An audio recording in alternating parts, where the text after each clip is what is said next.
yapeleke kwa daktari. Taupele mpenzi hayo usemayo, kama ni maradhi yapeleke kwa daktari. Taupele mpenzi hayo usemayo, kama ni maradhi yapeleke kwa daktari. Uliniambia mimi niache rumba, na mimi sikuzoea, siwezi kuiacha rumba kwa sababu yako.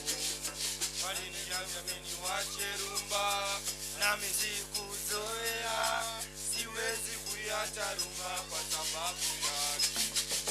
Waliniambia mimi niache rumba, na mimi sikuzoea, siwezi kuiacha rumba kwa sababu yako.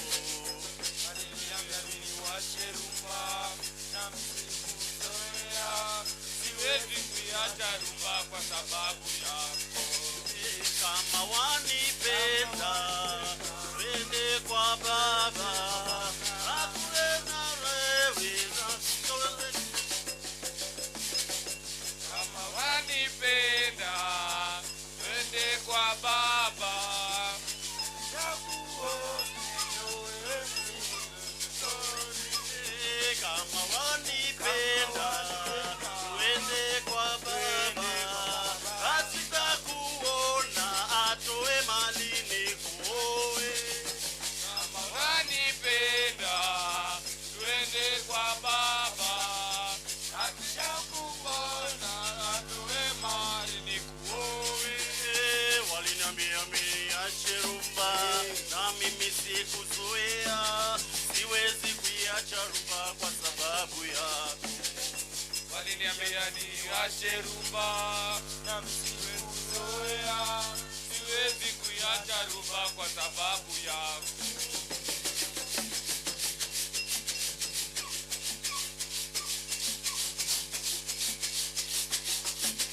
Dumbe nipeleke kwetu, dumbe, dumbe nipeleke kwetu, dumbe,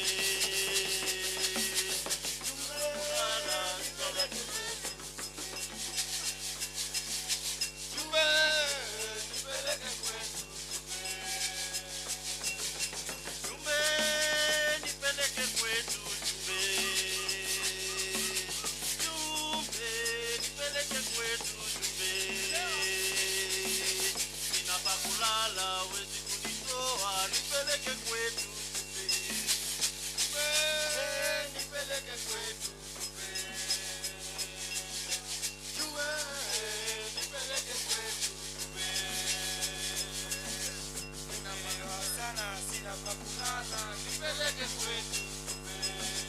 Nimelewa sana, sina pa kulala, nipeleke kwetu. Bwana nipe pesa, watoto wana njaa, sababu mke wako anapenda kutangatanga, hata majirani wamechoka kumuona. Wausema fungeni milango, anakuja. Bwana nipe pesa, watoto wanazaa, sababu mke wako anapenda kutangatanga, hata majirani wametoka kumuona. Wausema fungeni milango, anakuja. Bwana nipe pesa, watoto wana njaa, sababu mke wako anapenda kutangatanga, hata majirani wamechoka kumuona. Wausema fungeni milango, anakuja. Bwana nipe pesa, watoto wana njaa, sababu mke wako anapenda kutangatanga, hata majirani wametoka kumuona. Wausema fungeni milango, anakuja.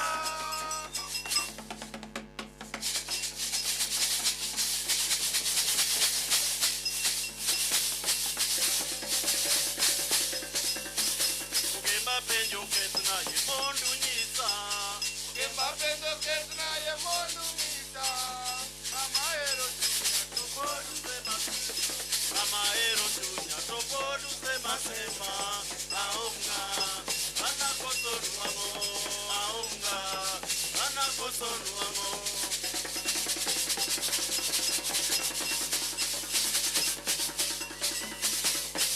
Penjo kesna yemondu nyisa penjo kesna yemondu nyisa amaero tunya topodu sema amaero tunya topodu sema aunga ana kosonu amo aunga ana kosonu amo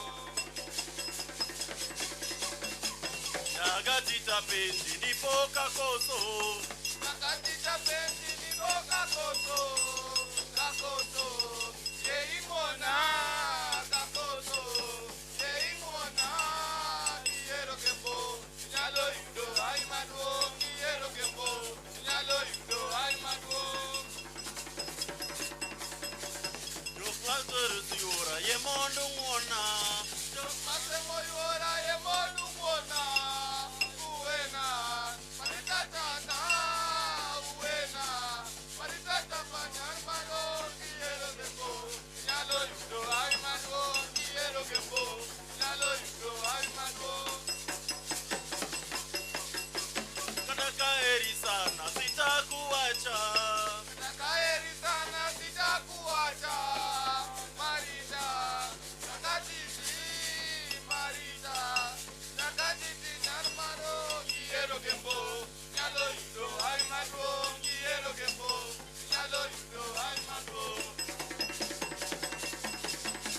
Katakaeri sana sitakuacha Katakaeri sana sitakuacha Marita Nakatiti Narita Nakatiti Narmano Quiero que po Nyalo yudo ay madu Quiero que po Nyalo yudo ay madu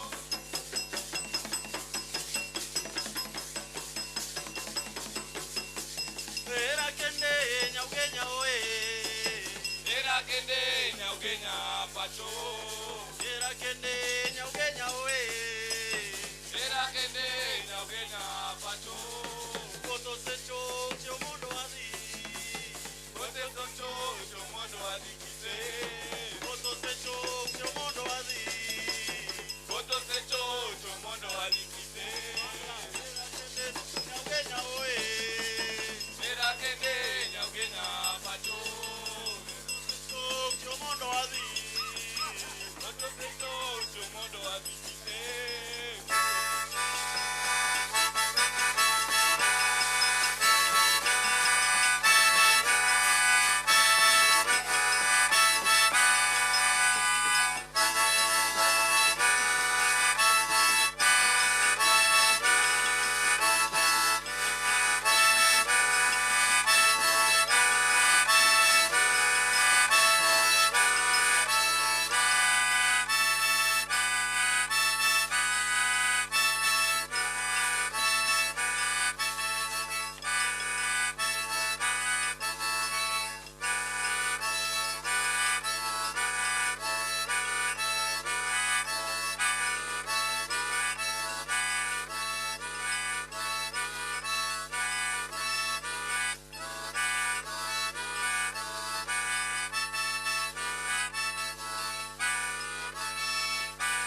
Thank you. We shall be back.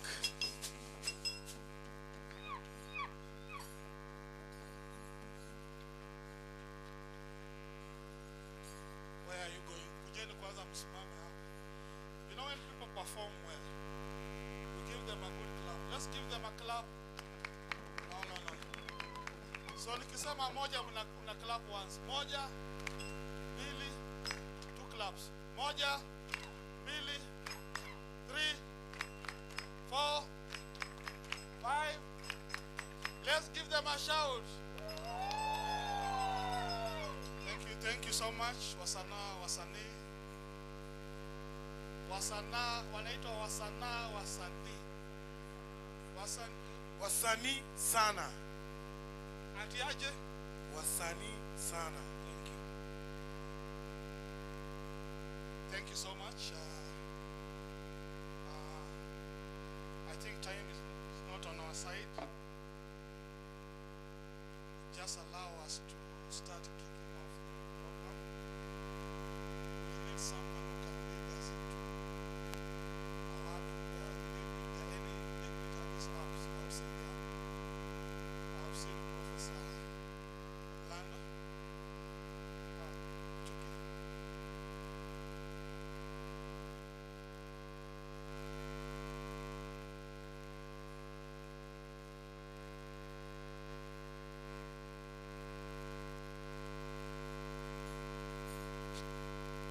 Everybody here, please.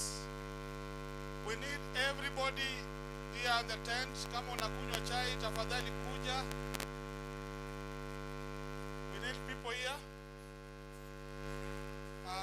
Orina, we need everybody hapa ndani. Albert. If you're sitting behind there, please move.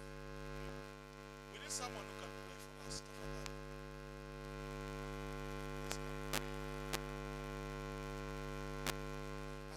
Someone who can help us sing the national anthem. Who can help us sing the national anthem? So we'll get a prayer, then the lady will lead us into the national anthem, and then we'll kickstart the program. Asante. Please introduce yourself and do for us a prayer. Thank you. Good morning. My name is Kolo Nyambo from Inland, Candidates Rise and Forward.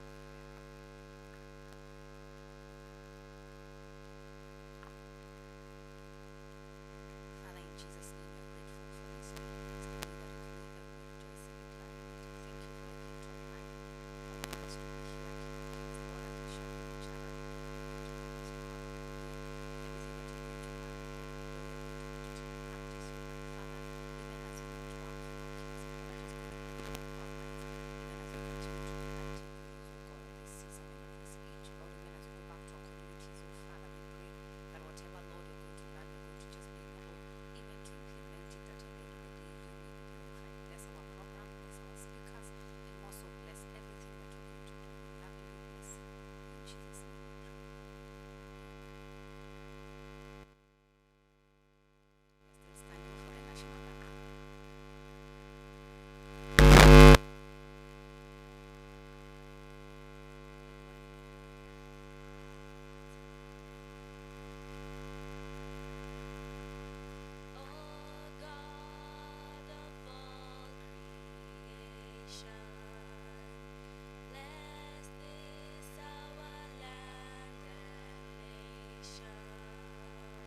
Thank you so much.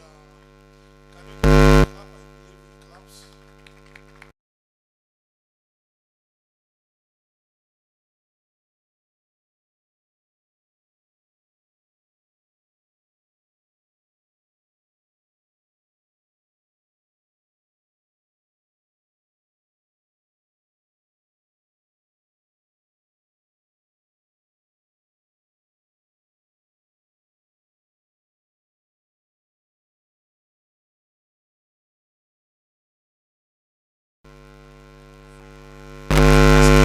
Acting.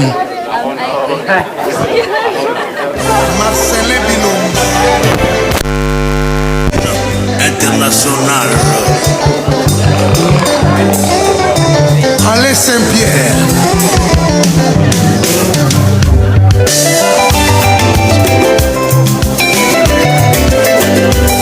Ona la vida ngaye. Walela nanga bolingo na lela nanga lamu. Nasuki na mwana oyo tifa.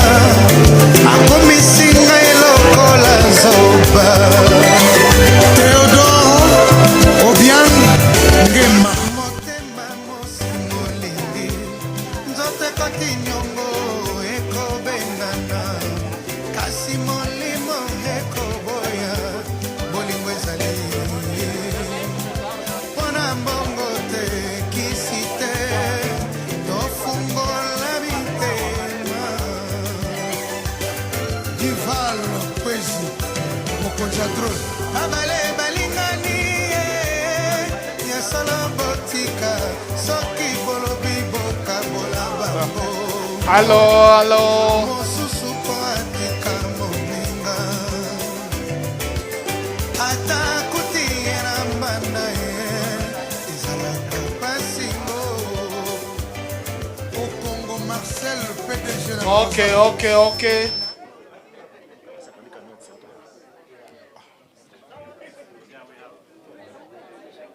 Okay, let's get back. I believe we've gotten the people I'm not seeing here.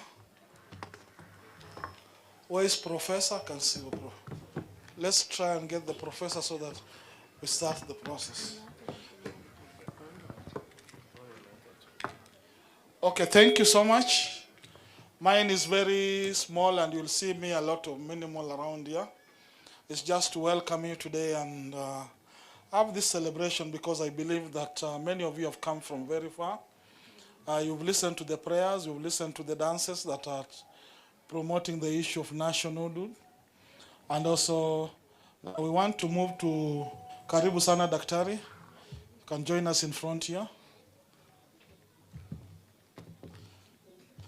Those are two doctors that are Daystar. Thank you. Karibuni. So, we want to move into the program of the day without wasting a lot of time. Allow me also to do a special tribute because it's important for us to know why we are here. I want to recognize Michuki Mwangi because one is that Michuki Mwangi don't take it shy. You'll speak later on, but let's just recognize Michuki Mwangi. Very instrumental for this. Barak Otieno will be also be taking us through a session. Barak, just so that people also see you, is the chairman of the Association of Community Network. So the program I'll let the president of the Internet Society, Engineer Alphonse Odhiambo, just to come in front so that you can lead us into the day's session. Mine is just to expectation today is just to have fun, recognize each other. There are also people who have made a lot of smiles, so that let me also take this opportunity to recognize Charles Juma. Just very important. Thank you, Charles. You've given us a breath. Thank you. I hand over to engineer who will also do the other recognitions that we have here so that we can take over the program and hand over to Barak to let us read this opening remarks. Back to you. Thank you. Good morning. Are we happy? Yes. Very happy. Yes. If you are happy, say community networks. Good. My name is Alphonse Udhiambo, the Internet Society Kenya chapter president. I'm having my seniors here, so sometimes it's very difficult to speak. We have the founder president, Bwana Barak is here. Maybe they don't know, sindio? Barak, wafanye tu hivi. I cannot be the president if there is no founder president, sindio? All right, today is a very special day, especially for us as Kenyans, as community network groups, as the communities and stakeholders. And we are looking at building the nation. This is a nation building activity. From the smallest part of it, we can be able to identify, but we are building the nation. So just to quickly bring you up to speed with what you expect today and what really is Community Network Summit, right? Few years ago, 2 years ago, we started this journey of bringing community together to discuss matters that relate to connecting the unconnected communities from wherever they are. We started with the first community network, which was hosted in Akala by my senior colleague, Barak, and it gave us the limelight that this is something that can happen. Then the second one we hosted at Oasis Madare within the slum, and we tested that nothing is impossible so long as the communities buy in. Then this is the third one that builds on this first and the second summit, and I'm glad that I'm seeing faces that have made this journey possible. So if this is your first time, we want to say karibu sana. I hope we don't have very many. Is there someone who does not understand Kiswahili? Because this is Kenya.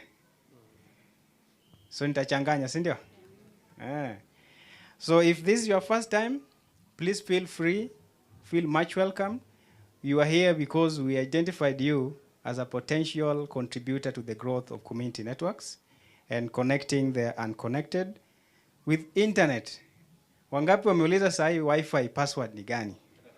Tangu ufike. Meaning you cannot, the first thing nilisikia Alphonse wapi Wi-Fi? Hata before Alphonse wapi chai ama maji, si ni ukweli? So meaning internet has become part and parcel of us, right?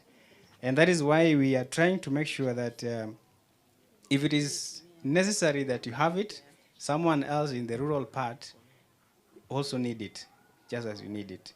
So our conversation today, which builds on what we had yesterday, I want to recognize that yesterday we had a very successful pre-summit at the Open University of Kenya,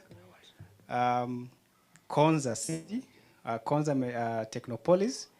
And please allow me recognize that Professor Caroline made this possible. And that builds on something that we'll tell you later on that we are working on with the professor and the OUK team. So ladies and gentlemen, as we are here, we are not in a, I normally say we are not in a lecture theater room. We are here to share ideas. We are here to connect. We are here to side chat. If there is something that you feel you need to understand, don't wait until it is too late. This is your time to think as an innovator, as a promoter, and as a builder.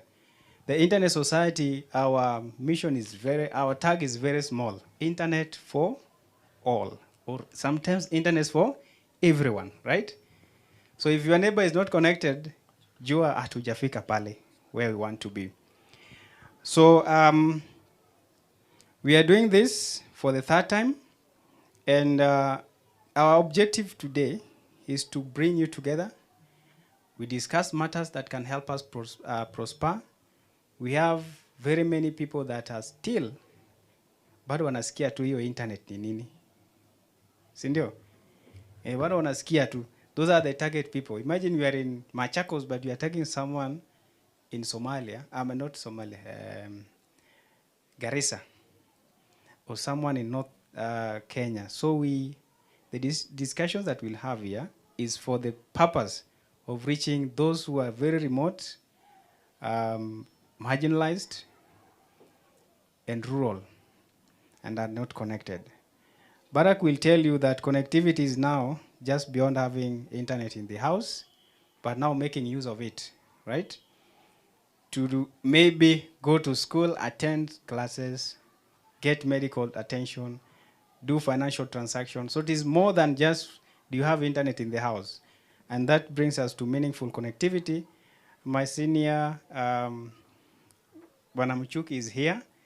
We will insist on the meaningful part of it so that we know why we are connected. Cynthia. So without taking my time, I'll really want to say that please let us make this a success by the insights that you'll share with us, the experience. Don't fear to share. I want to say that this time round, we have managed to bring all community networks, if not all the 90% who are here, and they will share their stories with you. However small it is, it has an impact to build.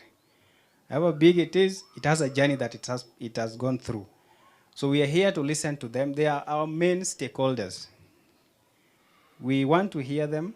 We want to walk the journey with them and see how best we can leverage on what they are doing, build more, and extend much. Without going any further, I know my Vice President will also take you through briefly what Internet Society Kenya chapter is doing and some of the activities we have done before. But I'm very aware that some of our speakers are also virtual. So I don't know, Rina, if the virtual link is working. Yeah, we have virtual attendants from all over, from Nigeria, Ghana, Uganda, Tanzania, who are also watching and following this conversation. So it is not only Kenya. We are looking at what Africa needs, right? And you can see we have East Africa community.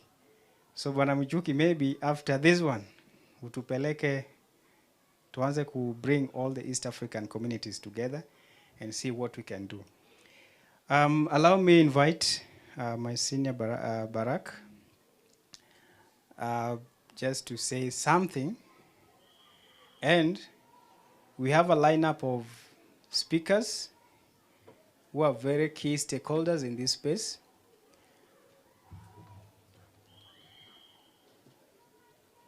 And we will recognize them one by one.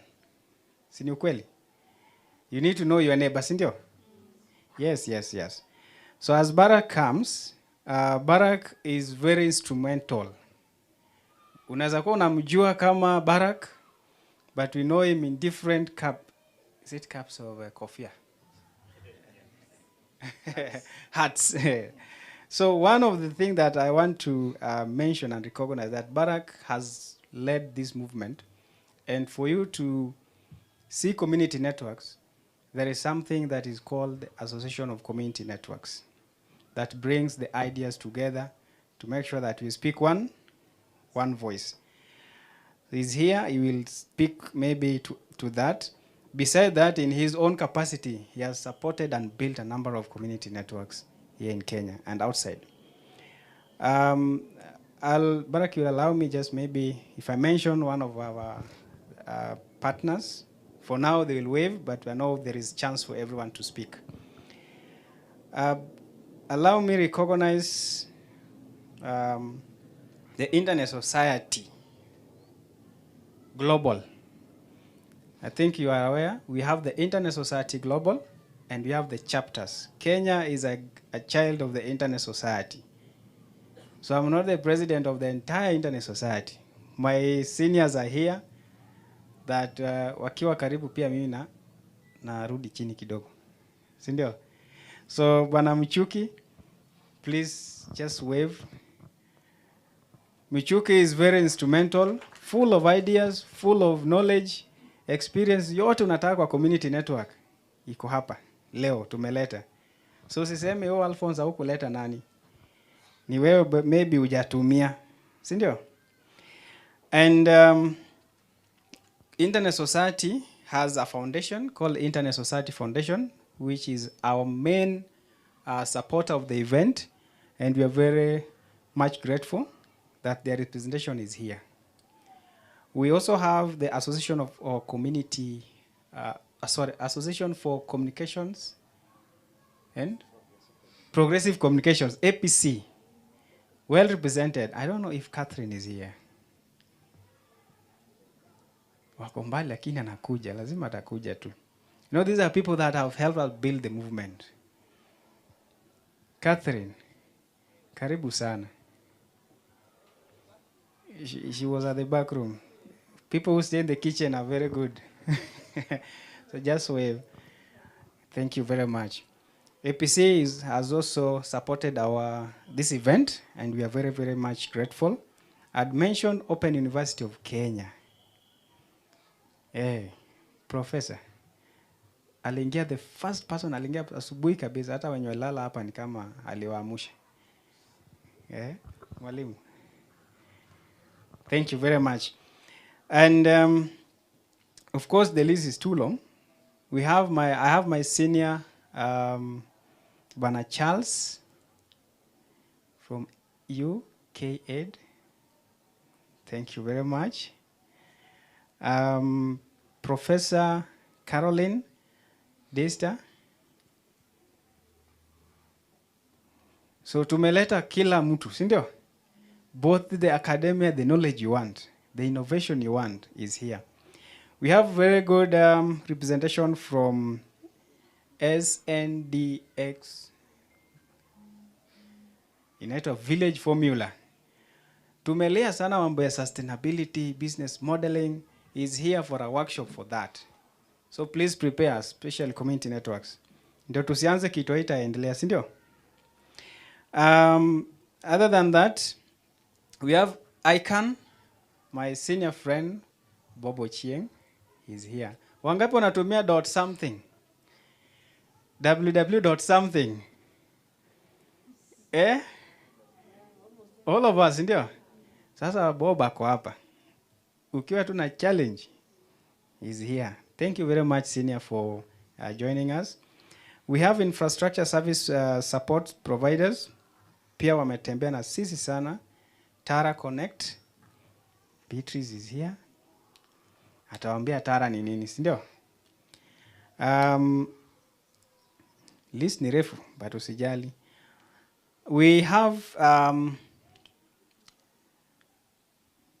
first Mulonga hajaingia, right? Mabele bado hajaingia. All right, as they come, I will be able to identify them. So in case there is anyone that I have not correctly identified, apart from community networks, kindly, mutanisamehe tu. For purpose of this venue, Bwana Edwin, kuja, seme tu hivi. These are your clans next time. All right, so Barak, I want you now to take it over from here. I just wanted to make sure that everyone is feeling at home. You know who is next to you, right? And all community networks, just rise up and wave. This is your occasion. Community network representatives, mujulikane, si ndio? We have tried from the Horn of Kenya to the lake, all is represented. So if anyway you want to discuss more with them, feel free. So ladies and gentlemen, on behalf of the Internet Society leadership, I know we are here, all of us, if not, let me see. The Internet Society Kenya chapter leadership, if you can stand and wave. Orina, Muchilwa. Muchilwa is around? Muchilwa is the membership. So kitaka kujoin Internet Society, more about it, ona Muchilwa. Communications, Orina is there. And we also have Kujambele. Tusiseme unajua kukua, mtu alisema unajua kukua deputy president ni ngumu sana. Haupewi nafasi ya kuongea. Sema kitu. Good morning, everyone. Thank you so much, President Alphonse. My name's Edna Carijo. I'm the Vice President of Internet Society of Kenya. A proud member. I've been volunteering with ISOC Kenya for 9 years now, and super excited that we're having this Community Network Summit. So looking forward to interacting with you all, and looking forward to a fabulous 2 days. Thank you. Si nimejaribu kuwa na deputy gender. Eh? All right, thank you very much. She needs to be around so that nikiretire aone vile mambo zinaenda. We want this journey to continue with or without us. Sindio? All right, I want to say on behalf of the Internet Society and with the support that we've had from all the stakeholders, the participants that are here, the community networks, I want to say that we are very much grateful for your presence here, keeping time, being with us, and ready to share your ideas and perspectives with us. Kizungu ni ngumu sometimes. And I want to declare this event officially open. So my senior, I know Orina, you'll advise me if the virtual guys have joined us so that we can also recognize. Our board member trustee Caleb should be virtual now. The vice president, I've been the president of Internet Society Kenya chapter, Tanzania chapter should be live. We have the ISOC Zambia chapter should also be joining us. All right, once they get in, we'll be able to recognize them. Thank you very much, Senior. We will now hand over to you. All right. Morning, ladies and gentlemen. I'm Jambo. I think Engineer Alphonse deserves a better round of applause. And by extension, I think we should be on our feet to appreciate the ISOC Kenya leadership. It's not easy to pull this together. So maybe let's just give them, inaitwa 5 factorial. Nani atatuongeza? Let's just appreciate them because sometimes it looks easy, but I can tell you that it's a very difficult journey to get here. Sijui nani atatuongoza master of claps. It's Howie. Howie, please give us 5 factorial. We want to appreciate the ISOC Kenya leadership for pulling this together. Thank you for all the recognition. Aya, kwa sababu ya sahi kuna mvua. Tunaanza na manyunyu, like you clap like this. Manyunyu, manyunyu, manyunyu. Everybody, let's go. Manyunyu, manyunyu, manyunyu. Let's go. Manyunyu, manyunyu, manyunyu, manyunyu. Ready? Ready? Ready? Manyunyu, manyunyu, manyunyu, manyunyu, manyunyu. Ready? Ready? Manyunyu, manyunyu ya mwisho, manyunyu, manyunyu, manyunyu. Mpaka isikike manyunyu. Ready? Thank you very much.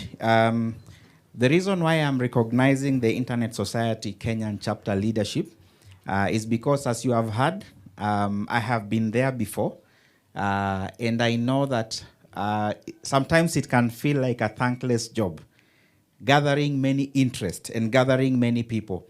So we don't take for granted. ISOC Kenya came up with this idea of the National Summit of Community Networks, and it has worked with many community networks to make sure that it actually happens. But at the same time, it extends the objective of the Global Internet Society, which is to make sure that the internet is for everyone. So we are voices that are speaking on behalf of many other people that are not here. Having said that, I want to appreciate Michuki and the rest of the team from the Internet Society. We also have the Internet Society Foundation. Many of us wear many hats as instructors for the Internet Society, where we are doing a lot of training for many people. Actually, I have just arrived this morning from a place called Kalangala in Uganda, sent by the Internet Society on a study mission.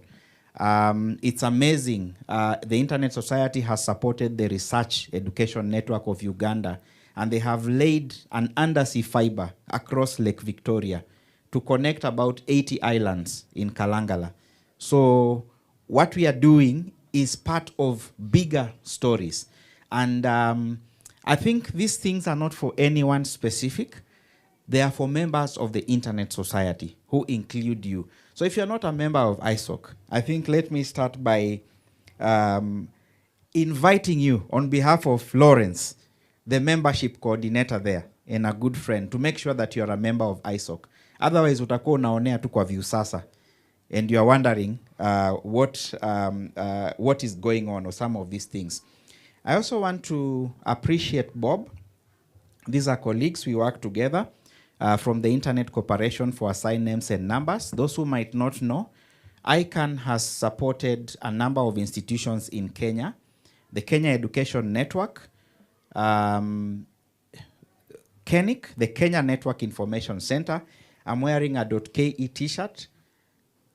I love everything Kenyan and everything African. So kama hauna .ke, make sure uko nayo. Because if you don't have a .ke, it means you're sending money out of the country. So they have given .ke support to train country code top-level domain operators across the African continent.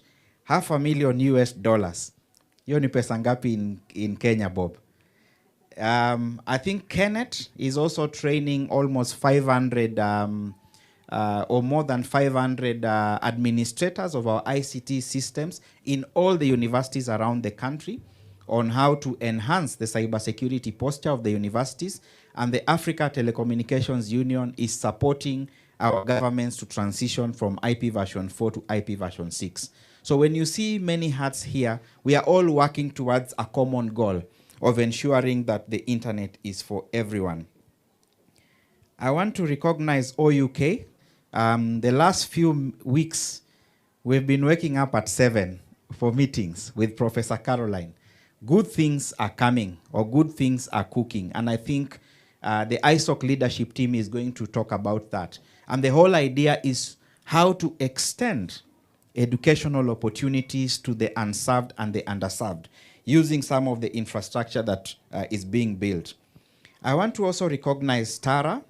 Beatrice is here. There's a whole team that has been trying to see how they can support the community networks movement. When you have time, engage them and find out what can happen. I actually learned about Tara through Michuki Mwangi, who is seated here. So you can see how we are interconnected. And I want to recognize Mr. Charles Juma. He's sitting quietly here, but many of you know that we have a community network service provider license that is now currently active. Tunakanyagana, tukikanganyana with stakeholders, trying to make these things work. You know, building a licensing framework is not easy. You are challenging the status quo. And it is part of something that was called a systemic enhancement. You know, changing how our law is structured or how our policy is structured so that it can accommodate new things that will take us to the future. We were able to do this between 2020 and 2022 with the support of the UK government through the Digital Access Program, which is headed by Charles Juma. And when you hear that there's a license in place, na watu wengi wa Kenya sijui kwa nini hatupendi kuwa licensed. Eh? When you ask someone to be licensed, anakuambia si unifanyie. You know, no person holds 2 driving licenses, isn't it? You have to get one for yourself to drive the agenda that you need to drive. So we now have a community network service provider license that goes for 10,000 shillings, and UK Aid supported the process through the Digital Access Program and other actors. The CA, I want to pay special tribute to the Communications Authority. I think we have the best regulator on the continent, and I think they deserve a standing ovation. Let's stand on our feet and appreciate our regulator, the Communications Authority of Kenya. I'm saying this, thank you, you may take your seats. I'm saying this, as I have mentioned, I've come from Uganda, and one of the things our host said is we wish we had a regulator like yours. I've never felt so good. That tunaongea, tunavurutana na mambo inasonga mbele. In other countries, hapana ni hapana. Sawa sawa. You need to know your place. there is no room for entertaining negotiations. So we want to appreciate our regulator for always working with us, even when we don't understand ourselves at times.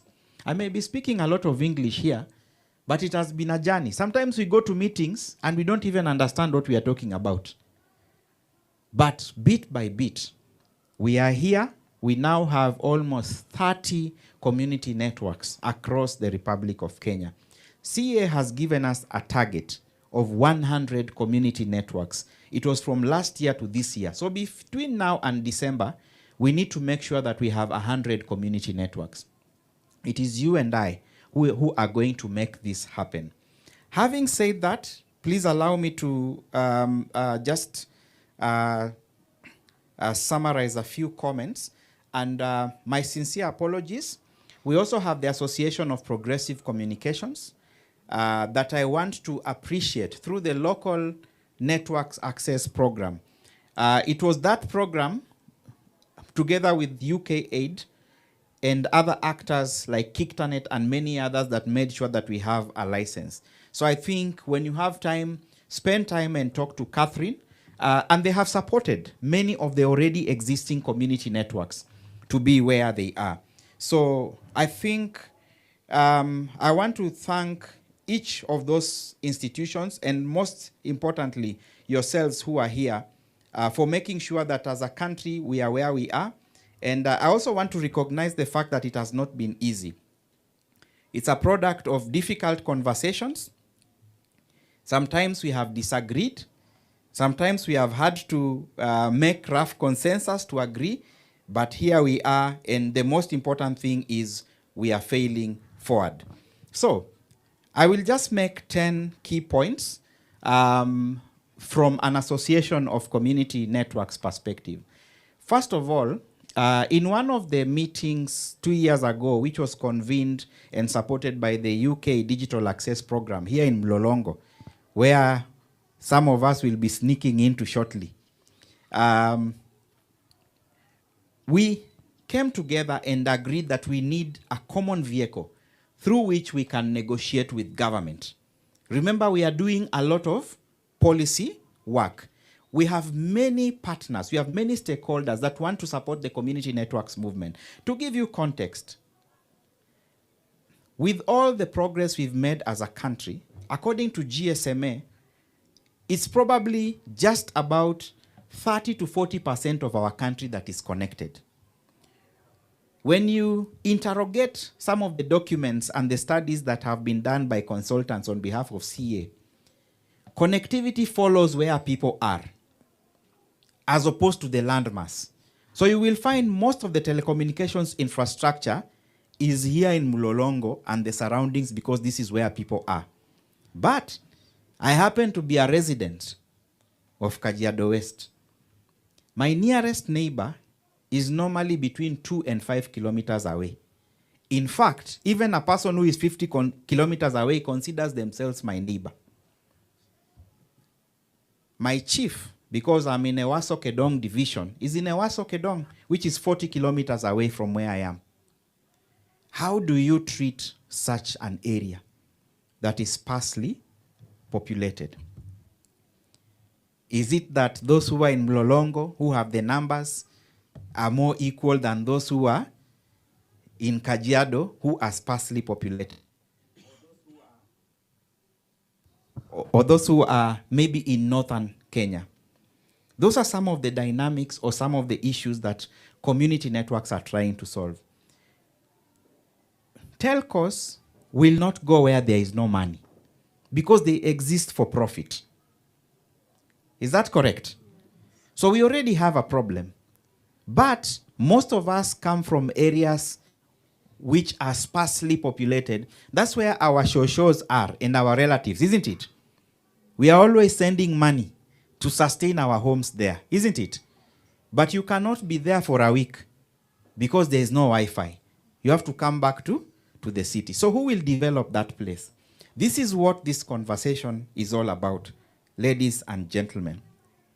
I'm saying that cognizant of the fact that we have many, are they called benefactors? There are many people that are willing to support the community networks movement. And we have to choose. whether we will be vendor driven because there is money, or whether we are going to be solution oriented because there are problems in our communities to be solved. Whichever direction, there will be consequences. I'm glad that there's a session that is going to focus on sustainability. Having said that, community networks are not cheap to run. It's a telecommunications organization. We have had a lot of conversations with Beatrice and the Tara team. It's very nice. They have beautiful radios that can allow you to transmit from one point to the other using light. But friends, they come at a cost. It is not free. Even if you are given for free, sustaining it will come at a cost. We share a good joke with my friend Bob that even in Freetown, bananas are not free. Is it true or false? It costs money to pluck a banana from a tree, isn't it? So ladies and gentlemen, as we discuss, these are the real issues. Thank you. I will keep to it. Apologies if I'm taking too much time. I want to summarize by making 10 key points. That focus now is from coverage to meaningful connectivity. It's no longer enough to prove that we can connect one point to another. But what is the connection being used for? Are our hospitals able to access SHA in the rural areas? Are our schools able to access internet for CBC?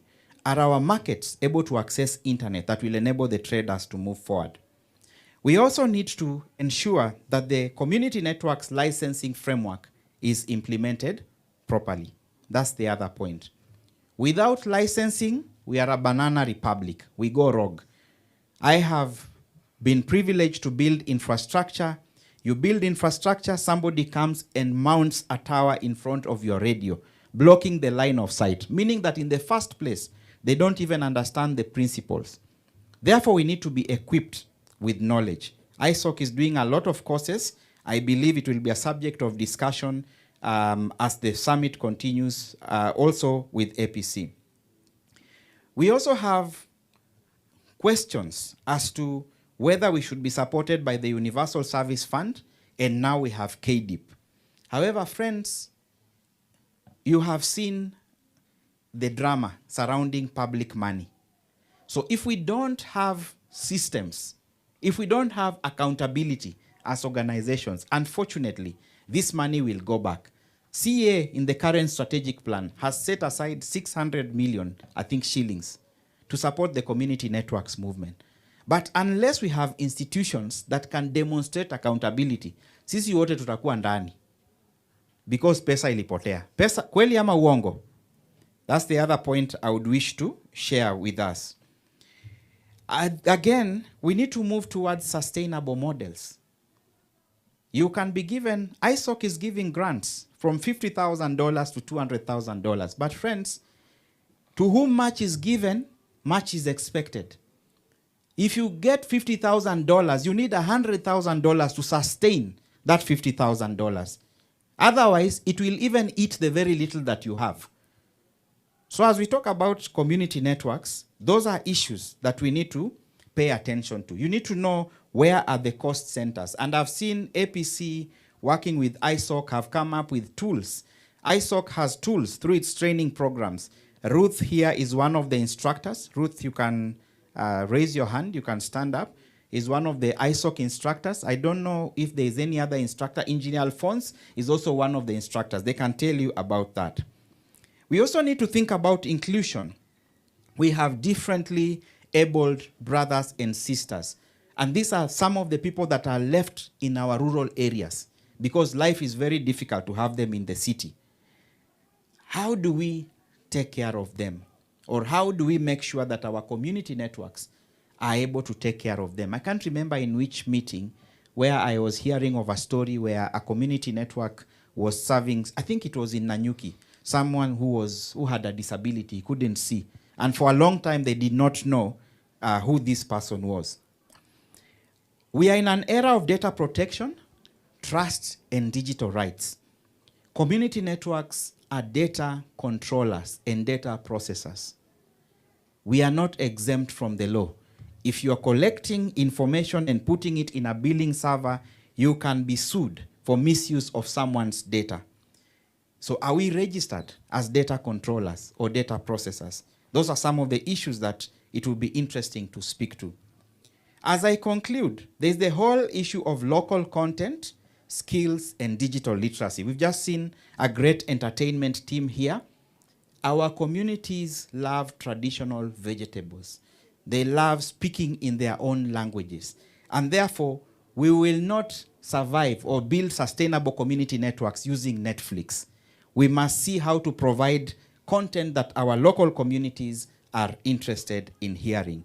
Lastly, there are issues around climate, resilience, and infrastructure gaps. If you're building a wireless network, you need line of sight. Does that mean that you cut trees? Yet, some of these trees are the ones that help us ensure that we have a balanced community. Yeah, I've seen APC doing a lot of work with some of the community networks, including Kijiji Yetu, on the issue of climate resilience. And I think that is the way to go.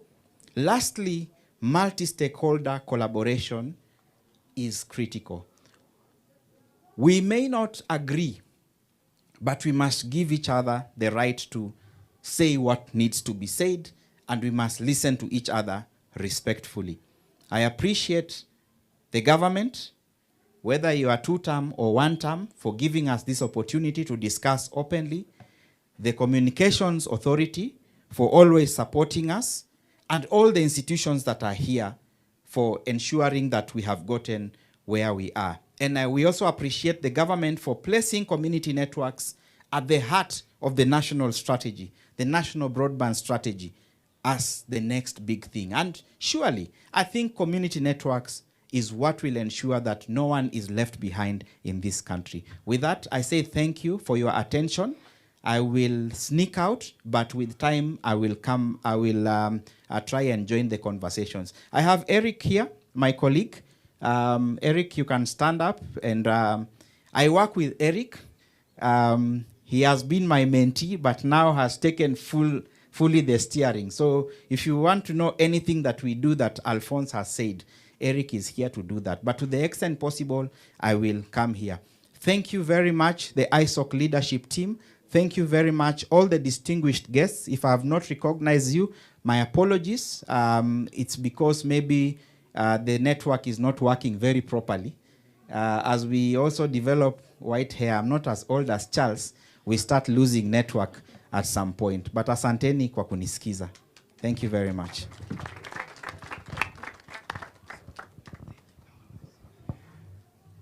Was that good? Umepata stories, ndio? That is why we are here. So that maswali zikuwe kidogo nje ya tent.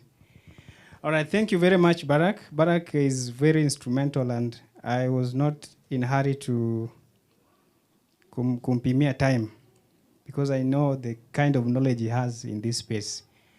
Allow me then, for the interest of time, we have APC in the room, as I'd mentioned, and this is an opening remark. So we really want to hear from APC representation. At least you know the journey. It is good to know where we came from, where we are, and where we are going. Si ni kweli? Thank you very much. Hakuna hata makofi ama watu washa. Hey. I normally say your time is coming. Oh. Thank you very much. Karibu sana, Catherine.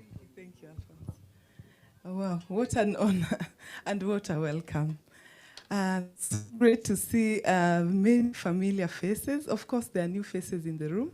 I think I saw most of us before in Naivasha, and we met briefly maybe as we were launching and rolling out the national plan for APC. But I'm very, very happy to be here and good to see all of you. After Barak, it's very hard to speak after such in-depth, can I say an opening remark? So I think we're in good hands. You can see we're in good hands. They are really thinking ahead on where to take us as community networks. My role here, I'll just speak briefly, on behalf of APC. I lead the national program. I lead the national mechanism for rolling out the national program in Kenya. Because CNs are one of our major undertaking or work here. So I'll briefly speak on what we've done. As I've mentioned, we mostly met when we launched the national strategy for Kenya, the first of its kind in Kenya, when APC is continuing to deepen its work in Kenya. So I'll just update briefly on what we've done that far and what we hope to see in this new year in 2026. Last year, we launched our plan in, I think it was August for those of us who joined us. So we only had a bit of that quarter in the last one to start operationalizing the national plan for Kenya. And part of the plans were to support, in terms of a lot of capacity building. We were looking to see like how can we continue to support the community networks and other typologies that we call CCIs that are not basically community networks, but they also provide the same type of connectivity in the community. So we've expanded our narrative beyond the community networks. We're also welcoming others, including other internet service providers. So that was the main shift with the strategy. But I'll update in terms of what we've done. We launched a micro program. We call it a micro grant program, where we selected 5 CBOs. 2 of them were CNs, I think, in the room. Kijiji Yetu was one of it. And there was, I think, Athi CN. We piloted them to try and test out new technology, which was IoT, in terms of supporting environmental justice and climate resilience. Those were the grants that went out, and they did a lot of innovations. We did invite some of you last year to see what they've done. It was a 6-month pilot project and what they've done. So we hope to continue with it this year to help support them in terms of different aspects now. So we've realized they can be very innovative and do a lot of innovation in the community in regard to that theme. So we are looking to see with the innovations they did, the IoTs they used, what are they going to use it this year going forward. So we'll continue to support them in that. We also got technical support. I think wireless, I don't know if they're in the room. We also got technical support for the community networks to support them understand the emerging technologies to be able to move their work forward. I don't know if wireless are here, so we also supported that. There were 2 new entrants also to the community network space. I think I've seen Ken. I don't know if Digital Rurals are here. Ken is there. Digital Rurals, they're also new in the room. We welcome them to the fold, and we'll continue to work with them to be able to see if they can establish a community networks in the area that they were in. As part of that also, we supported them with technical experts, so we were able to get technical experts in areas that we thought were important to the sustainable operations. I know that was a topic that Barak talked about. Sustainability is a big thing now. So we were looking on, as APC, what can we do to support them? So we thought about operational sustainability, and were able to get them an expert in terms of power to do an analysis on how their power is now. We piloted, I think they visited 4 counties within the country. I think Nairobi, Meru, Western, Bungoma, yes, Charles, I remember them visiting. So they had an opportunity to visit and see and do an analysis on how the CNs are using power and what are the options they can be able to provide in terms of sustainability. Because one of the issues was the challenges with power were costing them revenue. So if we are talking about sustainability, can we really avoid talking about revenue? So that was one of the areas. So we also did agenda strategy. If you remember, during the launch of the Kenyan strategy for community networks, we talked about gender. It's still an issue that is outstanding. So we thought we could use that opportunity to get a gender expert to write for us a strategy which we can try to integrate in the various things we are trying to do. So this year, as we move forward, we continue to see some of the strategies that we're going to move forward and some of the CNs that we'll pilot and use them to be able to do that. The last one that we did, I think those were the 2 that we did last year, the last 2 quarters. So for this year, what are we hoping to do with the community networks? We continue to do the capacity building, but now we'll do it at the county edition. We've currently prioritized 3 counties. One is Nairobi County, Kilifi County, and Homa Bay County, where we'll try to roll out training for the industry workforce. So we are hoping to contribute to people working the community networks in terms of technicians. We are talking about people who do customer service, as well as marketing and sales, which are important when we are talking about sustainability. In addition with that, we also hope to roll out a founders program. So we are working with other support organizations who are in the entrepreneurial space. We are going to help them support specific community network leaders or founders to be able to transition to entrepreneurial organization, like organization that can be able to be fundable, because we are talking about sustainability. So be on the lookout on that. The call is being under development, so the call will be going out to be able to do that, as well as the training for industry experts. I think, yes, and we're also going to continue to work with women in terms of supporting the gender agenda to be able to be compliant, as well as also the governance, because we realize most of the funders and the funding is shifting. So we are trying to also see how can we be compliant as community networks to be able to attract funding beyond the connectivity space that we are in. So we are going to work on the gender strategy and try to see which other things can we integrate to be able to be compliant with the ESG, environmental safety and gender. So those are some of the things we hope to do with the community network this year, and we hope to continue to interact. Of course, I'll be here in the next 2 days, so you can always follow up with specific in terms of what we are rolling out for APC in terms of the Kenyan program. Thank you.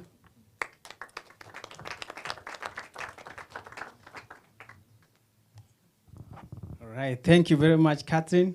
You can feel the kind of work and effort that has been put in from the APC. And we are really waiting to see when the call will be out, because CNs are here, right?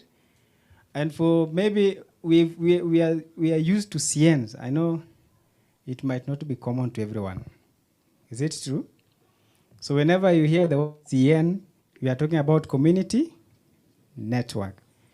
If someone mentions CCC, we are talking about community-centered connectivity, so that we are on the same page, right?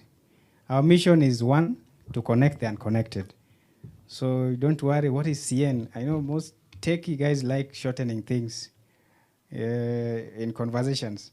So ladies and gentlemen, allow me then invite my senior colleague, and he'll be able to share with us, Bona Charles. Please feel much more welcome. He's very heavy loaded. Ukimwona tu hivyo ni sawa, lakini he's coming with a wealth of knowledge and everything. Karibu sana. Thank you, engineer. Hi, everyone. Yeah, I think just agreeing with the speaker who has been here, that coming after them, there is no justice that I can do. They were so eloquent and they had the content. And also, given that you've been sitting down for some time, maybe you also want just to stretch. Maybe to stretch kidogo simama, kidogo to stretch kidogo. Yeah, so that I won't take that much time. So, yes, namna hiyo. I'm not the best in fitness, you can tell. So have your seats. So I think I will not say much, but just to appreciate the Internet Society of Kenya for inviting me here. As you heard, my name is Charles Juma. I'm the country director of the Digital Access Program. It's a global program. Some of my partners have already spoken. APC, as you've heard, is one of our global partners. Association for Community Networks, one of them. Of course, my regulator is here, acknowledging. And by the way, this is the guy. You need to give all the credit for the community network license. Without this guy, we wouldn't have gone anywhere with that license. Thanks, Director, for joining us. So as a global program, so we have national global programs and national programs. So global, we have APC, ITU, Dynamic Spectrum Alliance. I hope they're represented here. British Standards Institute.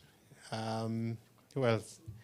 I think usually then APC, of course, you heard about APC. So those are our global partners, and we partner with such institutions because they have longer term existence, they have broader scope, they even have access to other resources, just not our own. So we really pride in partnering with the global partners. At the national level, we also partner with the national level organizations, just who can actually do the groundwork, like you heard of Kictanet, who have done a lot of amazing work. At the country level, we have heard of Barracks organization. We've had several Kenya Society of the Blind and all that. So we had several organizations at a national level that also help us to ground our work in Kenya. But what I want to speak to also, I think somebody, the previous speaker mentioned from APC that the funding is shifting. As all of you know, most of the development partners now are not focusing on development. I don't know what they will be called now after that, because they were supposed to be development partners. But now we are no longer doing development in the sense that development was known. Of course, you know what happened to USAID. Nasikia America ikipata cold ama wakisneeze, the whole world catches something, isn't it? So that's what happened. America did what they did. The whole of Europe, myself, where I work, UK, we of course got that cold. And we've all shifted our funding structure. So it's no longer development. We are more of the priorities of the Foreign Secretary, as you know. UK now is focusing on growth, economic growth. How do we demonstrate that the economy of the UK grows, but leveraging on your economy as Kenya? So if you're looking for money from the UK government, you need to demonstrate to what extent you're going to contribute to the UK's economy growth, right? So you have to look for opportunities that can actually connect our Kenyan economy with the UK economy from a point of growth. That is one of the FS priorities. The second priority is around climate resilience and adaptation. So whatever you do, to what extent is it contributing to, a better climatic environment? So we in the tech world, Barack talked about cutting trees. But of course, we have something we call digital sustainability. So how do we continue implementing digital solutions in a sustainable fashion? So that could also be an argument you can make, to say, by doing this in the tech sector, we're actually going to be contributing to the climate resilience. I think those are the two. And then, of course, by extension, science, tech, and innovation, science, tech, innovation, and digital is accepted to be one of the cross-cutting priorities, but it's, cross-cutting something that is important, but it's not a priority of the UK government. I think it's a contradiction. So it's not one of the 5 priorities, but it's always mentioned that it's important to invest in science, tech, innovation, and digital. As all of you know, a lot of these things now are happening courtesy of science, tech, innovation, and digital. So it's only on that basis that maybe the closest home you can actually understand this is, I'm not supporting this current regime, but I'm just saying, when you realize that they made, the digital superhighway one of the 5 priorities of the government, I think that has given us a bit of credibility and relevance, as opposed to, those of you who know, who've been in this sector trying to promote use of technology, use of digital to decision makers, budget holders. It has always been the most difficult thing. I remember in the early 2000s when I was an ICT for development specialist at USAID, and I could approach a budget holder and telling them that it's important to invest in ICTs for development. They look at you like, what are you really talking about? Can you tell me about health, governance, natural resources management? So what has that got to do with education, right? So you really had to squeeze water from a rock to actually get a budget allocated to anything that is enabling those outcomes. So it's not an easy thing. So that's what I'm saying. When the president decided that the digital superhighway is going to be one of his key priorities, it also gave us a lot of relevance and recognition. And some of our development partners could acknowledge that indeed, if we want to support this regime, then we must support them across some of their priorities. And one of them was the digital superhighway. I think that's how some of us survived another 2 to 3 years in our roles. So why am I saying that? I'm saying that it's important that all said and done, science, tech, innovation, and digital, we demonstrate how that comes in. But let me wrap up by saying that, it's not official as yet, but the UK government, in terms of how they've been funding projects, we're also in a transition period. This might be our last year as a digital access program, because the funding structure, as somebody has said very well, has changed. So maybe the way UK government is going to be funding digital and tech in the next financial year is going to be totally different from, maybe what we've been doing as a digital access program.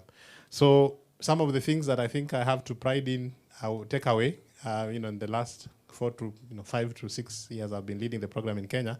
One of them actually is this. So makofi kwetu. So I can see this is going to be something that is going to go beyond us, right? Because of the small contribution that we made through a systemic level intervention with the licensing framework that everybody has spoken about. So that was supposed to address the issues around affordable access to the internet, because last mile connectivity, affordability of the internet, still majority of our Kenyan citizens do not have access to last mile connectivity. So this was supposed to answer that. I've always been challenging this team, including Barack, who has just stepped out, that 30 is still not something to really be saying in 3 years of existence. Having been given a target of 100, I think, or 50 every year. Right now in our third year, we should be talking about 300. But how do we do that? That has been the challenge. I think Barack has alluded to some of them. But I think the challenge for us, I challenged you last time we were at Afralty to see whether we can actually be able to get this number to 100. Of course, I didn't focus a lot this year on last mile connectivity or this past year, but I think it's something we can re-engage and see how do we get this number beyond 100, at least to 300, so that CA can actually see us as serious people. Dennis has always threatened that this license will be recalled. And he went to licensing now, unfortunately. We worked with him on his spectrum management. Now he's going to licensing. Now I don't know what will happen. He said if you don't demonstrate value for this license, it's going to be recalled. I have some suggestions around this. I think we were with him in Busia the other day, and he announced to over 600 young people, 300 of those were actually being trained on IT technician skills. And he actually told them that you can actually, as an IT technician, you can create an entrepreneurial engagement, as a community network in your locality by following the guidelines. So I think one of the things we need to do, we have trained, I'm now moving to the next barrier that we're addressing. So digital literacy was one of the barriers that Barack talked about. So that is also one of the barriers we're addressing, lack of digital literacy. Of course, there's a general literacy, but now there's this issue of our people are digitally illiterate. Now, this is one area I think I have done very well. I think I can say we've done about 1.2 million at foundational level and basic level of citizens with respect to digital literacy. Of course, we can do more. The country, the National Digital Master Plan targeted 20 million, right, by 2032. So if we are less than 2 million by now, and we actually maybe in our 4th year of the strategy, we are only left with another 5 years. Are we really going to be able to do the remaining 18 million? So that we're able to say by 2032, 20 million citizens can be accounted for having been digital literate. So what I wanted to say there is that from a modeling point of view, I think we have gotten some window of opportunity using AI. I think I spoke to Prof in the university the other day. I've spoken to some of you. If you're struggling with training, maybe you're still using the traditional in-person trainings like this. It's very expensive. Just imagine it has taken you a year to come back for such a forum, and the costs that have come in are huge. So if you're struggling with training because you're insisting on doing in-person trainings, it's not sustainable. You'll not be able to reach 20 million. If you tried something I have tried, which is training people using webinars, like for example, call people to a webinar, you have one trainer, can train the whole of Kenya. Again, shock to you. It's also not sustainable because some of the people you want to train don't have access to internet. We just heard that there's no internet. But even if there was internet, they cannot afford it, right? And if they were able to afford it, they don't have that luxury of time to sit in your session from 8 to 5, right? And if we are targeting inclusivity, we're targeting young mothers and persons with disabilities and watu wa boda, yeah, watu wa kuuza mboga. Those guys have 101 hustles to do in a day. They cannot sit in your session from 8 to 5. The other challenge we found with my partners, I know some of them are here, with due respect, they cook numbers, manipulate numbers. They tell you, I have trained this number of people. Now, if you engage them on data, assurance and quality, it becomes a story. Yeah, some numbers were cooked just to meet the donor, conditions, because donors, we are known to, we love numbers, because our taxpayers like numbers. But those numbers sometimes mean nothing. So if you're struggling with those four things, lack of connectivity, affordability, lack of flexibility for your target audience, you're struggling with data, the quality of the product. So we have been testing an AI solution, AI-enabled solution, which is offline. So it addresses the issues of last mile connectivity challenges. Because it's offline, then you don't need a lot of internet bundles. And secondly, it's 24/7. Young mothers actually told us they can actually attend class. Now, when they are finished their daily duties, they can actually spend an hour before going to bed and complete a module. And if you're struggling around quality of data that is coming out of that, because it's an AI tool, it actually gives you the analytics real time. You'll actually know at what stage each of your learner is across your module. So we've tested that with about 4,600 young people in ASA regions, 9 ASA regions. That is Mandera, Wajir, Garissa, Tana River. And the guy who did it is actually walking in. We did that through Kiktanet. I don't know why he just waited until I talk about that, then he walks in. So we've done Mandera, Turkana, Marsabit, Samburu, Isiolo, Garissa, Wajir, Tana River, and also tried out 2 non-ASAL counties, that is Siaya and Busia. And we can actually tell you, we can even share with you the data, compliance with the Data Protection Act, data processing stuff that Barak talked about. And you can be sure these learners have actually attended your class up to the percentage of 100%. That is what the tool guarantees you. So that is one area that I think if you're interested in how all these trainings you talk about here, practical ones, we agree. The AI teacher cannot do it. You still need a human person to do it, the practical aspects. But the theory, knowledge acquisition, that one now you don't have to waste people's time reading slides for them when they can actually read for themselves or listen to the content.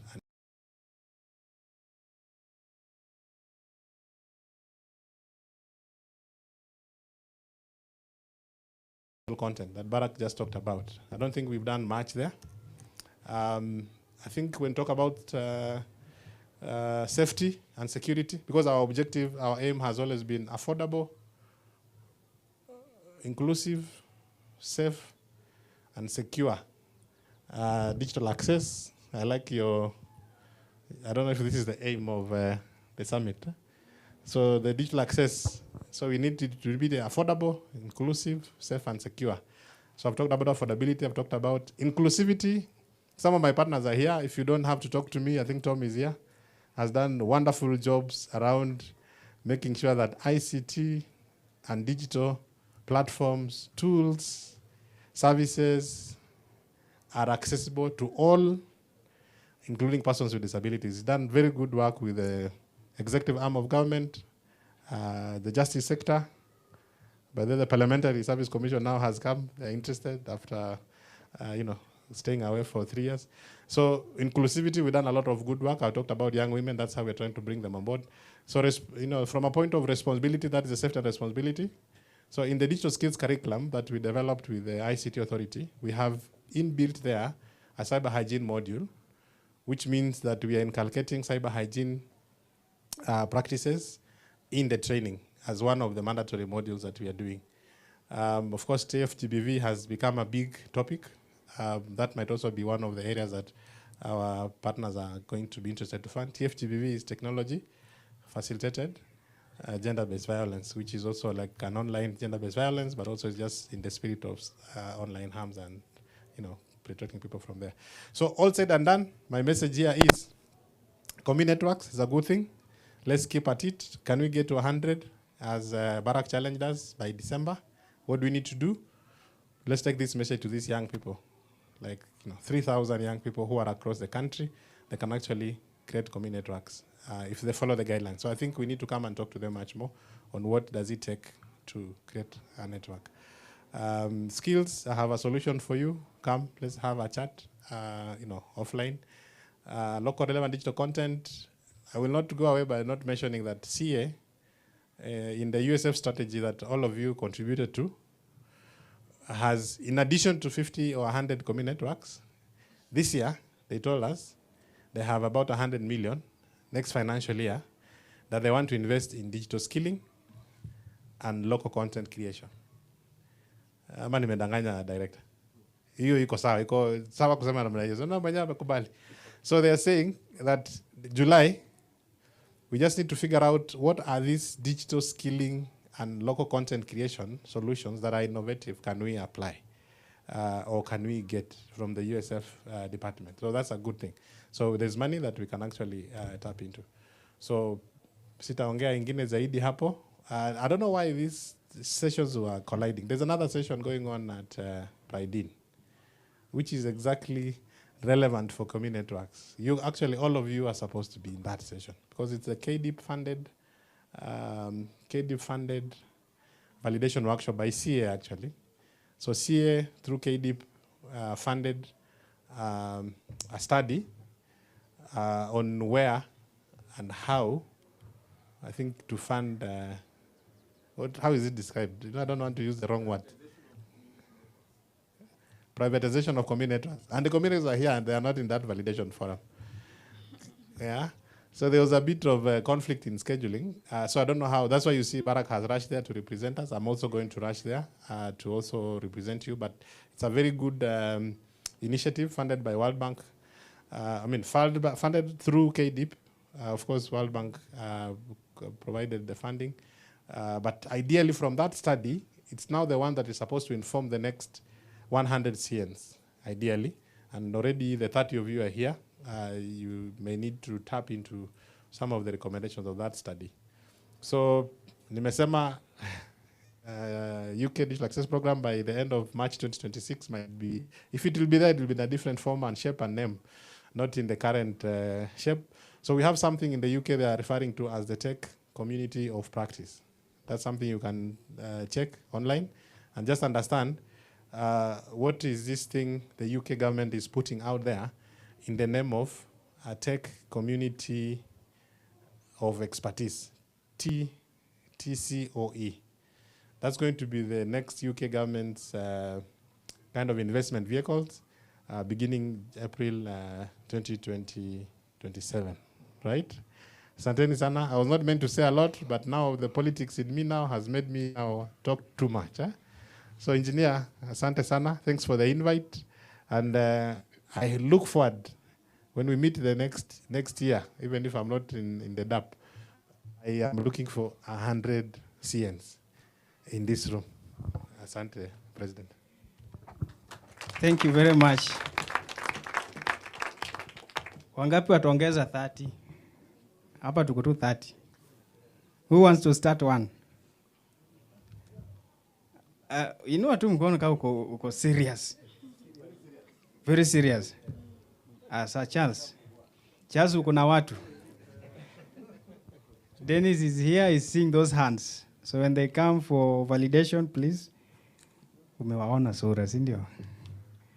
All right. I know people have sat and sometimes usingizi inapendanga kukaa.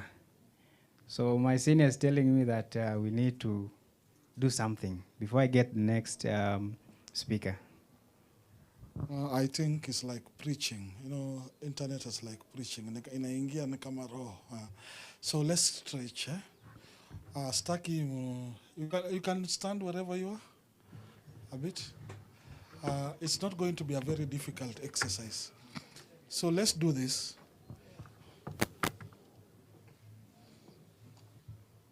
Power. Everybody do like power. Power. Power. Fiti. Power. Fiti. So when I say fiti, you go power. Fiti. It's power. Fiti. Power. Fiti. Power. Let's do it. Very fast. Fiti. Fiti. Fiti. Power. Poa. Let's sit down. Thank you. All right, thank you very much. Okay. Asante sana. I want to quickly invite my senior as well, Board of Trustee, Internet Society Global, Mr. Caleb Ogondole. I think he's joining us live. Orina, if you can confirm he's live and he's in a position to speak.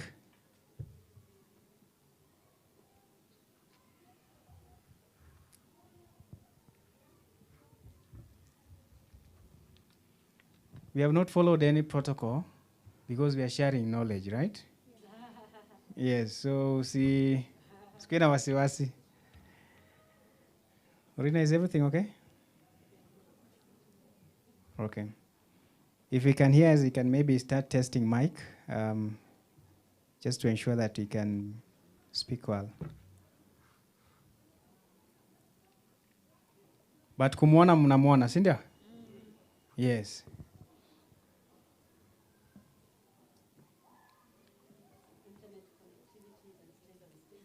Internet connectivity is unstable in Machakos. Okay, we need more CNs here. Because Summit is not a CN.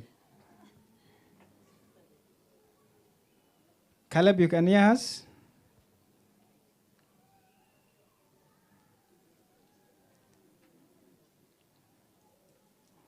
It could be, he's also, it is very early in where he is in Canada. So sometimes our internet might wait for time in Canada.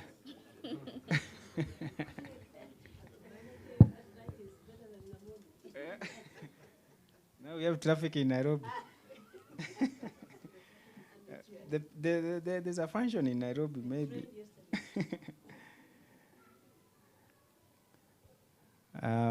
Let's see if the technical team will be able to handle that. Meanwhile,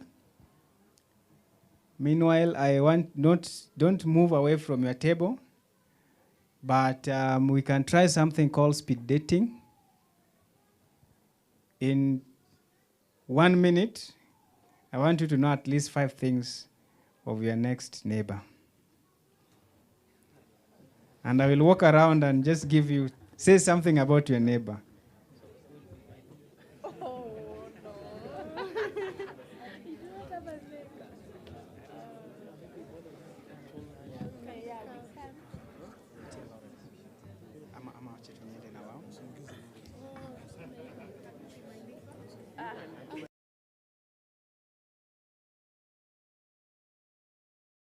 Someone.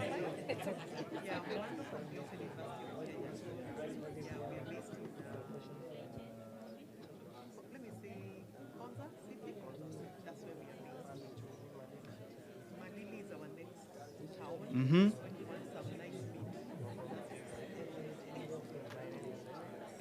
In 1, 2, 3, 4. So you have to remember that person's name.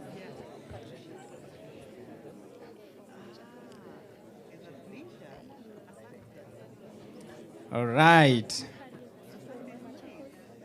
1 minute haikuangi mingi sana. Haijaikuwa mingi.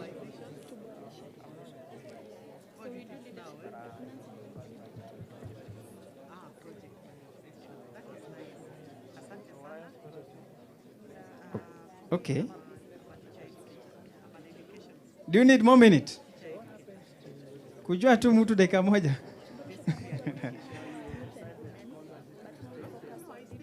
All right. All right. Now you know. Now you know someone, right? Okay. You know someone.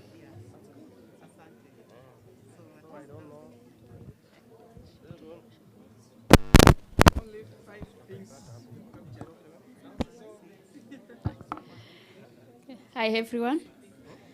Okay, my name is Emily Rotich. I'm from Baringo County. I've just connected with Eric.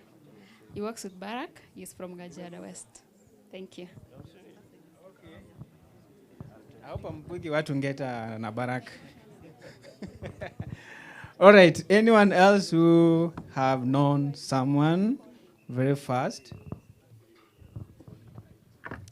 Good morning, everyone. My name is Harriet Amacha. I'm from Machakos Town.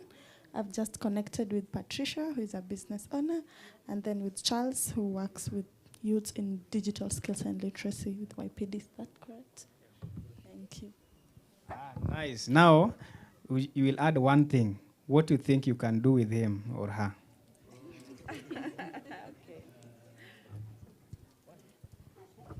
Good morning.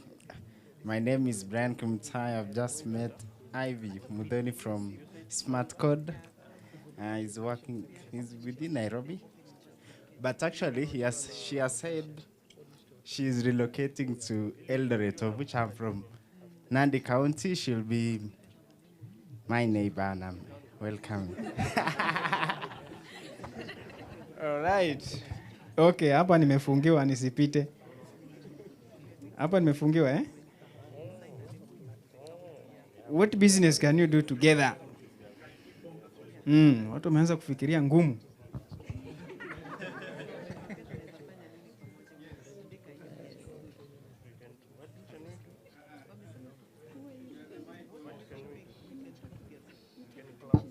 Thank you. Hi, everyone.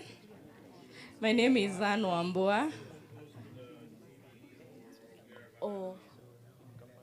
Okay, I'm from Machakos.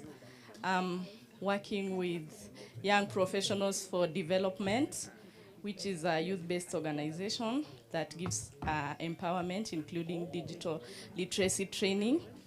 I have met Buka. Buka is from ENACT. ENACT is a CBO in Nairobi that does digital skills training for youth. Yeah, and I think with us, because part of us does the trainings, we can partner with him to give the skills to the youths. All right, Caleb, please confirm if you are okay. You can hear us.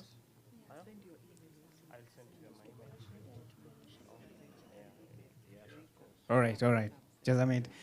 So we get just one person? Daktari.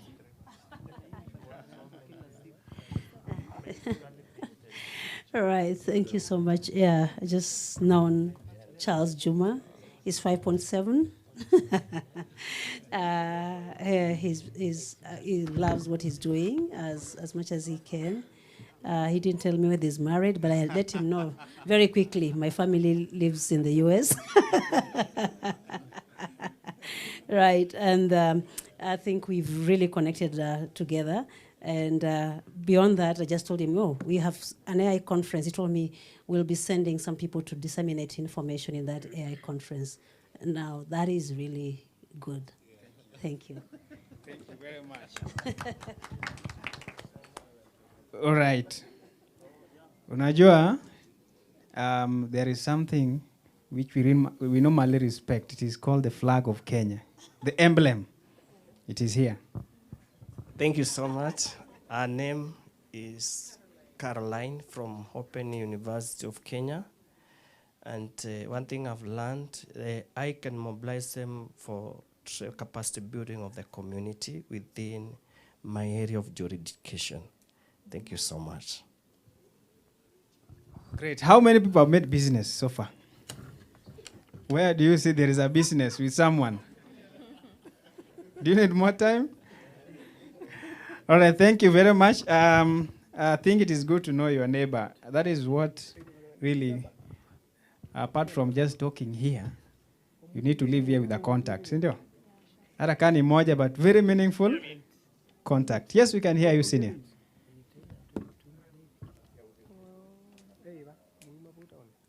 Okay. Can I start? Yes. Okay, great. Good morning, everyone. My time and good morning, everyone in Kenya.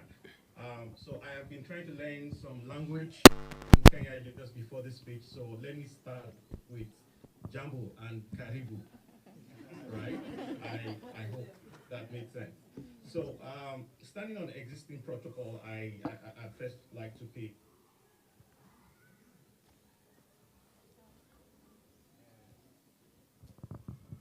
We need more community networks here. And Kevin, both from ISOC. So I just wanted to salute you guys there. But more importantly, I want to thank Alphonse and the Internet Society Kenya chapter for inviting me.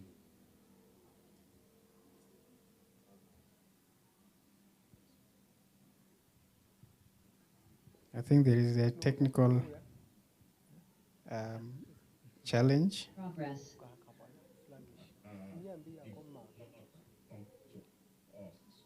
We actually went mute, and so for hundreds of millions of people across Africa, that journey is still unfinished. We haven't gotten to that place we really want to get to. Am I still connected? Yes, yes. Can you hear me? I see the YouTube. Okay, great. But in the room today, because of the fact that that journey is unfinished, we have a lot of people who are refusing to accept the fact that we cannot all remain unconnected. So speaking from my own personal capacity, but from someone who is very interested in community network, I want to say this summit is one important summit that is a growing movement. You did not wait for permission. So I want to give you your credit and your flowers now. You built something, and then it spreads across different parts of the world. And you guys have started something that defines how Africa connects. You are showing example, and that is something I am very, very happy about. Now, it's a group of people, just where you guys were connected, so that their village or their neighborhood is not on the map, the internet map somewhere, and you decide to take things into your hands and you build infrastructure, train technicians, and you also try to have conversations around how networks are governed. And so putting yourself on the map is something that I am super proud, and it's some form of self-determination that you expressed your freedom, your independence through fiber networks, TV white spaces, spectrums, Wi-Fi antennas on rooftops, and so it works.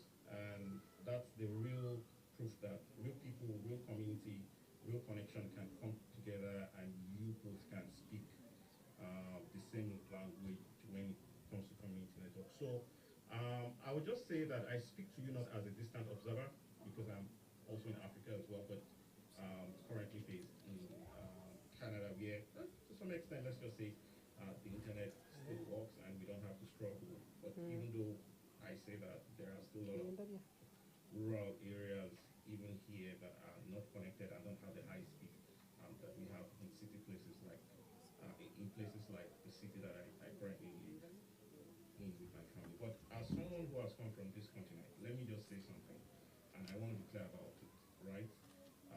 I grew up understanding what it means that infrastructure really does not exist. So earlier in the year, I was sharing a story of how the internet played an important role in my life. And it started from the university phone, which is the university hostel in Africa, right? Where I had to do some assignments and do some things, and then I really did not want to use the university library. But I feel that there are a lot of resources online that I could use, right? And so, because of the fact that I had access to the internet, even though I was not the smartest guy in the room, right? And in my class, the internet made me sounded and also looked like one of the smartest guys in the room, simply because I had more access to resources that my library cannot provide for me. And so the story is not over for anyone. I haven't shared my own story. It's been written, and Kenya chapter is at the forefront. So I want to congratulate you all for for this very important milestone and step that you guys have taken. So I just want to end up with just a few things that came to my mind while trying to prepare this speech. I've seen through my work in internet governance across the continent and globally how practitioners like you shape the conversations that matters. And I also just want to encourage you that one important thing, that despite the fact that we have a lot of technical folks in the room, practitioners and folks doing it, I want to encourage you that you should please participate in your local governance. Like they say, like one of the philosophers says that failure to participate in governance means that you are being governed by imbeciles. My apology for using that word, imbeciles, for failure of people who do not want to participate in governance. Now, if you don't participate in governance by electing the right people that understands the importance of the internet, they will always shut down the internet whenever there is election. They will think that the internet in the rural area and what you're doing with the community network is not as important as anything. So I want to spark something in you that while you are also discussing community network, think of your local community in participating in the local governance of your community, where you can advocate and share the importance of why the internet must continue to be up and why people should remain connected in the rural areas, right?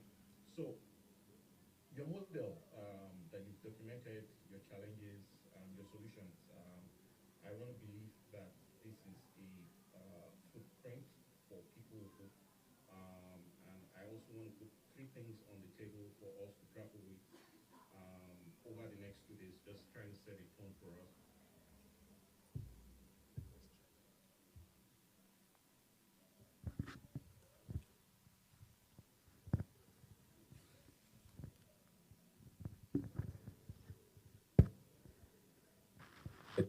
Network in Nigeria failed at some point in time, and the failure was simply because of the fact that there was a lot of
Progress.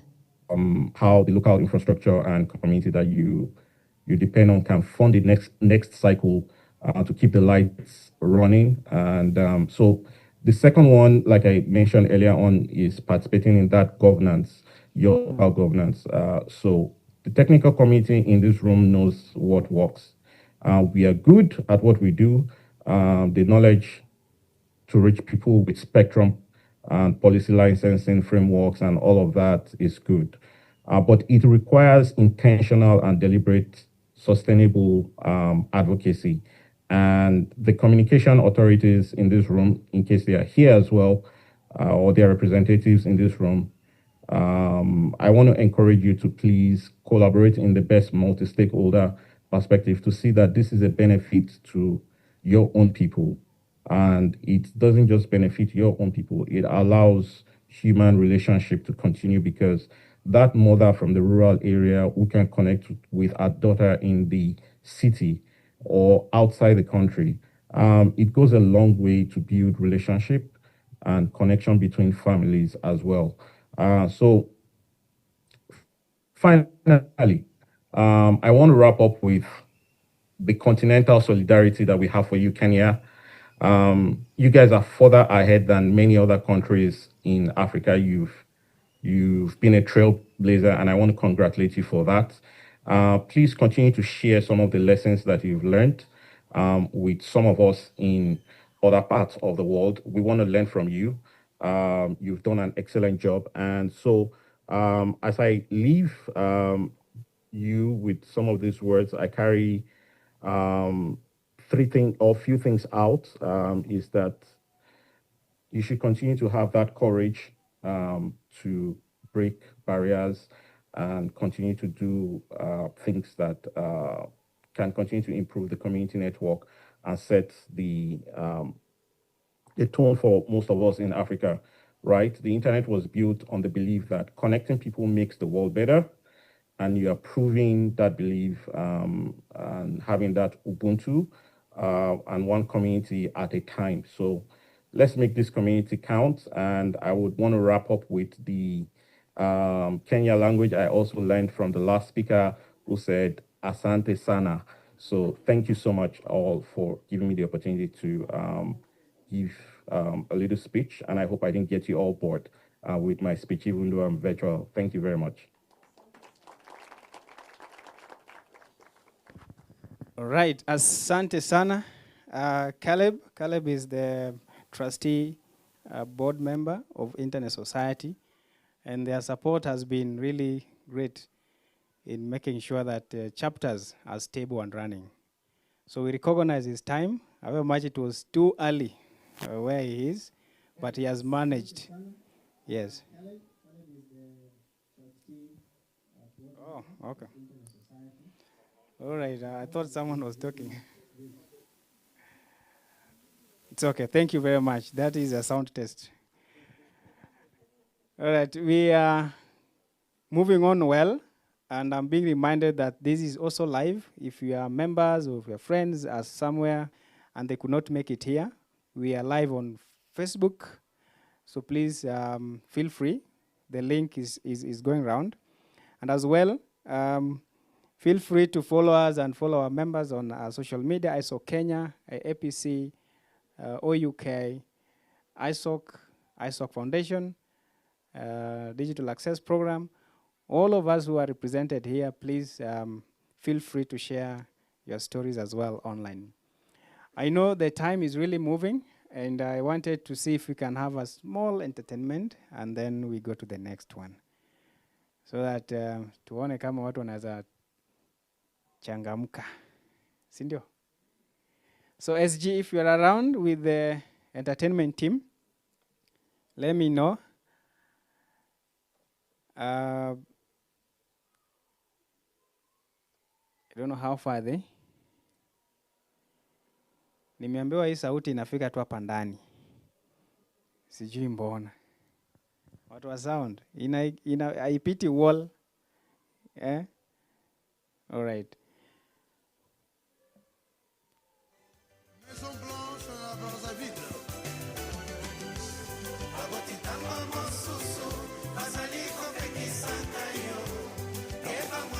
All right, I'm told 5 minutes they are putting on, and while they're doing that, I know some of us are still going to attend the other side of the meeting, but there's some few things I want to put across. As my seniors were talking, I was also making some notes.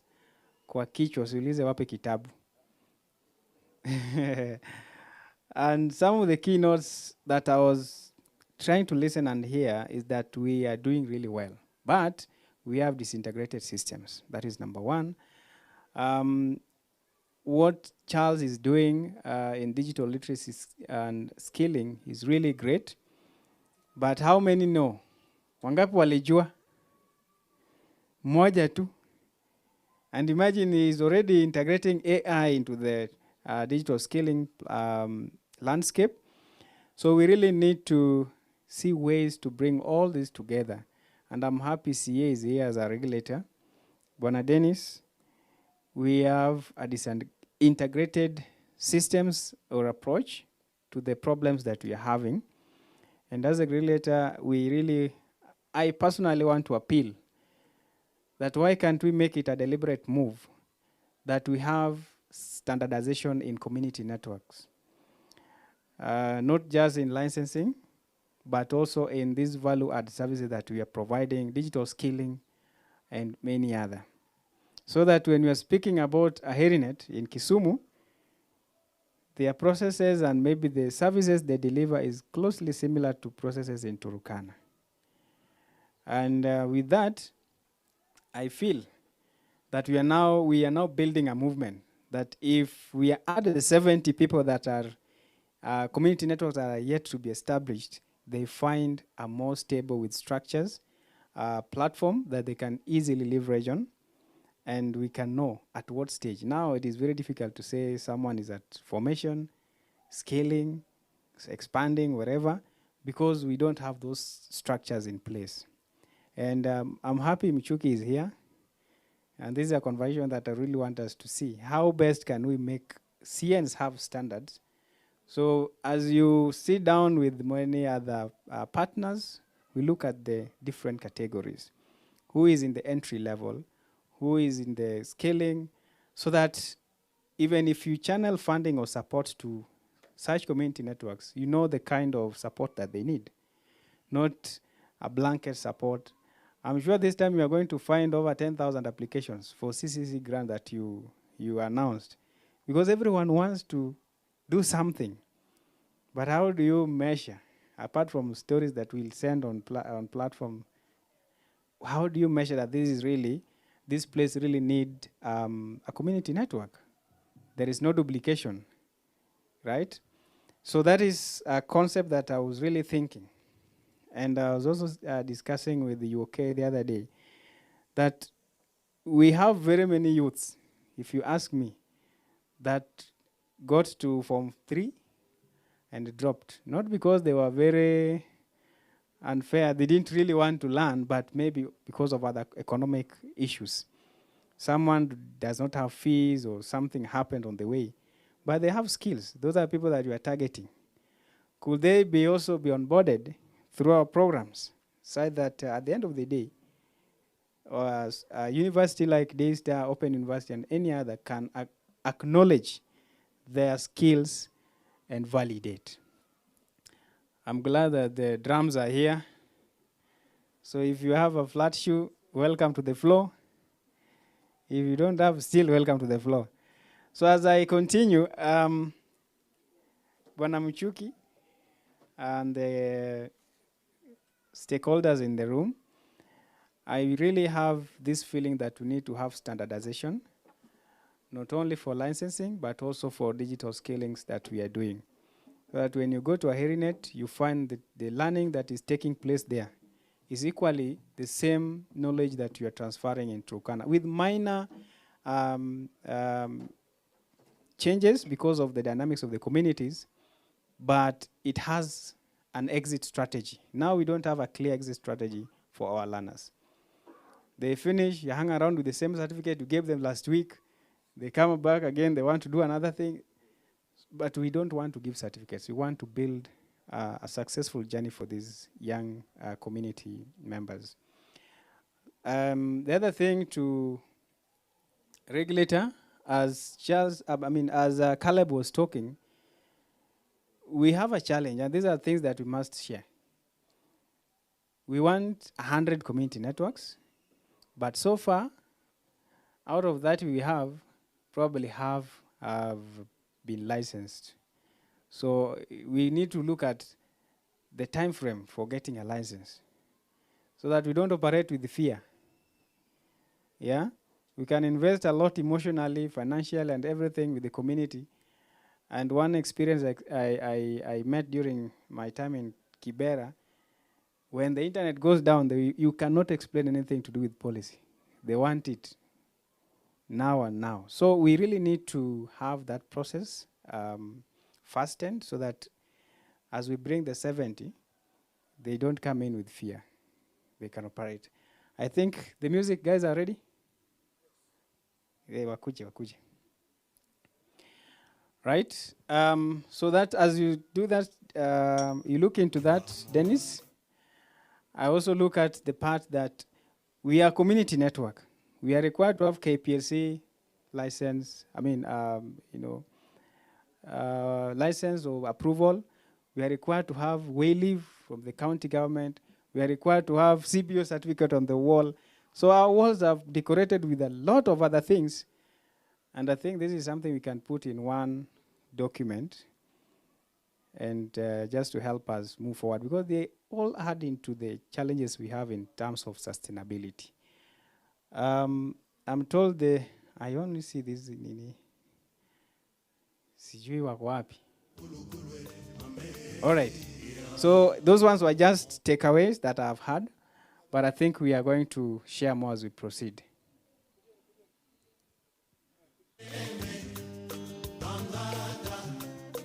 Karibu. Thank you.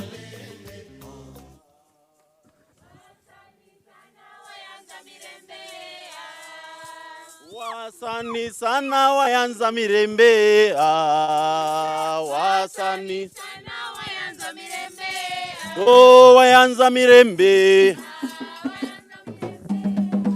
wayanza mirembe, oh Afrika yote wayanza mirembe,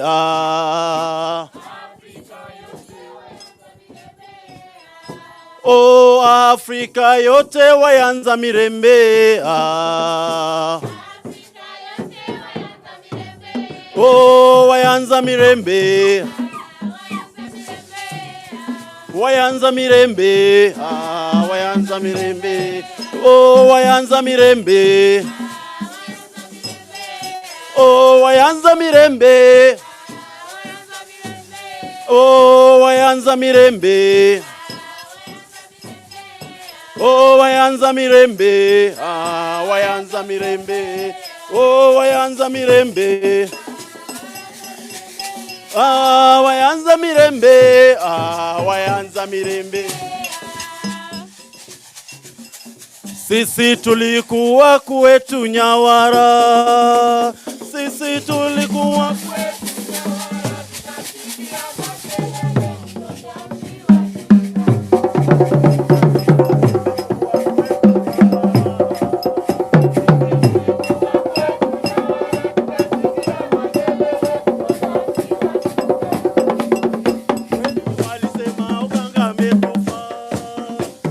walisema Uganda amekufa, twende tulie, twende tulie, twende tulie, tulilie mji wa Chuka.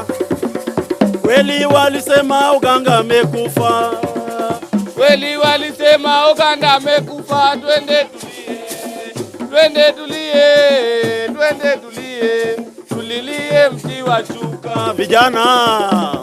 Vijana wa leo tunawaambieni, vijana mkiwa na pesa zenu. Vijana wa leo tunawaambieni, vijana mkiwa na pesa zenu. Kwanza mununue motoka, kwanza mununue motoka. Skuta muache, tuachie vitembo vijana. Motoka ndugu, motoka ndugu, motoka ndugu, tabeba mama. Skuta muache, muachie warembo vijana.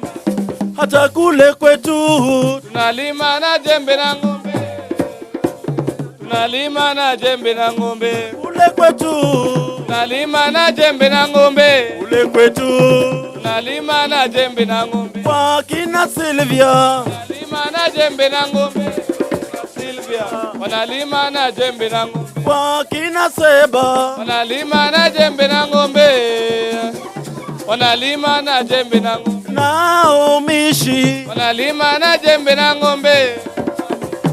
Wanalima na jembe na ng'ombe. na sisi sote Tunalima na jembe na ng'ombe na sisi sote. na sisi sote Tunalima na jembe na ng'ombe na sisi sote. Tunalima na jembe na na sisi sote Tunalima na jembe na ng'ombe na sisi sote. Tunalima na sisi sote Tunalima na jembe na ng'ombe na sisi sote. Tunalima na jembe na wa uko Madhare wanalima na jembe na ng'ombe. uko Madhare Wanalima na jembe na ng'ombe. na kwa Kibira Wanalima na jembe na ng'ombe. Kibera Wanalima na jembe na ng'ombe. na Uganda Wanalima na jembe na ng'ombe. Uganda Wanalima na jembe na ng'ombe. wana interneti Wanalima na jembe na ng'ombe. interneti Wanalima na jembe na ng'ombe. wana interneti Wanalima na jembe na ng'ombe. interneti Wanalima na jembe na ng'ombe. sisi sote Tunalima na jembe na ng'ombe. sisi sote Tunalima na jembe na ng'ombe. na sisi sote Tunalima na jembe na ng'ombe. sisi sote Tunalima na jembe na ng'ombe.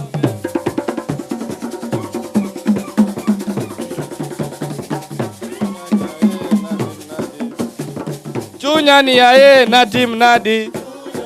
Chunya ni yae na tim nadi.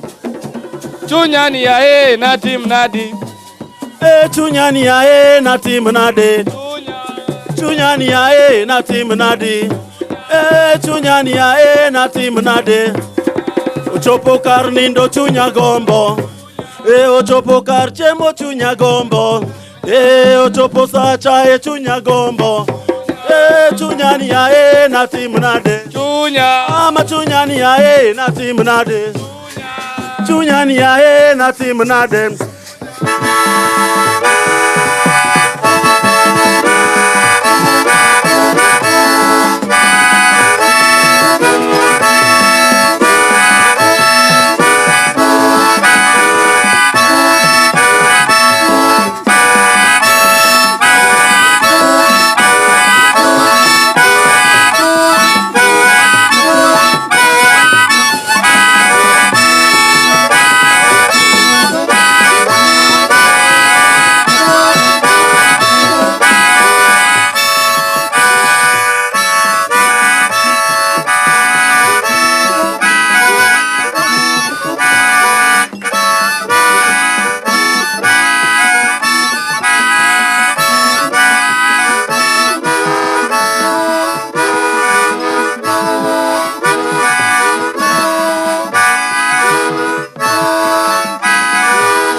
They have one more dance.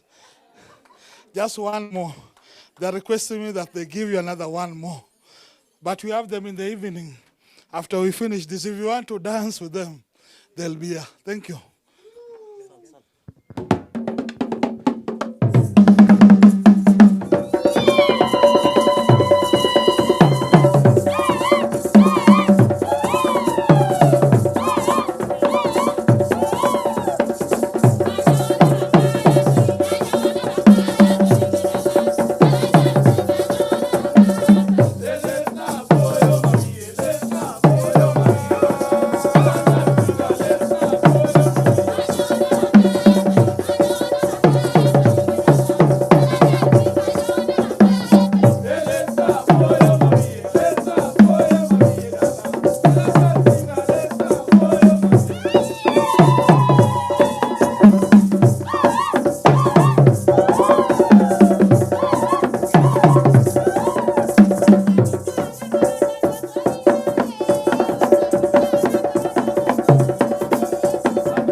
sote twapendeza, wasanii sana yapendeza. Atse, atse, atse.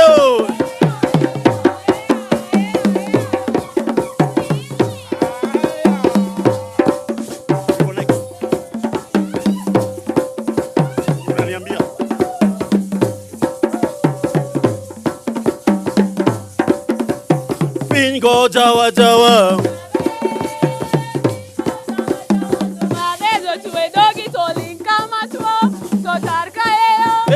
Pingo jawa jawa.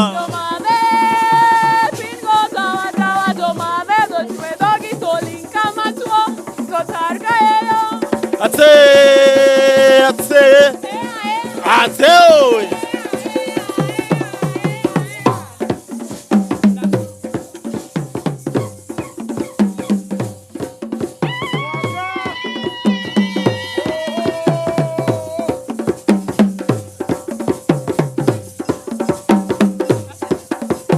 Dako kite pacho dereva, dako kite re pacho dereva, enie dereva pacho, enie dereva dala, enie dereva pacho, enie dereva dala.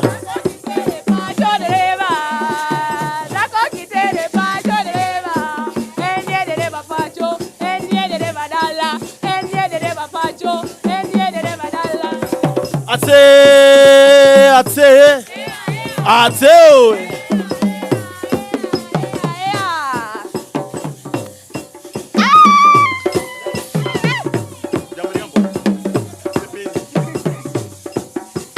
Jamriambo kot birogo ikoto chopo, jamriambo kot birogo ikoto chopo.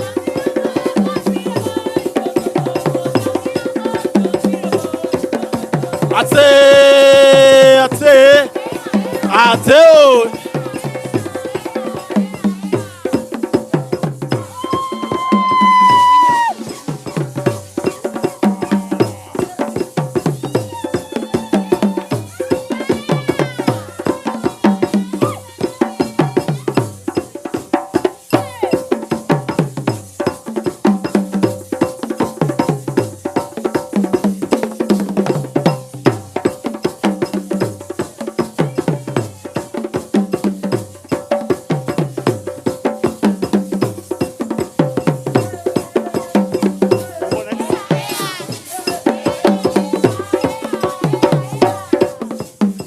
Winyo sungore, wangu winyo sungore. Sungore, wangu winyo sungore. Wewa, eh. Iradalawa. Ate, ateo.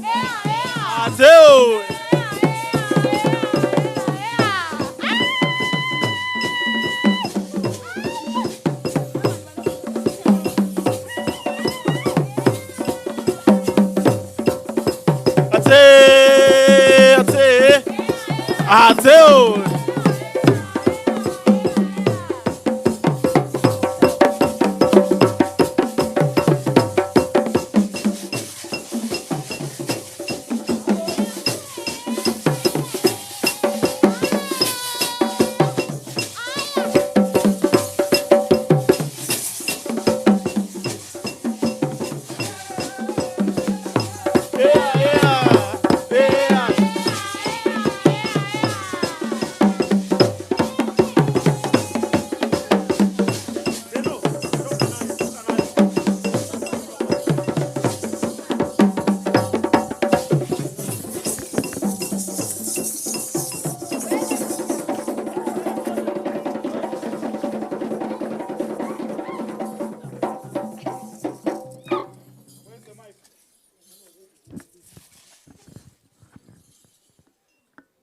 You know, it's not always good for people to perform like this and you leave.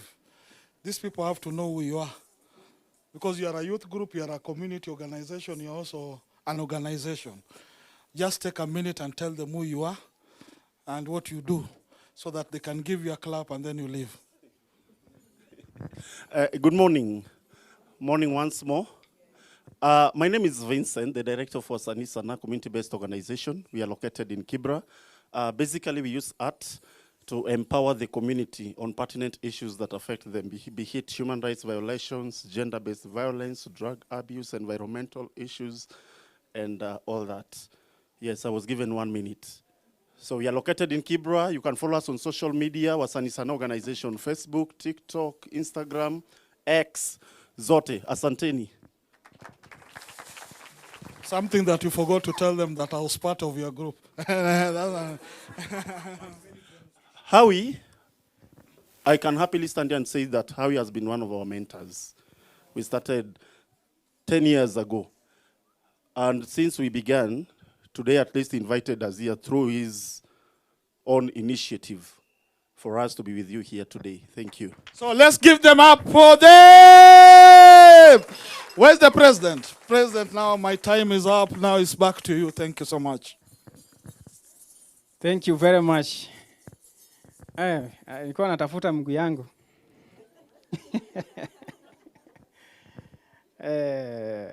That was good, right? Asante sana. So ladies and gentlemen, allow me then invite my colleague, Bwana Lawrence, who is the chair of membership, to take it up from there. Nimekuwa sana mbele yenu, si ndio? Ingekuwa huko, nilikuwa nangoja tu hatafika saa ngapi. But thank you very much for your attention. Karibu Lawrence. Please help me congratulate and clap for the president as he exits the stage temporarily.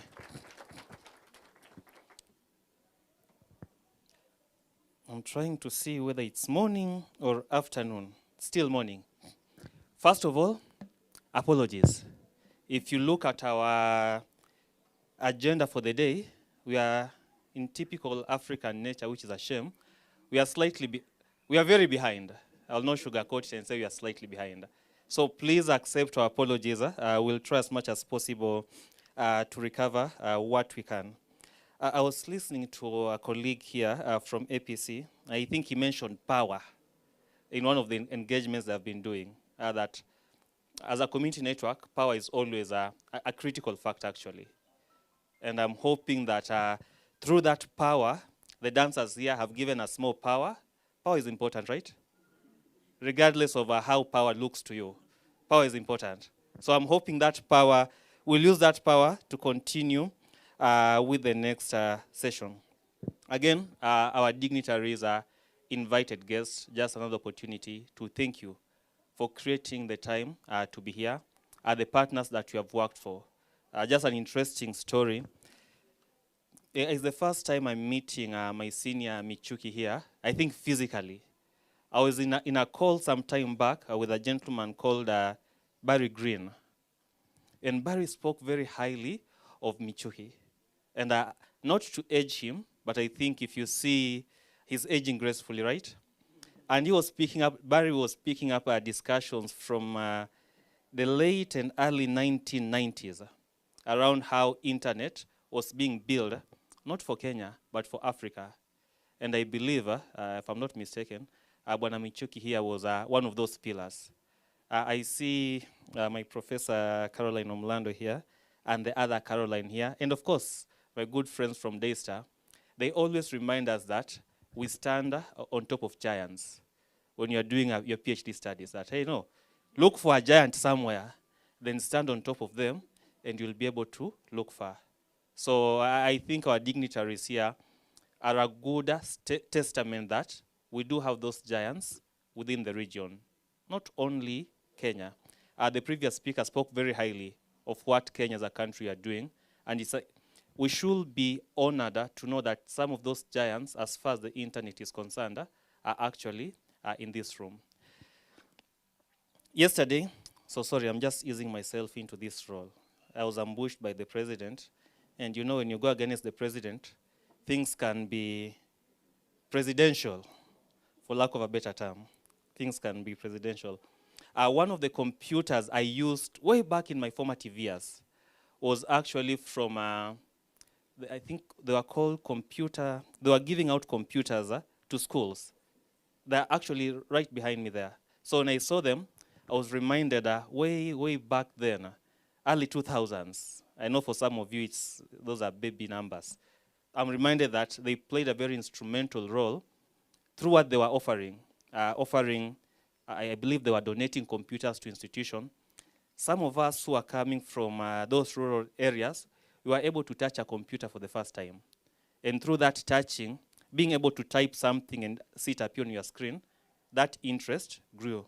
And right here, this young guy from some remote rural area in Western is standing in front of people who are probably well more educated than him, but paying attention to him. Through, again, an initiative that provided computers and made internet closer to a community of people who will have not had that specific chance. Who knows? Without that goodwill from them, pengine ningekuwa mkulima somewhere there back in Western. But here I am. My next session will be, well, it's been an honor. I will be inviting some of the biggest, heaviest hitters on matters, ISOC matters, internet. So for my remaining guests, remember we talked over time. I won't want to take too much of your time. You've already taken too much of your time. So I will kindly request, when we give you the stage, use that time. Don't feel rushed, but use it very effectively and efficiently. And with that, I would like to invite our first guest, Senior Mr. Dennis Sonoia, who is the Assistant Director, Licensing and Compliance Communication Authority of Kenya. Sir, the stage is all yours. Let's please clap for him. Iyo makofi jameni. I thought we just had power. Thank you so much. Thank you and good morning. My name is Dennis Sonoya from Communication Authority of Kenya. I'm very happy to be here. I claim to be one of the supporters of community networks within the government. I'm very happy to have been part of this journey for the last many years. Actually, it's sad that Charles has already left the room, but I met Charles 8 years ago when we came to visit the Communication Authority. That's Charles from the British Digital Access Program. And I think it's been very fascinating and an interesting journey. And I'm actually very happy to have this chance to address you on the 3rd Community Network Summit. Today I don't have a formal speech. I'm not appearing in that level of capacity. I'm here to give my remarks as a friend of community networks and of the Internet Society. Interestingly, I just wanted to maybe give some highlights to many of us because some don't understand how policy trickles down to implementation. So I would say one of the most important things that ever happened to Kenya, and especially the movement of internet at the grassroots level, at community level, one of the best things that happened to community networks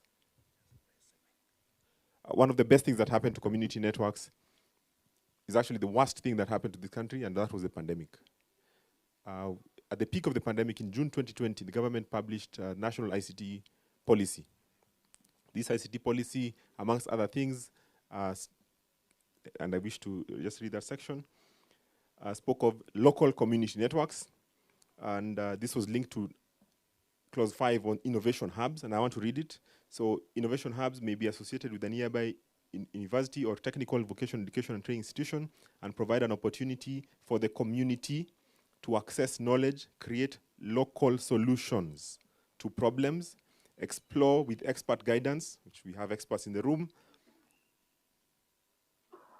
improvements to traditional solutions, solar power, etc., banana leaf solar, etc., and enter the enterprise pipeline to mass production. Additionally, there's another clause I wish to read. The use of radio frequency spectrum, the spectrum department which I was in for 10 years, should contribute to the promotion of national interests, development and diversity, including increasing the amount of spectrum available for assignment, improving sharing conditions among different radio communication services, and increasing the number of licenses dedicated to community services. I assure you, without those clauses in the ICT policy guidelines, everything else that came after would not be a reality. Because now, the following year, in 2021, the public consultation was published in support from Kiktanet and ISOC and many others. And this led to the creation of the Community Network and Service Provider License as effectively at the time the 4th tier on the infrastructure provision category. And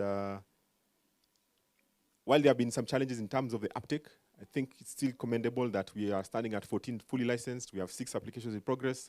We are shooting towards 30 very soon, hopefully with increased demand and the opportunity at stake.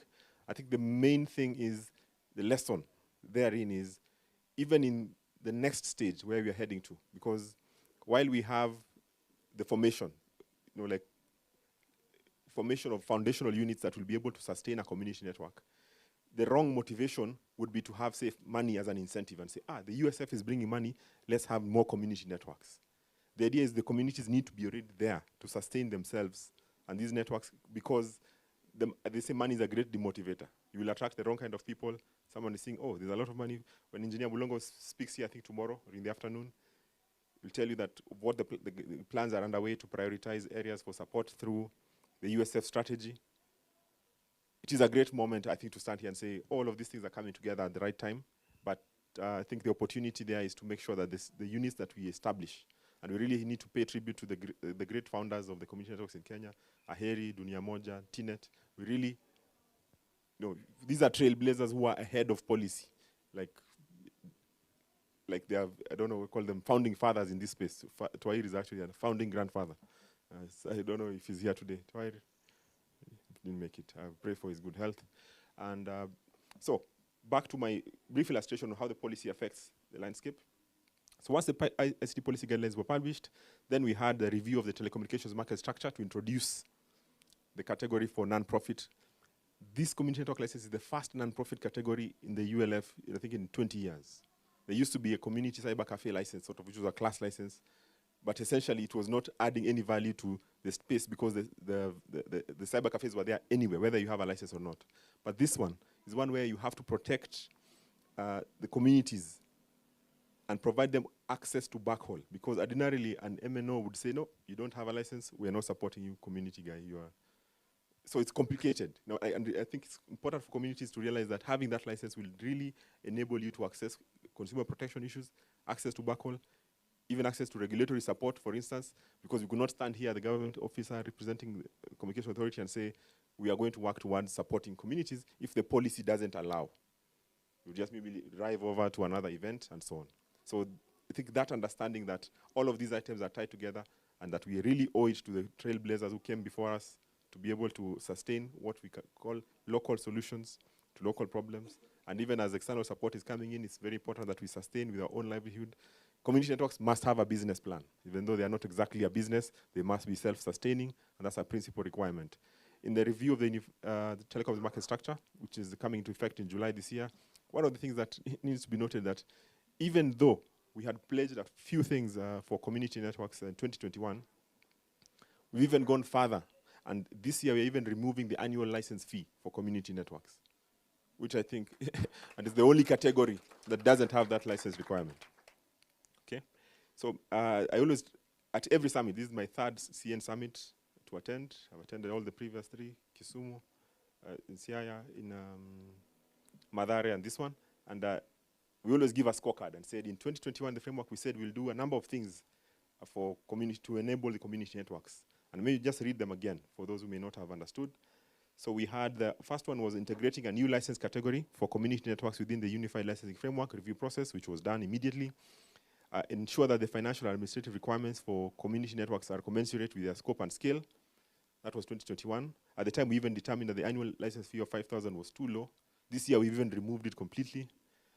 So I think, I don't know, if you don't have the opportunity to establish your own community network, at least and empower your village, it's going to be very difficult. So short-term objectives were under short-range devices, reviewing power limits for Wi-Fi, 2.4 and 5 gigahertz, which was done.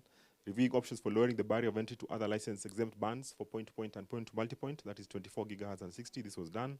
Expanding the range of frequencies available for license-exempt use, especially in the lower 6 gigahertz band, this was done. Strengthen collaborations with service providers to foster standards and regulatory inclusion. This was done, and this continues. It's not going to end, even in the community networks and summit and, no, sorry, not the summit, the stakeholder workshop we had on non-public networks in January. MNOs even joined the panel and actually said they understand that these community networks are not competing with MNOs. They are actually providing complementary services to the community, and it is important that they integrate and work together to ensure that the services are available. And under shared spectrum, we had the issue of commercial availability of geolocation databases, the TVY space. That was introduced, although the technology itself faced additional barriers due to cost of operation. But I think on the policy side, everything was done to enable, to provide the opportunity. Government can only provide the policy. Industry stakeholders, etc., must come in and support the ecosystem and be able to drive us forward. Then we have additional issue that is very relevant right now, evaluating the feasibility of local dynamic shared access to IMT spectrum. In the consultants' report this afternoon or tomorrow, you'll see that there are options for community networks to establish their own radio access network sites. We also have a running project in parallel with the Afralti, Strathmore, DSA, many others, to work on a pilot deployment of a non-public network in Kajiado in the next 2 months or less. And we really hope to see that as a reality, because that will inform the policy direction, the regulatory framework, and allow the implementation to be practical. On additional complementary actions, we said we were going to review spectrum fees. This was done. There was a spectrum fee schedule that was done. And also for community networks, even these point-to-point links that ordinarily are outside a building or campus area, which are traditionally expected to be subjected to a small nominal fee of 10,000 per terminal, for community networks only was waived to nil. So this was in 2021. And access to backhaul. So the main issue that may be pending, and I think is the biggest problem that has been raised by many stakeholders in the past, is that access to backhaul is a big challenge, and requiring fiber optic network operators to publish a standard reference access. Okay, I've been even finishing. Sorry, I've not been doing the mic so well because the echo is too loud for me. But I hope you've been able to hear me at the back. Yes. Okay. So on the last issue on access to backhaul, we're really hoping that to introduce license conditions to request mobile network operators or NFPs, upstream service providers to declare their rates, especially for community, because you'll find that if you walk to any OMNO or any service provider, and you'll see that in the cost modeling study conducted by the VISCA, you'll see that upstream providers usually charge a different rate based on who you are. And that's a bit of a big problem. It's, of course, linked to competition, but it's an opportunity for CA to work together with all the stakeholders to make sure this happens. So those are my remarks on how policy links to implementation and how the value chain has gone. So that's the status. Thank you so much. Apologies for the microphone issue. Next time, I'll bring a louder voice. Thank you. Another round of applause for Dennis, tafadhali.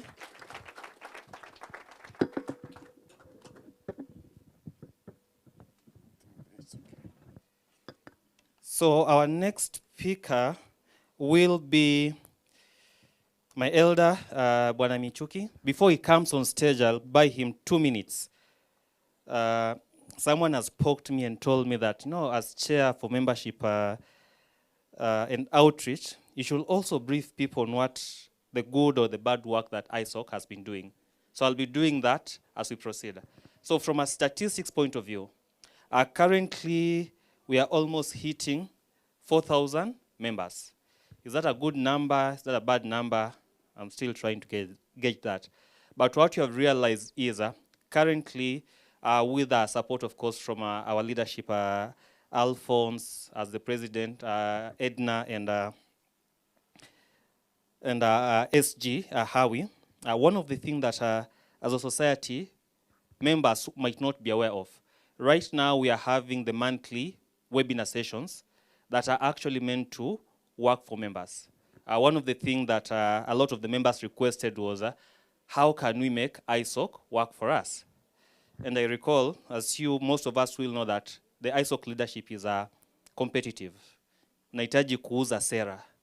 So one of my seras was, we'll actually try and make ISOC membership or ISOC member to see the benefit. The monthly webinar is one way we're actually doing that, where we're inviting members and giving them that opportunity to share knowledge and share insights. So what have we done so far? Through membership, we have had members telling us the challenges they're encountering when it comes to utilization of AI, especially in the marginalized area. So in Nairobi and a lot of our urban cities, we hear of AI, and for us it's a no-brainer. Go to ChatGPT, go to cloud. But somewhere in Molo, in the deep interior of Molo, you tell this guy, umejaribu ChatGPT? They're like, cha? It's AI, but you're also realizing that AI means, at times it doesn't mean anything, depending with where we are. So again, one of the things we are seeing from the members actually utilizing their expertise to educate the wider members. Again, we have a lot of other things that we are doing, and hopefully, as we progress, I will be sharing bits and pieces around that.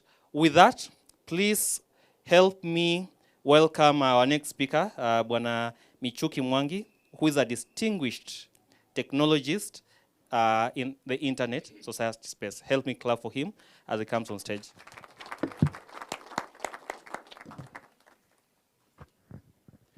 Thank you very much, moderator. Good afternoon, everyone. I think we've passed the 12 o'clock. Where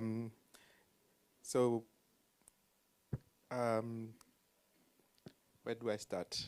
Lots of speakers have mentioned a number of things that I thought I'll cover today. Just to go back, my introduction is Michuki Mwangi. I work for the Internet Society. My role as Distinguished Technologist for Connectivity is to support the expansion of connectivity to those people who need it the most.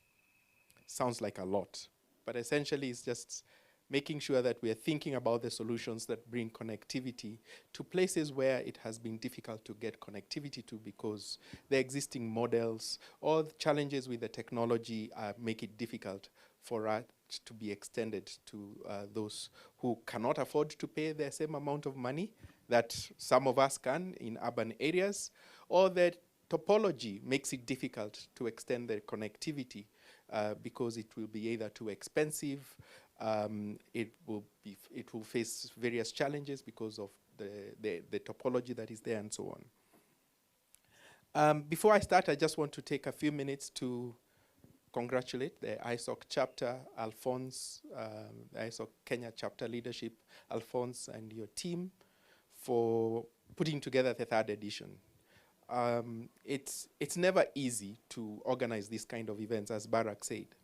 Being the 3rd event, again, as someone who's been able to organize similar, I'll say, platforms, because what you're trying to do here is create a platform that enables those people who are connecting those in underserved, marginalized communities or establishing community networks to have a platform where they can share ideas, experiences, address challenges that they are facing so that they can be better.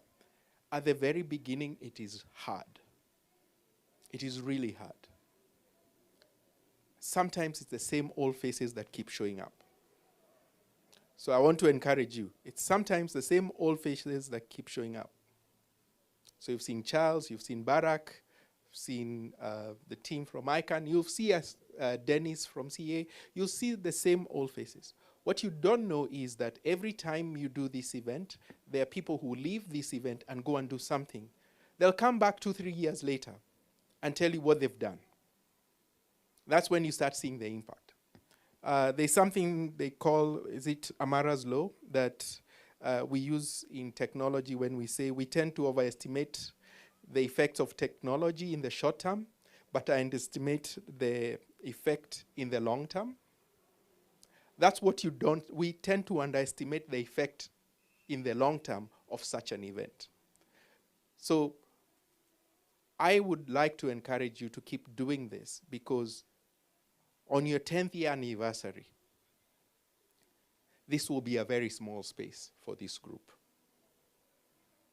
It will be a very small space. I know for someone like Dennis and the team that the target is 100 community networks.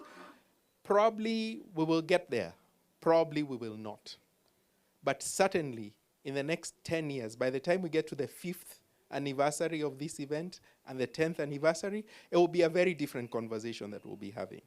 We're still having conversations about the foundations of what it is to set up a community network, why it's important. The conversation 5 years from now will be very different.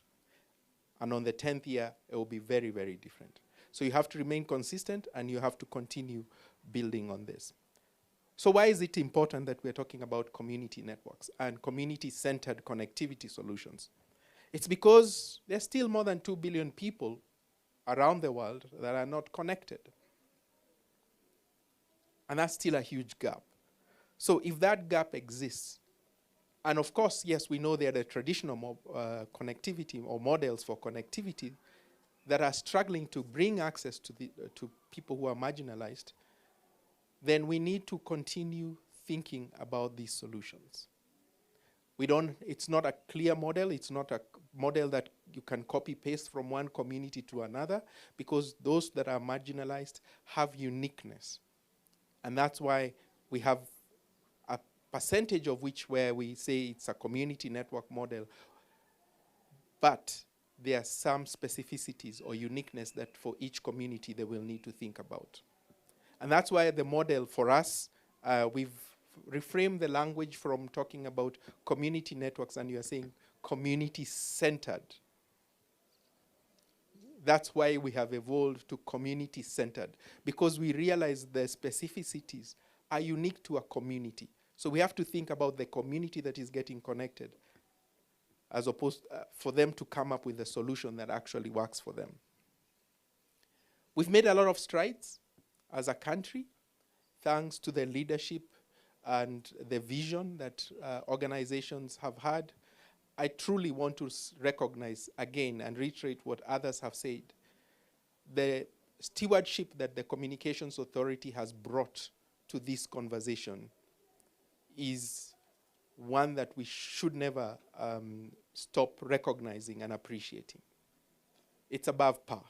So Dennis, to you and the team back, truly we are grateful for the support and the thought leadership you brought to this conversation, because you've really made it possible for certain things to happen that cannot happen in other countries. With the progress we're making as a country, the next conversation comes into meaningful access. Yes, we bring connectivity, but then what? You can bring connectivity, but it will not be, there will not be adoption, or people will not take up the connectivity. So we have to think about it from a perspective of, why are you bringing connectivity to those who are not connected, those who are underserved, those who are marginalized? Why do we want to bring connectivity? On that note, I want to talk about three things briefly. Why community-centered connectivity matters in bridging the digital divide. Why does it matter?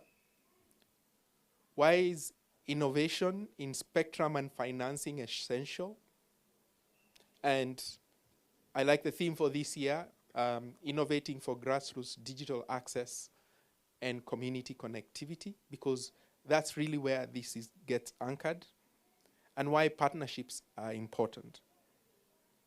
So the important thing when it comes to community-centered connectivity in bridging the digital divide is because we have to look at it from three pillars: availability, affordability, and adoption. Those become the key things. It has to be available, it has to be affordable. But even with those two, why? I always remember some years back we did a research in Rwanda where it had the highest coverage of 4G connectivity, but the lowest level of adoption. And so we sent a researcher to sort of ask and do a study why the adoption was low. And the response we got from that, some of the people who were interviewed, was, why? Why do I need the connectivity? It's like, oh, well, communication. But my neighbor is just here. So everybody I need to speak to is right here. So why communication? No. Everybody I need to speak to is in this village, and I don't need to spend money. I can literally walk and talk to any other person I need to. So why do I need connectivity? And it was quite an insightful research, and it's online. You can actually find it on the ISOC website, the Internet Society website, where it really started bringing out the issue of relevance, the relevance of connectivity. Why am I getting connected? And if you don't think about that piece, taking connectivity to a community, the adoption will be low, it will be inconsistent, and that means it affects the sustainability of that community network. So those will be key things to think about. Essentially, we have to think about connecting people. It is about empowering those communities to shape their own digital futures. That becomes the underlying thing. The second point is innovation, especially when it comes to spectrum and financing. Dennis has mentioned something that we're doing with that they're doing from a regulatory perspective with respect to access to shared spectrum on the IMT. For you who are non-technical, it sounds like something IMT. Well, IMT stands for International Mobile Telecommunications. So we are doing some research to understand, is it possible for a community network to build its own mobile 4G network? Does that make sense? A community network to build its own mobile network, 4G mobile network. So right now, we are limited to doing wireless, hotspots, and maybe fiber. Imagine being able to add on 4G. It increases your opportunity to cover more people. So that's a pilot that we are currently running with Afralti, CA, a few others, Barak at the Namelok Community Network in Kajiado. We're going to do some studies based on other experiences around the world, and we're going to try and set up a 4G network in Namelok to pilot what it looks like for a community network to run its own 4G network. And based on the outcomes of that, our hope is by next year, community networks will be able to go out and apply for a license that gives them the spectrum and understand how to actually go out and build its own 4G network. In addition to the fixed wireless and fixed broadband, fixed wired, like fiber networks that you're all rolling out. Isn't that going to be great? It really opens up the opportunities, right? And as you can see, the barrier has been set so low for community networks because we see community networks differently. They have a role to play on that third bit when it comes to adoption, because they're the ones that are going to play an important role in developing the capacity of the community, digital skilling. They are right there in the community. So they can identify what really makes sense when it comes to adoption. So in that, I truly want to recognize the role that CA continues to play in rethinking regulation. I'm really keen to hear the results of the Universal USF study that was done with respect to financing for community networks. But also I want you to think about community networks. Even though they are CBOs in Kenya, it doesn't mean that you cannot be sustainable. Barak said that. I want to reiterate that. You have to be sustainable. Dennis mentioned you have to have a business model. Yes.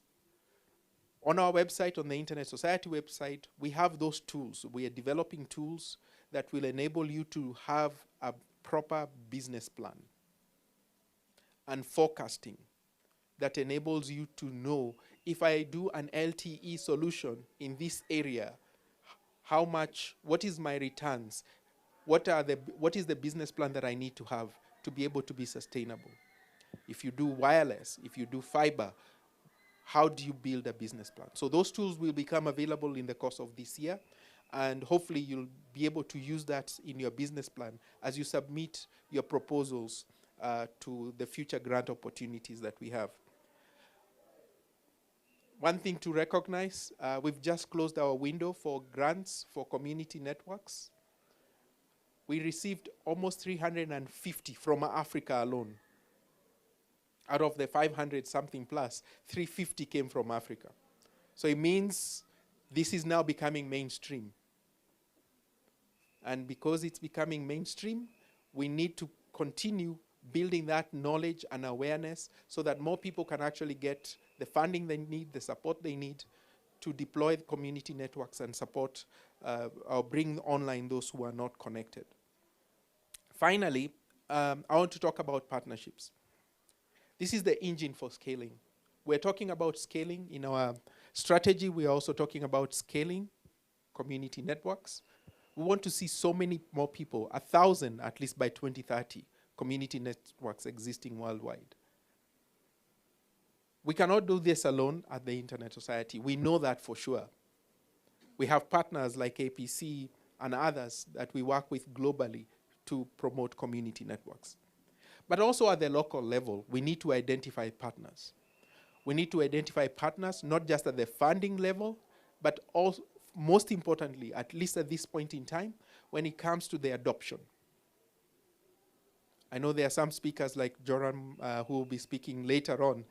Those are the kind of partnerships under the university open access. Those are the partnerships that we really need to have at the local national level, because they help localize the solution further, entrench it to what is locally meaningful to us. What is it that we want to use the internet for? It's not just about the digitization. It's the internet's value is two-way. There's what you get from it, and there's what you bring to it. So we have to think about it from those two sides. That's the only way it becomes a valuable and critical resource for us. Right now, we are mostly thinking about what we bring. The local partnerships will help us to start thinking about what we, to what we bring to the internet. What value does that community bring online that also continues to enhance or bring additional value to that particular community? Because that's the only way they can sustain it. If I have to choose between buying bread or milk or food and connectivity that I am only using for entertainment, the priority will go to food. But if I have to think of connectivity as the one that gives me money to buy food tomorrow, then the internet becomes the priority because it assures me of food tomorrow. And we have to think about connectivity from those perspectives. So we all have a role, regardless of the sector you find yourself in, or in the stakeholder group you find yourself in, whether you're a policymaker, whether you're in the academia, civil society, and so on. We all have a role to play in promoting this. So in conclusion, I think Kenya is in a much better place than we were 5 years ago, thanks to the efforts of everyone involved.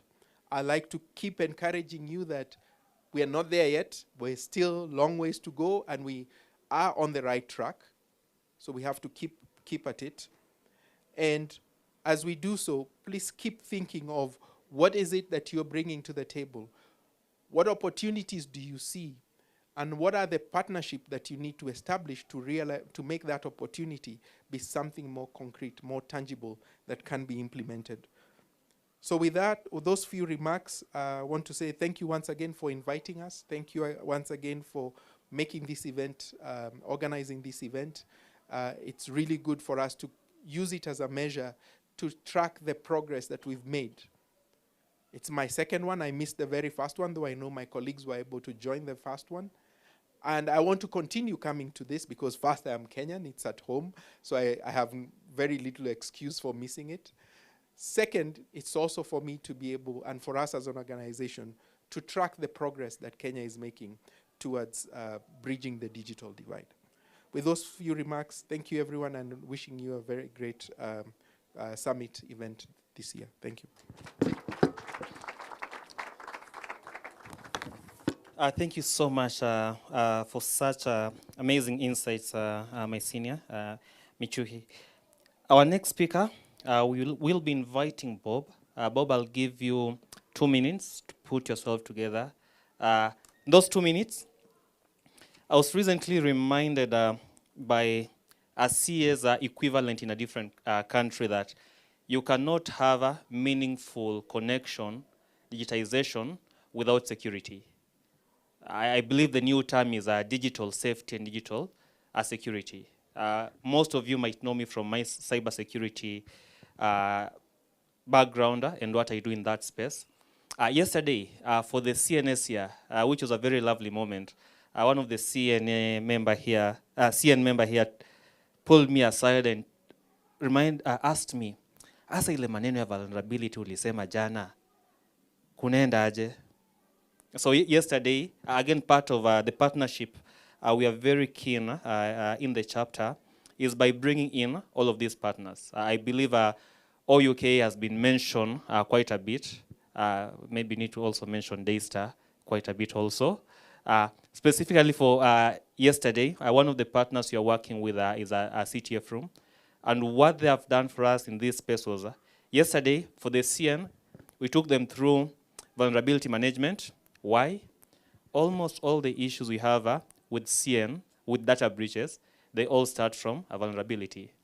It might be a technical vulnerability, it might be a human vulnerability, it might be a process vulnerability. Again, trying to actually ensure ISOC works for our members and meeting them at their respective needs. Last thing we also discussed was incident response. So what an instance means different things to CN. What happens if your router is stolen and now Engineer Alphonse is being asked, wapi internet, as if he walks with it in the pocket. If that happens, how do you do communication? How do you prepare for that? Do you have a backup strategy? So with that, please help me welcome Bob Ochieng, Senior Director, New GTLD Program at ICANN. Makofi tafadhali.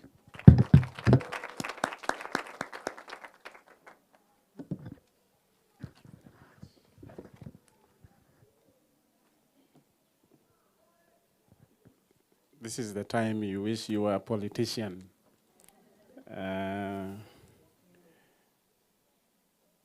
Thank you for that introduction. A lot has been said already. So I'll try to be very brief, and I know we are grossly behind time or ahead of time? Behind time. So my apologies because I was meant to be somewhere by now. But thank you for this invitation to the ISOC Kenya chapter. Alphonse, thank you for extending the invite. And as they say in politics, allow me to stand on existing protocol.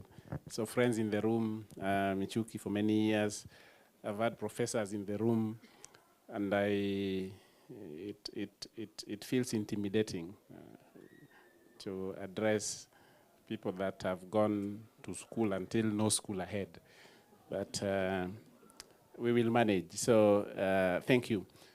You know, a lot has been said, and you know, I could simply say I agree with all of them. And Michuki claimed that earlier speakers stole his points, but he literally stole mine. So I have nothing more to say. But I'll highlight a few, maybe 3 critical areas. And I like reminding us of the words of, because we are professors in the room, the words of one of the great writers in Africa, Achebe. And he says in Things Fall Apart that when you call your kinsmen together to, you know, to sit below those trees or to have a meal, it is not because you are trying to redeem them from hunger, isn't it? They have food in the houses, and you are not also trying to help them see the moon, for example. They can see it from, you know, their houses. But sometimes it is important for kinsmen to gather together, and this kinsman, in this case, is you who are operating community networks. You're already doing this thing. You know what you're doing. You know how to run a community network. So why do you need to be here to talk to someone else who is doing the same thing as you? But that is precisely the point, that sometimes it makes sense for kinsmen to sit together to, you know, just share ideas. And you know, there is power in sharing ideas. And I'll give you a few examples. In fact, just sitting here, I learned something from Tara. Is it Tara? I don't know if it is a double A or single A, but I didn't know about optical something. I know about, you know, microwave and, you know, that kind of networks having rolled out, you know, telecoms networks. But I never used this technology. So there's power in sharing ideas. And that alone is enough reason to spend a whole day here and travel all the way from Mombasa or Garissa or Vihiga to come and just share ideas with someone who is doing the same thing as you. There's a lot of power in sharing ideas. So please keep doing this. On the ICANN side, we deal with names. That's what we are known for. But I'm not here to talk about names. I can only draw examples that I wish we can also learn from in this community of community networks. So I'm a bit curious on how that O is written. I'm sure there is a lot of thought that went into it, but I believe it is an O. And I'm also reminded that this is the 3rd edition of this event. So on the name side, you know, we partnered with ISOC amongst others many years ago to start an Africa DNS forum. And you will notice therein the difference that started at Africa level. So it was Africa DNS forum. Africa, that is 54 countries, or 55 if you speak to Morocco and agree. So starting at Africa level, but in this case, you are starting at national summit. There's a big difference. So as Mitch says, 5 years from today, the discussions will be very different. Probably there will be, I don't know if it is already there, an Africa Community Summit, maybe not just East Africa, because on the name side, now we have national DNS forums. We started with Africa DNS Forum. So this is not an effort in futility. And if someone doesn't come next year, it doesn't mean that they got nothing from here. 3 years down the line, they might actually host their regional community summit. So this is powerful. So the connections and the sharing that is here, never take it for granted. So I think that's the first thing I wanted to highlight. I wanted to speak a little bit more on the challenge that, the community network, should I say fraternity, is trying to address. As has been said, Barack spoke very passionately. He almost forgot he was in a forum. I think he thought he was in a classroom. I could see, because I understand where he was coming from. He gave the entire foundation from the heart. And, if you know Barack, he's a very gentleman. So I could see he was very emotional about this. The challenge is monumental. Michuki says there is 2-point-something billion, 2.2, 2.5, depending on what you read or which source, but it is over 2 billion that is offline. The other reality is that I think 70% of that 2 billion, or that 2-point-something billion, will always be from where? Guess? From Africa. Somehow, I don't know why.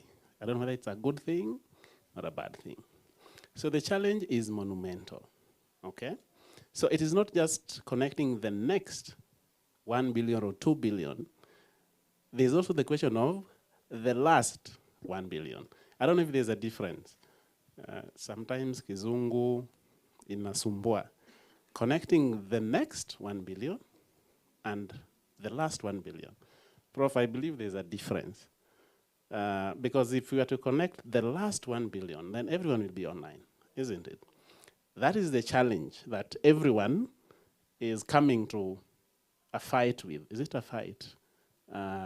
So you have come with community network. Someone has come with a whole enterprise network, if you're Safaricom or Airtel of this world.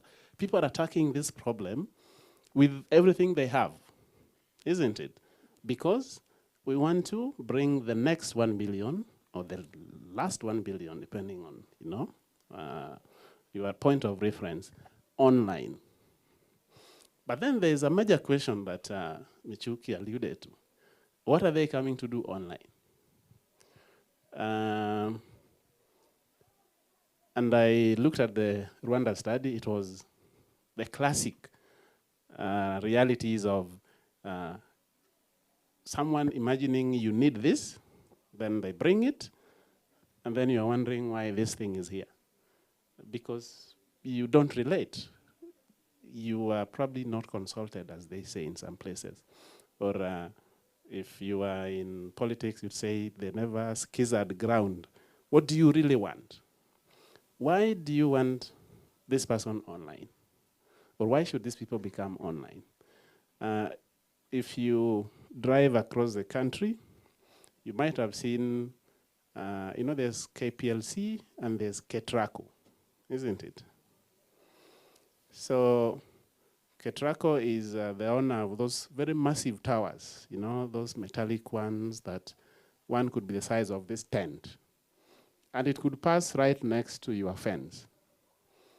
Will you have electricity? Though you can see the Ketraco power lines right across your fence. Does it mean you have electricity?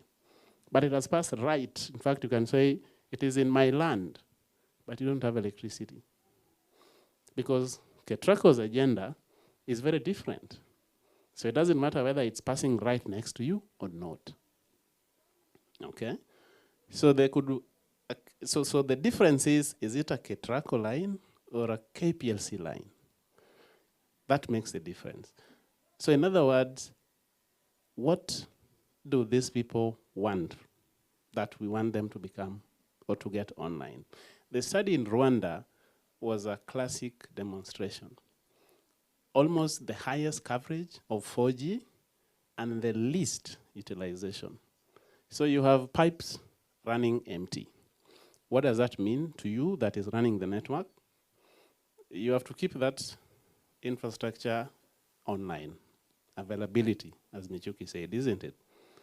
But there's nothing in it. There's no data flowing in it. So the return on investment is zero. And there's nothing as expensive as running an empty infrastructure. So what should we do? We should listen to what our different communities we are connecting want. And they're very diverse in their needs. So I would imagine that, a HeriNet is, solving something that is very pertinent to the community in that region. What is their communication needs? What is their business needs? What are they engaged in selling? I've always challenged, the government project that is, for example, rolling out the 25,000, is it Wi-Fi hotspots? And it's the same question. So once you come and mount this access point here, then what happens? Say you put it in Madari market, or Kibra market, or Kisumu market. The expectation of that community, in my imagination, but they should be consulted first, is that that community should that market should translate online. Meaning if I went to kibra.co.ke or .something.ke, I've brought in the domain name now, and that means they're also a partner, isn't it?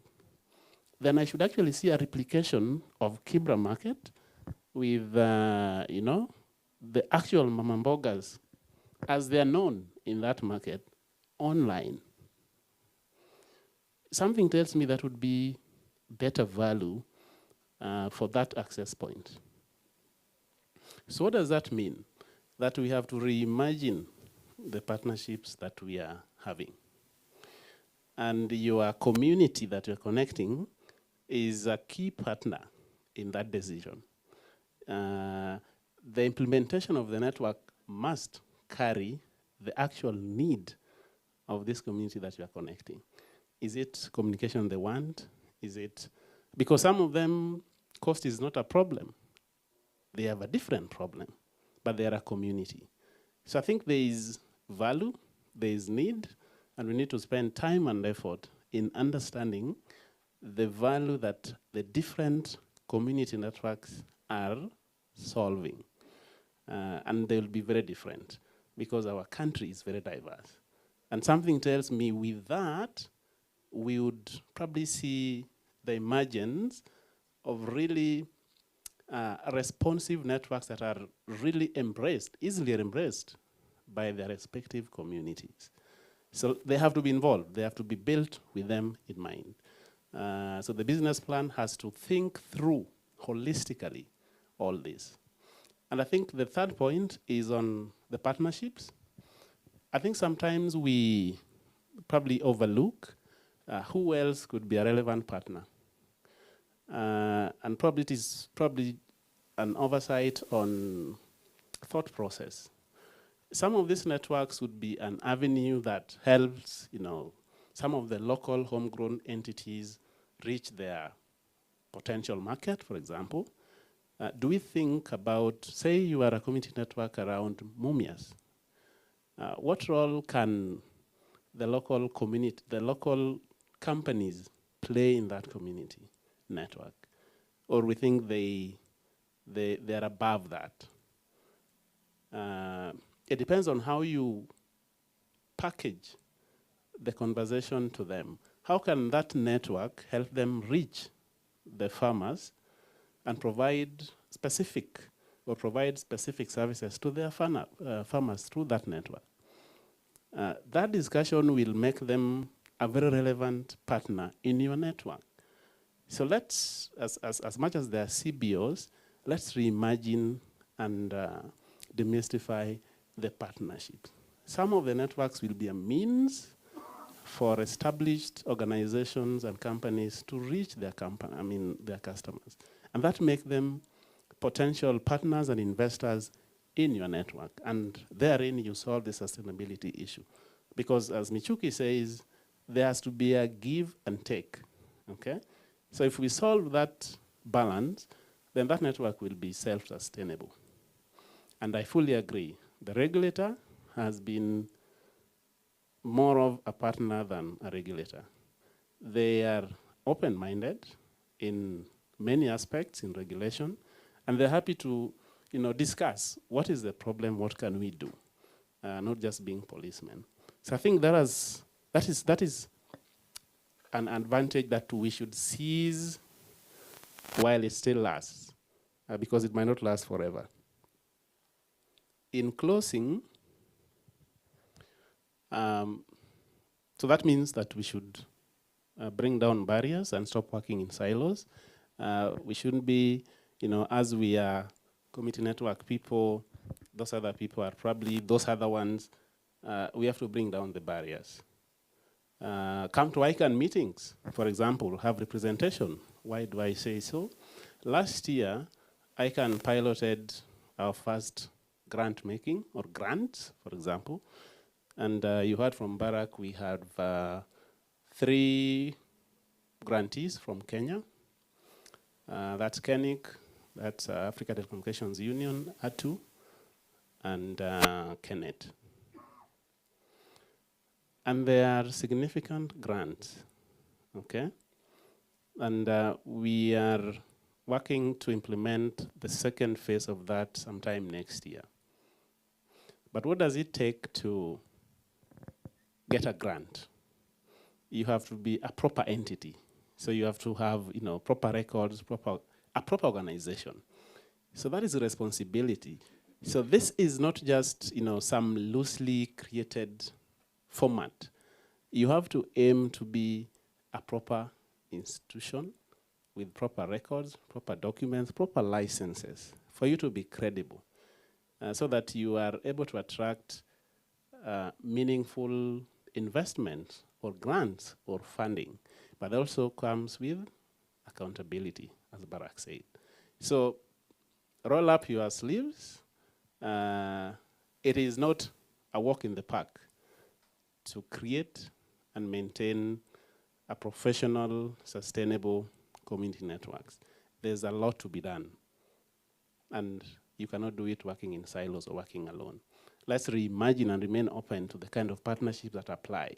The fact that we're community networks doesn't mean that maybe ICANN does not fit in, or you cannot find value within the ICANN ecosystem. So I challenge you and encourage you to embrace these other ecosystems, because it is only by working together and jointly will we address the challenge which remains, connecting the next billion or the last billion.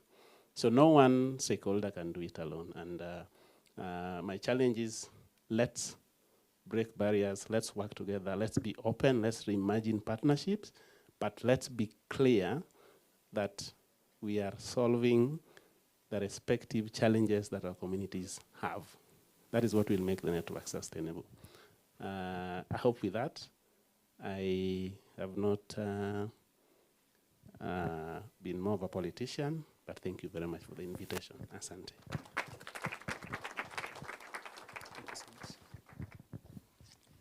One more round of clapping, applause for Bob. We are coming at the tail end of this session. And I'm very honored to have 2 amazing, and not only ladies, but scholars who will be speaking to us. my fellow men, I think tulisema tutumie muda strategically, but men will always be men when it comes to certain things. But again, on a light note. So swiftly moving on, our next speaker is going to be Professor Caroline Omlando, DVC Academic Affair at the Open University of Kenya. Prof, as I give you 1 minute. One thing that ISO Kenya has been doing, if you strategically look here, inside ourselves, we don't have a lot of students. University students, TVET students, so on and so forth. Most of them will tell you, we are still in school. We are attending classes. So we really can't. Masomo ni muhimu. Pre-event for this summit, we had what we are calling a Capture the Flag competition, where we are also trying to create awareness at that academic level to students that, hey, not only do we have ISO Kenya, but we also have community networks. They run this infrastructure, and this infrastructure typically has these cybersecurity issues. That is important because we know CNs are already struggling with technical resources. I mentioned cybersecurity background. Back of my mind, back of my head, I have almost 20 guys who will be very keen to volunteer their services, whether it's attachment or just volunteering their services. Some of these guys will be called smart boys. Is it sharp boys? Sharp boys. Some of them, at times, they wear multiple hats. So through the CTF, we actually give them a gamified environment where we can tell them that this is a CN, this is their billing system. Try and see if you can get in. We had 200 participants all over Kenya, and the feedback we got from them has been overwhelmingly positive. Again, one approach we are using to actually ensure the students, we are nurturing the next crop of the Bobs, the Michukis, and all the other amazing colleagues here. And with that, please help me clap as we welcome Professor Caroline Omlando from the Open University. As she comes on stage, just to leave the stage with a rider that they will be standing between us and lunch. But I'm not concerned, neither am I worried, because I know our remaining two speakers will do the needful. Thank you. Thank you so much, Lawrence. When somebody says that and you had prepared yourself to speak and say, then now you ask yourself, how do I quickly summarize? But let us try. Good afternoon. Yeah, I know we have been sitting, we have been listening, and it is good. I want to begin first to appreciate ISOC and the entire team through Alphonse and his management team, the entire community of networks there, and all the people who are here that recognize the universities to have a place in this, because it is important. Thank you so much for the invitation and listening through since the morning. It is very exciting. Open University of Kenya, we had an opportunity to host the pre-summit yesterday at our university. And again, though I wasn't there, the report I have received is very good. And this is a great conversation that we actually begin and probably continue as these organizations. I want to say something about Chinua Achebe and relating to that and the idea that you gather people in your home state. Something related to that is that sometimes when you sit so much in your own home, you tend to think that your mother is the best cook. Until you go to the neighbors and you discover the same chapati has been cooked in a different style and it also tastes good. Not that mama's is bad, but even in the neighbors, it is also good. And that is what we are doing here. We all cook our food, but we want to go and see what does the neighbor cook. And when you get to know what the neighbor cooks, and for the women, we'll always say, what did you put here? I can taste something. Is Is it pumpkin? Is it this and the other? And you get some new recipe, isn't it? And that is what we are doing right now, learning from each other. And learning has no end. I want to take very little time. I had prepared to say something quite a bit, but I think let me just summarize that. Where we sit today as we think about university education, we are in a space where, as we are seated here, all of us are doing all these things. But at the same time, we have the desire that we would have an opportunity to study or upskill, learn a little more, because the whole concept of lifelong learning is becoming a homestead name in our community. This is my 21st year working at the university. I started working at the Open University of Kenya just 2.5 years ago. What I had been doing in the last 18 years was where I met my students, did everything with my students there, and it was just that. And that's all I knew how to do. But when I landed at the Open University of Kenya, all the students are everywhere, except at the university. So what was I expected to do, and my colleagues?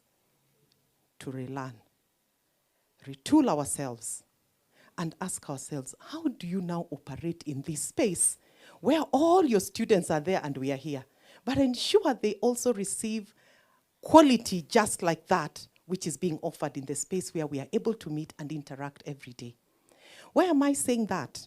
It's because then we get the opportunity of appreciating what we are talking about today, innovating for grassroots digital access and connectivity, community connectivity. For us, when you think about digital access, we are telling ourselves the people we need to reach are probably not just the ones who are here with us. They are those ones who are there.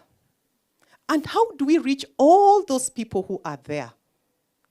And so we are saying the online space where we are is that facilitates that process.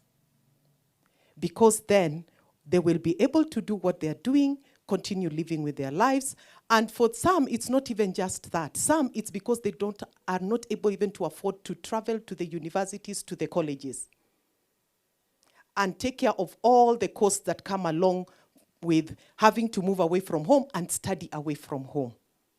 But now they are able then to take advantage of the fact that they can study while they are at home.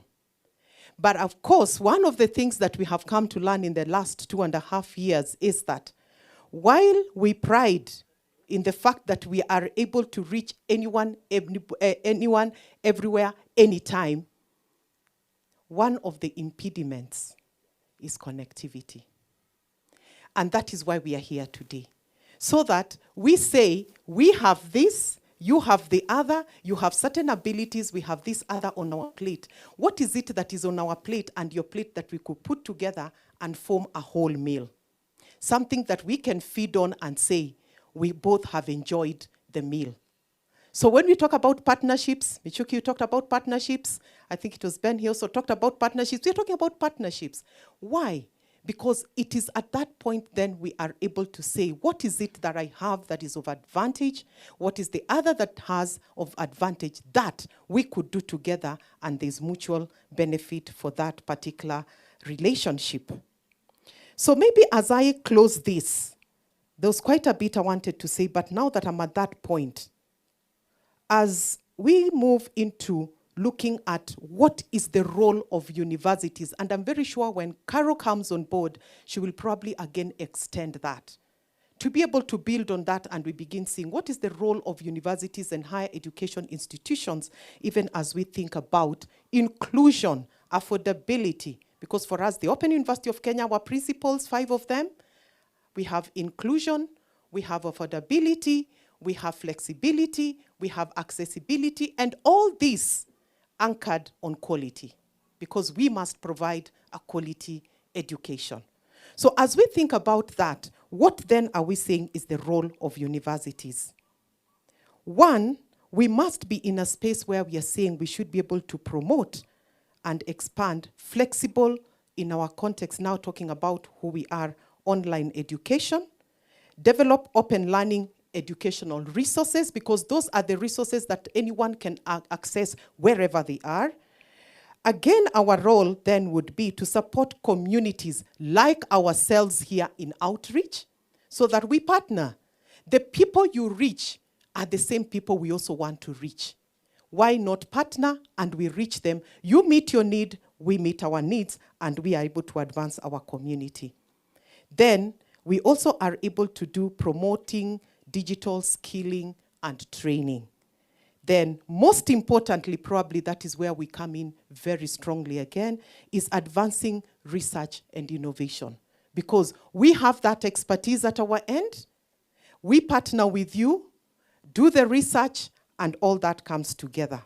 But again, as we think about the research and innovation, elements of resource mobilization also come in very, very strongly. And we have just been told here that there are usually grants that are called for, and if you're not registered, you don't have the licenses that are required, you're not a recognized organization and community, then you're not able to do that. But if you are and you come to the universities, then you are able to partner and we are able to move through that path in a way that we would understand one another. So as we think about even building these sustainable ecosystems, it is important that we begin seeing ourselves as partners, not each as an entity, and learning from one another. So as we think about the future, what are some of our final reflections from what I had in mind and would help us think from here, probably while we are still here and even as we move forward? One, we are thinking about from the university space, we are thinking about affordable access to education, because we are being told, we were told it's not just an issue of meaningful connectivity. All right? But why am I getting that connectivity? The moment I know, and what came to my mind first when you said that was, yeah, one of the reasons why I'm getting this connectivity, it's because I can use my gadget and the internet to study from where I am, from my end, while the others will be able to do the many other things with that connectivity.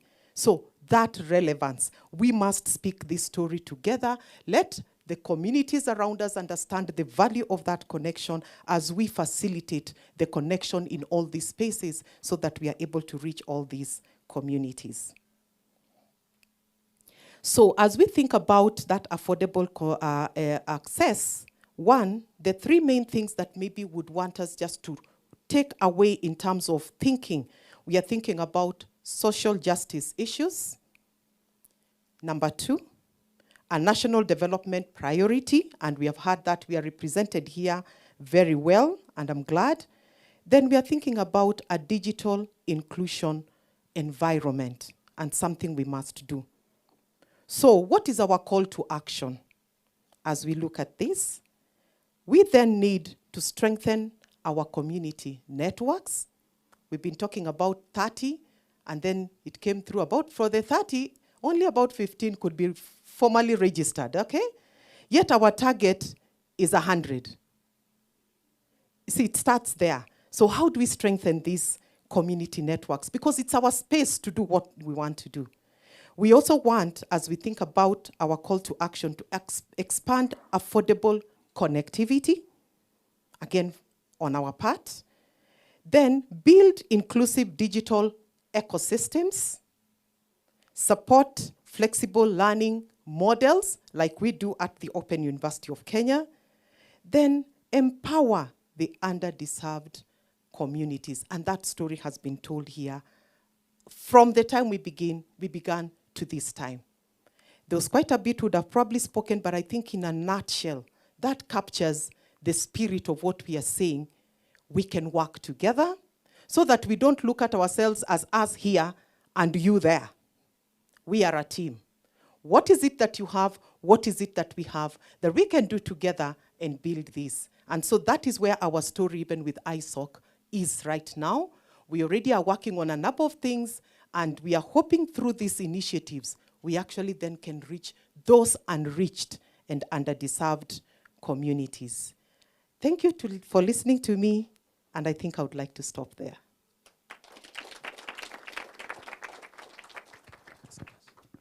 Thank you so much, Prof, for that. As I come to a tail end of my tour, at least for this session, unlike most of us, I've been walking up and down. So even my head and my stomach are not having that back and forth. So as I give Dr. I'm not sure if it's Dr. Caroline or Caroline. Please bear with me. As I give Dr. Caroline her 2 minutes to put herself together, let's be upstanding, please. Do whatever you need to do. If you need to curse, ISOC and like, nyinyi jameni, hata mwezi tuhurumia, this is the time. But please stand. Stretch as we do that and welcome Daktari. We have talked over partnership. Yesterday again during the pre-summit, and this is to my dear Doc and Prof, the community network aggressively mentioned that they are willing and they are ready to be your agents in those in their respective locations.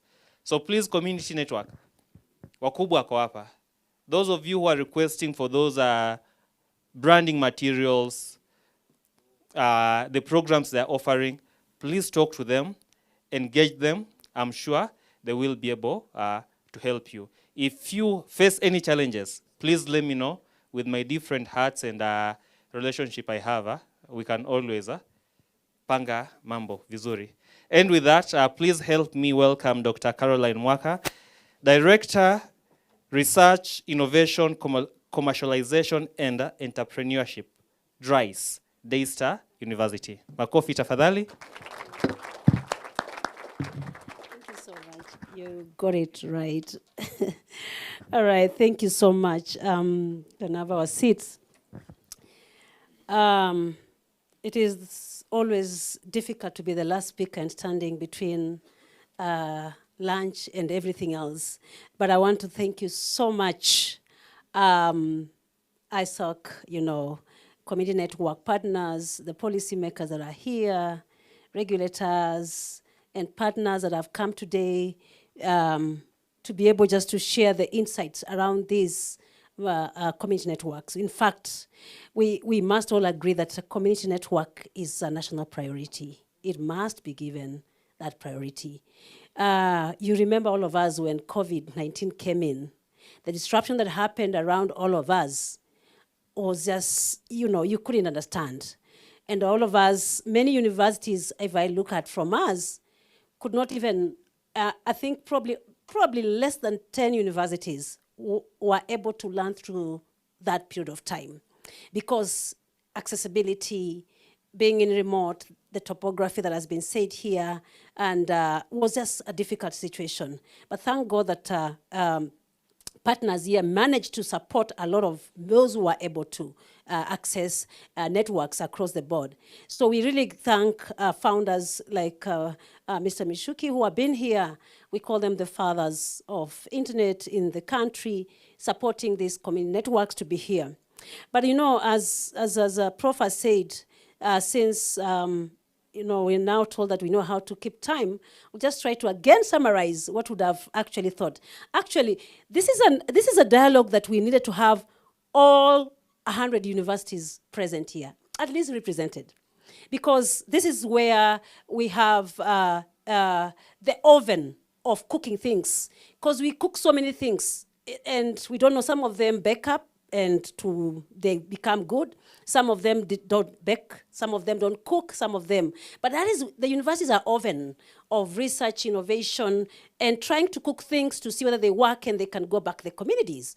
But if we don't take this to the communities, then we are not doing justice to ourselves as universities in Kenya. We went to India, and we were privileged to, I was privileged to accompany 11 vice chancellors. I wasn't a vice chancellor, but I was privileged to carry. So I was mtu wa mkono. I was the one carrying the bags around. And we went to IT Madras, India. A university with a very small population, probably smaller than any university in Kenya. But the massive innovation, research, and community that is there, that students go to the community. You are even given time, even if it means 5 years, as long as you have an innovation that is going to support the community, then we will allow you to go. And we saw huge research parks, research innovations, and one of them had probably around 380 something offices where everybody comes to make their oven and bake and go to the community. So we are thinking that the university, in terms of research, as Prof has said a little earlier on, that we need to become very active partners in community networks movement, because we are the ones playing a big role in terms of the models that are supposed to be tested so that we can understand those that are working within our context. We also give evidence. I know Mr. Mshuki said that they do a lot of research, but a lot of also research in our area. It supports so much of the research that is being carried out by, partners like you, so that we can be able to give evidence-based. Innovation labs that are very low cost. We have to take labs back in the communities. And labs, people think labs are supposed to be places of where chemistry, I don't know what, no. Labs are just rooms and places and parks where people think and work together and come up with the solutions for their own problems. So what we are thinking as universities is, first of all, that we agree that community connectivity is a development multiplier. Because if we are all connected, I think, all over in the whole of this, say, for example, in this country, then we enable the community. Remember, right now there are so many job opportunities for all of our young people. They can now be in Kenya and earn $1 in the US.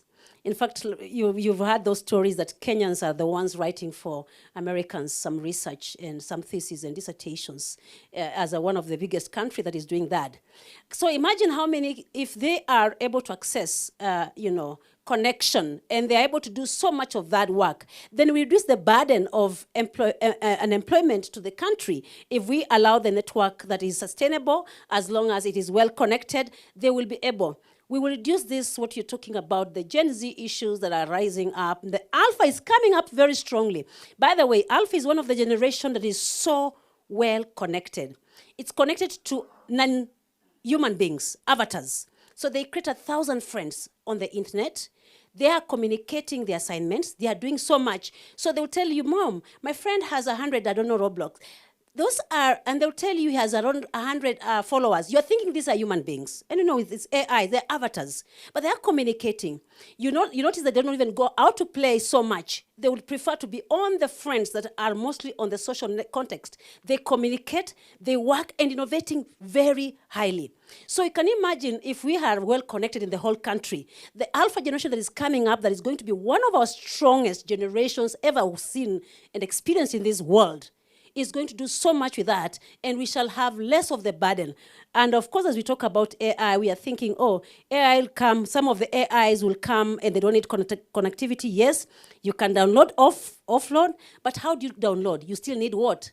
Connectivity. So there is no way we are going to go without internet. So connectivity is so important for us, and therefore innovation for us is key as universities as we look through this. Digital access is remaining deeply inclusive, and that is the biggest problem we have here. And therefore, you find grassroots connectivity. It can only be transformative. It is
biggest problem in Kenya. And now since we are loosening this boundary, we want to be part of this movement so that we can make this a national priority, so that we can be able to support our communities, so that all of us are connected. And if we do that, even economically, we will be able to do very well. We will reduce employment. We shall, because people can work anywhere from the point of where they are seated and working. They can learn everywhere. University of Singularity of AI is here now, where AI is going to be teaching you no human being interaction, but you get your degree. You don't have to go to the US or you go to Italy. Just need to be in that village, have internet, be connected, and access education all over the world and be able to support. We've been part of the people who've tried reaching out this fund, but the fund is a bit limited. For example, the Society Foundation won't give a university directly until there are usually a lot of procedures here. But yet we really want to do so much with you, we can partner. We now officially welcome you to our AI conference that is happening in July. We hope to send you an invitation and hope some of you will be speakers here so that you can come and also showcase what is happening in the community around connectivity. Otherwise, Daystar is where we say excellence honors God, and that is exactly what you guys are doing. You are doing what is honoring God, and if you honor God, you're honoring humanity. Thank you so much, and have a wonderful lunch.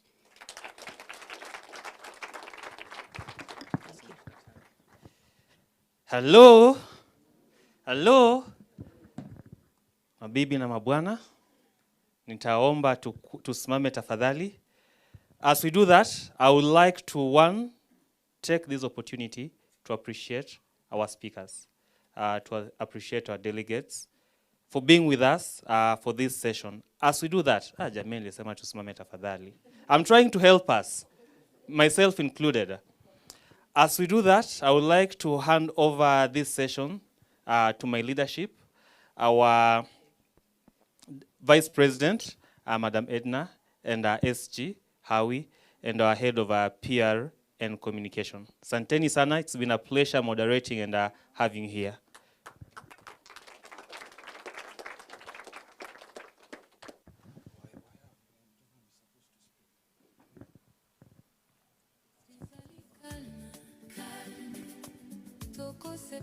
Okay, I think Lawrence was trying to, I'm back here.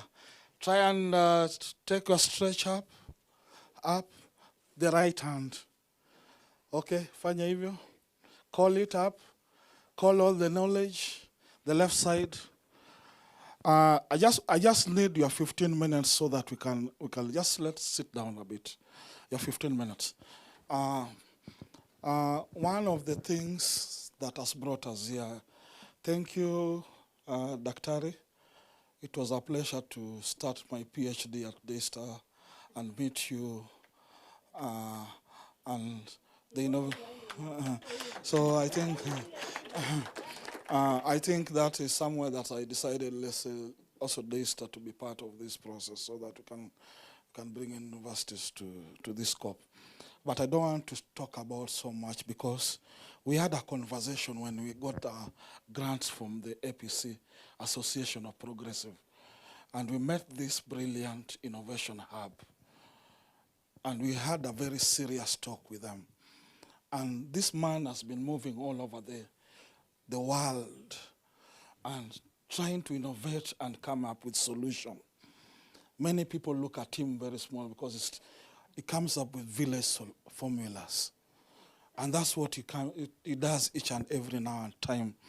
And we have had a conversation. We sat in a meeting for more than 1 hour. And we came up with a concept called from dependency to self-sufficient. We are looking at community network. How can they become self-sufficient? And ISOC and SNDBX, will tell his full name what it means. We are coming up with a partnership model that you're going to push. And I don't want to talk so much. I want to welcome Jerome so that we can so that by 1:30 we are out of here, we can have the guests getting the speech, so that we don't lose the gist of what you want to tell us, and the philosophy and the wisdom. Thank you. Good afternoon, everyone. How is everyone doing today? Don't worry, I promise I'll make it worth your while to wait for the 15 minutes. Otherwise, I give you my lunch. No. So if you listen to everyone else who came before me, you'd think all the speakers that were invited earlier were thieves, because everyone kept saying the person before me stole all my points. Yeah? So I will stop the thievery and I will not steal any points for the people coming after me in the afternoon. My name is Joram Winamo. I run a company called Sandbox. If you check for it online, it's SNDBX, so we just dropped the vowels. Many of you have sandboxes in your organization. And that's the whole idea. It's all about innovation and trying to help innovators, entrepreneurs, build profitable or sustainable organizations. And I've been working in the space of helping entrepreneurs for a very long time, since 2007, and I've basically seen it all. I've seen it across the country, across the continent, across the world. Entrepreneurs trying to build businesses that can sustain themselves. In certain cases, entrepreneurs want to build businesses that can outlast them. And these are the things that we spend our times trying to help entrepreneurs to do. We do it in partnership with many types of people. Even people like Daystar, our partners, we are currently putting together a program for entrepreneurs together with them. We've done it with, all sorts of different organizations. I'm part of a program trying to help even lecturers just make entrepreneurship programs more practical. We've done it with non-profit organizations, foundations, governments, and that kind of thing. Sandbox has partners in 13 countries around the world. We started here in Kenya. And so we've seen the landscape of, trying to help businesses grow, not just locally, but across the world. And because I have very little time, and I know this is something that you're going to be very interested in, maybe I can use it as an advertisement. And then the way series go towards the end, we can say, next episode, we will go into more details. I can give an overview of what I think organizations like yourselves struggle with, because many of you are in the space of being a social enterprise. And I know a lot of us maybe have been set up with a grant that helped us buy equipment, get started, but then now the running costs can be challenging, and maybe the communities that we serve cannot give us enough revenue for our community networks to be profitable or sustainable through the year. And so you'd find that a lot of the types of organizations we run have those structures. Some have legal structure problems. You're registered as a CBO or an NGO or a nonprofit, but you'd like to make some profit and you wonder, how do I do that? How do I manage the two side by side? Do I keep one structure? Do I keep both? Do I have a hybrid? Do I run as a for-profit? If I'm offering services where people are paying me, but I can't take out profit. So these are all challenges that, people like yourselves go through running organizations like what we are talking about. And when we met with the team earlier in our office and we were talking through these different models, the question was, can there be sustainable models for running a community network where we are able to sustain our costs, we're able to set up, with good quality equipment, but we're able to sustain our costs, maybe keep the staff if they are technical, if they are customer support, and the like, and serve our customers. At the end of the day, the people using these services that we are giving, is it possible to run that entire system? And by the end of the year, we don't look at our books and we are scratching our heads wondering where money is coming from to run, in the next few years. And so I think maybe 4 things you struggle with. Number 1, do you have a fundraising engine that can keep the money continuous?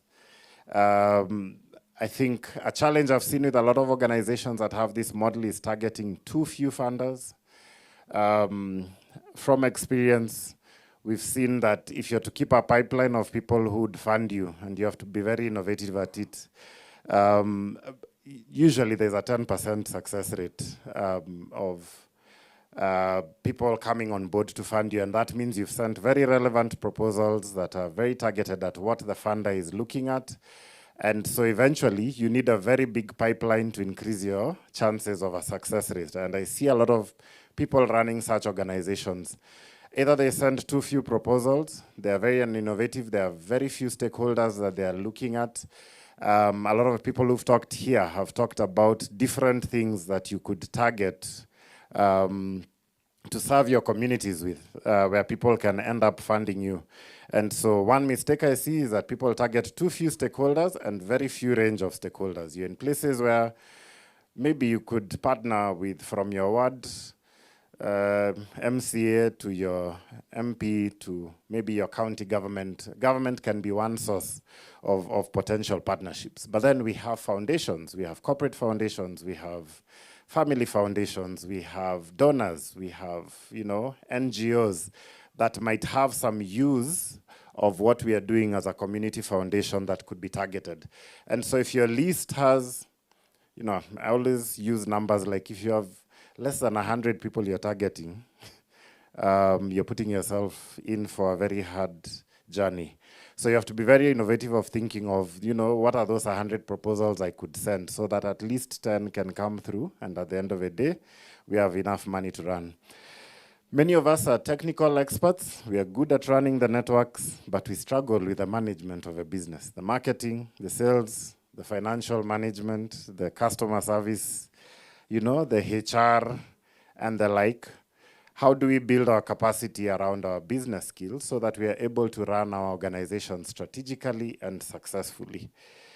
Another challenge is in demonstrating our impact. There are many people using our community networks for different things. Maybe they are farmers, maybe it is under healthcare, maybe it's for education, like the two people who've spoken before you have talked about. Are we aware of the impact that we are having with the people who are using our community networks at the end of the day? Are we able to quantify the kind of content or the kind of services that people are using when they connect to our networks? Are we able to conceptualize what those users could be? You have farmers around you. Are they learning how to improve their yields? And those kinds of things. Maybe you have a medical community around you. Are they using it to upskill themselves and improve their skills and be able to treat people better? Maybe you have a bunch of students around you who are using, the networks to study and, access better grades or learning. Are we aware of what those communities are using our networks for, and therefore can we demonstrate it when we do a proposal to be able to access funding? And then finally, are we able to innovate? Is there data we are collecting that could be useful for other things, value-added services for our end users? Maybe people are struggling to access online services with KRA, e-citizen, and the like. Is that a value-added service that we can offer them and charge them for it? Maybe they're, again, struggling to access education. Can we be the ones to onboard them or gain the basic digital skills? So there's a lot of things that community networks can do for communities. But to move to sustainable models, we have to think about that revenue generation. What are people actually using the services for? Is it for better knowledge? Is it for data-oriented services? Are they accessing applications and tools that make their work better? Are these things that we can package and upskill our customers to use? Are there institutions around what we're doing? Someone gave the example of Mumia's sugar. Is there something that can be done in that sugar ecosystem that is very specific to that community? And you build value-added services on it. Maybe even look for funders or companies that could be able to sponsor around that. What are those things that you can do to add value to people around you? So if you look around yourselves, you look at the community that you're serving, maybe there are farmers that do animals, or maybe there are farmers that do, crops. Are there things that you can do that are very specific to this kind of people that can enable them to access things that help them move forward? And then maybe at an internet society level, we are talking about, as you innovate in your communities, is it possible to share those best case practices across the board and maybe have initiatives at the society level that help innovate these things and redistribute them? You're doing something in Kilifi, it's working very well. Is it possible it can work in Mumias or Baringo or Turkana and that kind of thing? But if you came together, can you be able to bring your minds together and innovate even better, and then all of you have access to much better value adds? And so can the society itself be the center of innovation where we think as a group, because certain things at economies of scale work a lot better. If you're just doing it alone in your community in Kilifi, maybe you're making a loss. But if that potential service was able to be done in 47 counties, then it starts to make financial sense. So I think there's a lot of opportunities within the society where we can innovate together, we can come together and put our minds together and do joint value creation, and then redistribute all these ideas. I've had this potential for G coming on board. Because what tends to happen is that with technology over time, certain things get cheaper, faster, and maybe can go further when it comes to spectrums and, you know, the coverage areas. So these trends will definitely continue, but can we layer opportunities on top of that for our community networks that can help us to run a bit more sustainably? And so I could talk a lot, and I was going to go into a lot more detail. The last thing that I just wanted to say is everyone who's come here said Kenya is a trailblazer. That opens up an additional opportunity. If you're doing very great community innovations here, it means the rest of the world will be looking to you to learn from you. And that opens up an opportunity that if you're very good at doing these things in Kenya, can you be the resources the rest of the continent is coming to ask for help, flying you to places to train, to consult, to, you know, implement the innovations that you have here. I think you have a great opportunity as a Kenyan community to do the same. I hope the leaders and the partners are listening to that, because I think it's a very good opportunity to allow you to do things not just across the rest of the continent, but in Asia, South America, maybe. You know, we always assume the West does not have things like these community networks. They do. And you'd find that if you have amazing innovations here, it opens up the opportunity for you to be able to do this globally.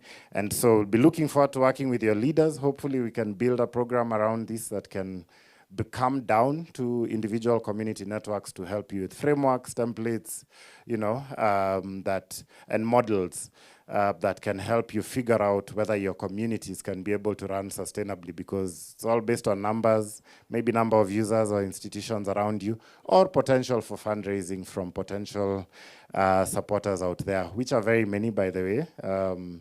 Every time I go into these numbers, people get shocked. There's billions of dollars to support things like this. There's very many foundations that can support things like this. And so hopefully working with your leaders, we can start to identify these opportunities and that they make their way to you as the community. And then I'm also hoping that I've had some targeted numbers, maybe 100 community networks, 300 at some point. I hope that that can also grow, because it also improves the sustainability of these particular networks. And so thank you for sacrificing a part of your lunch to listen to me, but looking forward in future to doing a lot more and empowering the different communities network here to succeed better. If I do not tell you that I just wrote a book about how to build businesses called The Enterprise Jungle. This was launched about 2 weeks ago. If you're here, you want a copy, it's 1900. Feel free, you can let me know before I leave to get your copy. But like I said, we are going to definitely work with your leaders to help you gather knowledge that can help you be more sustainable. Thank you for listening to me and not revolting and throwing things at me, because it's your lunch hour, and be blessed for the rest of the day. Thank you. Thank you, Jerome. It's always a pleasure listening to you, because I always feel like you are a preacher, you touch on our souls, you touch on our mind. Thank you. I don't want to waste a lot of time, but it's my pleasure now just to also recognize in this meeting the people from this area around here. We have Vision Empowerment Training Institute, where there is a group of students where they can stand wherever they are. They're just around from Kimau. We welcome you. I know we'll be listening. There are 16 students and 2 tutors. Just wave for us wherever you are so that we can see you. Thank you so much for coming. So I don't want to speak a lot. I want to call our VP, who will be able to lead us into the next process as we go for lunch. Thank you so much. Thank you so much, SG Awi. I'd like to request the speakers to please come forward. We have some gifts for you on behalf of the team and, of course, all the participants. So the speakers. please come forward. We will do one group photo with all the speakers. Yeah.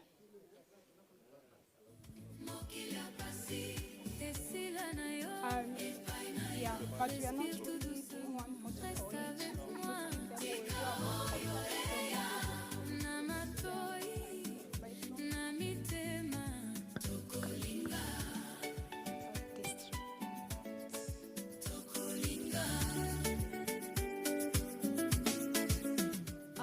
So, who is Kathy? You're also a speaker. So we'll do a group photo. One more. Yeah, actually, yeah. The ISO Kenya leadership also, please come forward for the group photo. So we'll do one group photo first for the speakers only, then together now with the ISO leadership.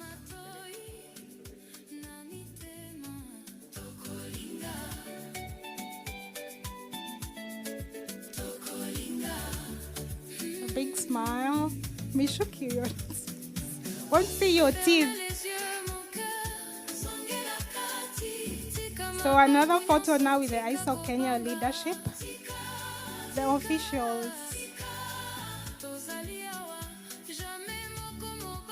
Yeah. Advocate Spirit, we can see you there. Or is one more? Engineer Edith.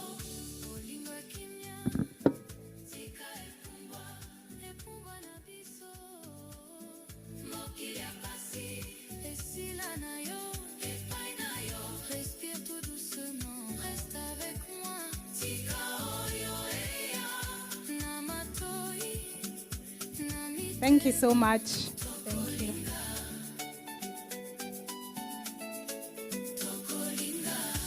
I hand the program back to SG Awis, so we can now break for lunch.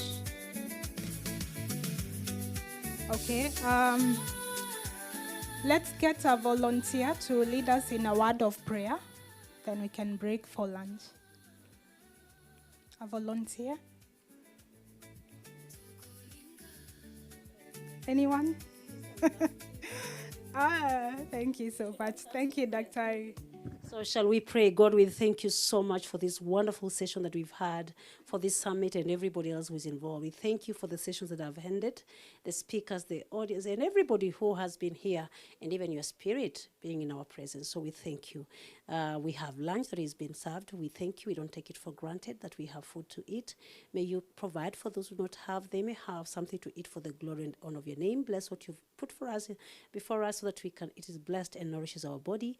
In Jesus' name I do believe and pray. Amen. Thank you so much, Dr. for the prayer. So we will break for lunch for 40 minutes. Will that be enough for you guys, or should we make it half an hour? It's 1:07 right now. Can we be back by 15 minutes past 2? Yeah? So we will kick off at exactly 15 past 2 p.m. Enjoy your lunch. Were there meal cuts? Okay. So lunch is being served where we had the morning tea. So just up to the tents. There's one more announcement. Yes, as you go, a few people just would like to remain behind so that they can meet with Dennis from Communications Authority. So Dominic from Namelok, Ruth from Tanda Networks, Charles from Tech Village, Tom from Busia, Michuki, Blaise from GIV, Kevin from Bahari CBO, Marceline from Kijiji to Virginia, Catherine and Prema from Tandao Kijiji Network. So the rest you can just go on, and those I've mentioned, just stay behind for just a minute, then we can go on. Enjoy your lunch.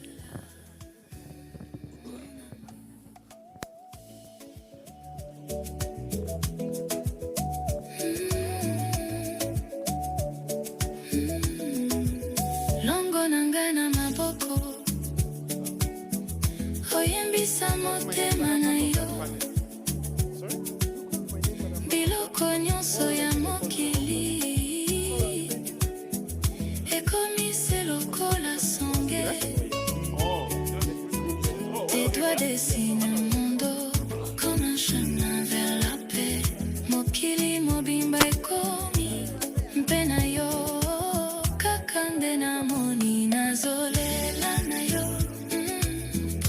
So just walk towards where Dennis is, then you can just have a short tete-a-tete, then you can go. Yeah.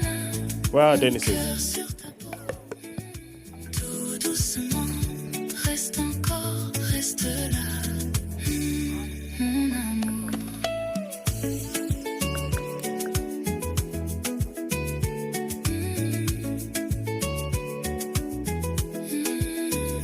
Tala miso na ngai, ozali ndaku. Soki ozali awa, nazali nesengo. Dans ce silence doux, on se comprend.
making regulations to do A, B, C, and D.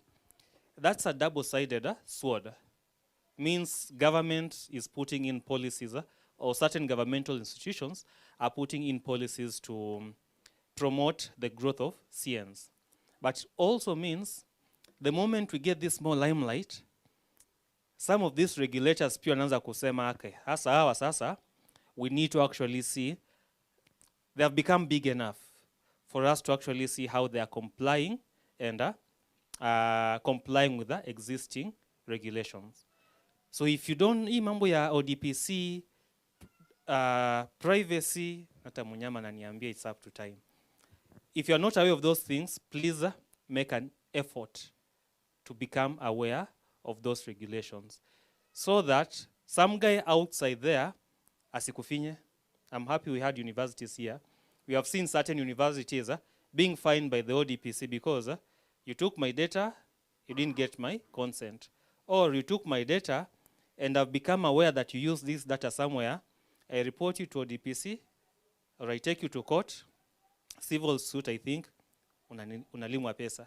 Money that could be helping you scale and build the robustness of your CN. So please be aware of that. Try and get this much information. As ISO Kenya will continue trying to have our webinar sessions just to ensure that all of us are aware of these low-hanging, quick-win things that can put us in the right side of the law. And with that, as I welcome my colleague, I would like to appreciate Mr. Eric Matheka, who is the CDF officer, who is actually representing the Right Honorable MP for Mavoko. Acha tumpe dakika moja asalimie, lakini najua yeye ni mtu wa CN, so pia tatuambia mambo ya license hapa pia tusijali. Mheshimiwa.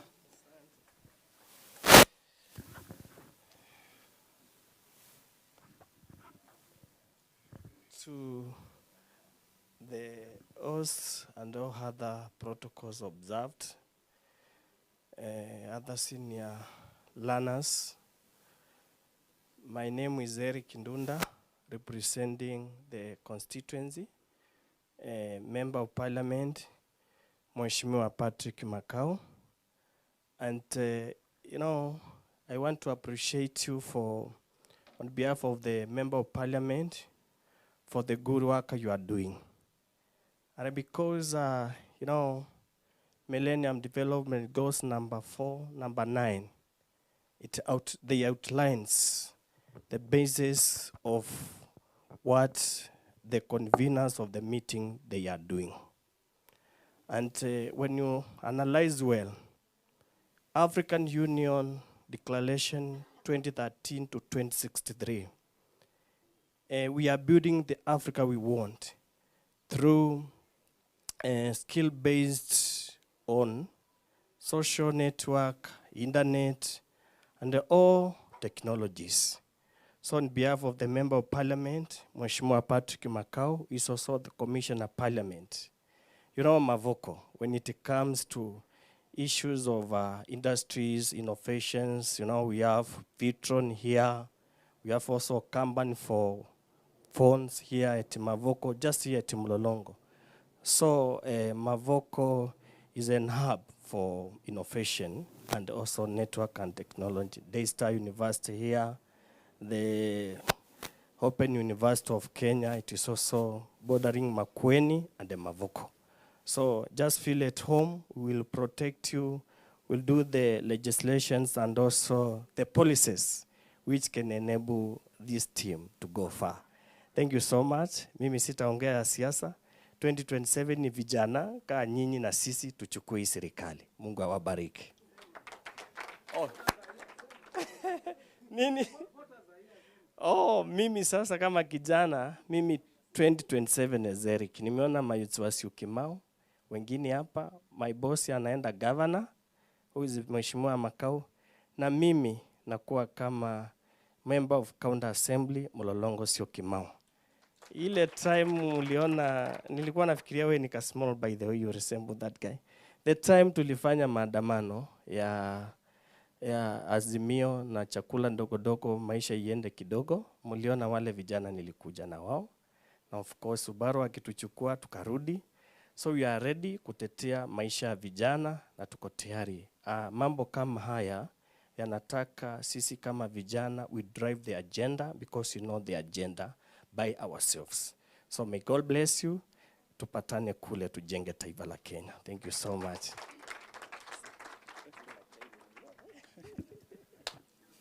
Bwana Eric, asante sana. Fikisha salamu zetu kwa mheshimiwa, and we thank him for the hospitality. Regardless of your political opinion, we are in a good place. I think it's actually a very nice place. And of course, bila siasa, some of these things, they either take time or they don't happen at all. I was reminded that siasa sio mbaya, siasa mbaya ndio mbaya. And with that, please help me welcome my chair of communication, public relation, to take us to the next phase of this session. Asanteni sana. Thank you very much. Because I was doing both the back end and also the speaking. The presentation I wanted to show you was just a few things. There's been a change of program a bit. One, some of the CNs have gone to meet the Communications Authority at Signature Mall just to collect data on a few things. So they've left for a bit, and they had a session here, I think, immediately after lunch. So we're going to change it a bit, right? So bear with us as we go on. The next thing I wanted to talk about is we're also on social media currently. The hashtag is CN2026, and also you can tag us at ISOC _. So on Twitter and LinkedIn, we're able to amplify your voice yourself and also just amplify ourselves as we go on right now. Before we start and before I ask Professor to come in, I'd want us to just changamka kidogo, then we can go on. Chakula isettle vizuri, then we can start, all right? So mine is a bit different. Sadly, it includes a bit of math, because you know you have to do quick math kidogo as you're running your CN or your business that you have currently. So I need 2 volunteers. Wenye wanajiaminia na Mao. Disclaimer, so that usiji. Kama unajiaminia with math, 2 volunteers, yeah, actually. Before I choose, because I will choose at the end. Street mathematics. This is si kitu ngumu sana. It's not like we're chasing IPs or anything. So I will choose. I will choose for myself. Yeah. First person, because I already know you. Kuja. Yes. It's about IPs. Yes. And I'll choose a lady just to for this also. Anyone who wants to volunteer? Nimesha kuangalia. Yes. Please just come to the front. Yes. Yeah. Please come to the front.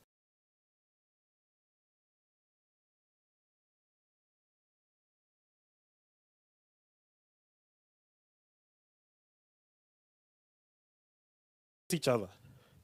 You face it from this side. Kujeni hapa, kujeni mahali mtaonekana. Aya. I know you wear specs. You can see bado. Okay, good. So how many fingers do both of you have? 10, right? 10 fingers, yeah? So you think of a number between 1 and 10, okay? Because you have 10 fingers. If we had more, we'd do that. So think of a number between 1 and 10, then show it with your fingers. 5 and 9, right? So we can do addition first, right? So 5 plus 9 is 14. So the person who shouts 14 the first, ni mzee, unajua, yeah? Alienda, which district always stop, Busia or Maranda, or whichever. So let's try that again, yeah? So you think very fast of the number, then you shout. In 3, 2, 1. Hey, 16. It's 16, yeah? 15. So that was a trial. We try again. Think of your number. You've thought of your number. 3, 2, 1. Hey, both of you go in there. 11. Okay, let's now try again. This is in your ukweli sasa, sawa. Msicheke sana, sawa. Mfurahi. It's serious business. In 3, 2, 1. 12. Aya, sawa. So you guys have understood how it works? So pick a partner, stand up, pick a partner, alafu we see. So just stand and pick a partner, unajua unaweza piga kwa mbao vizuri. You've known each other, let's see what they got in math. Wenye wamekaa wajiamini.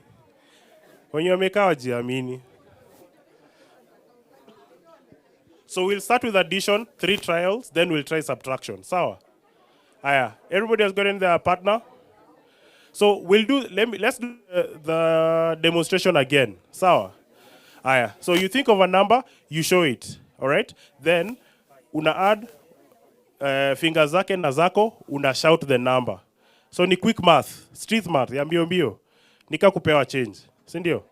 Aya, sawa. Let them do the demonstration, then we do it again. Aya, sawa. In 3, 2, 1. 8.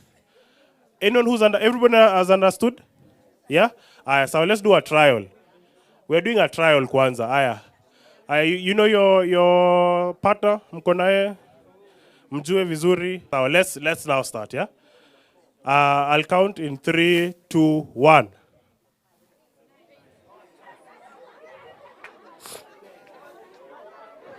Don't worry. That was a trial.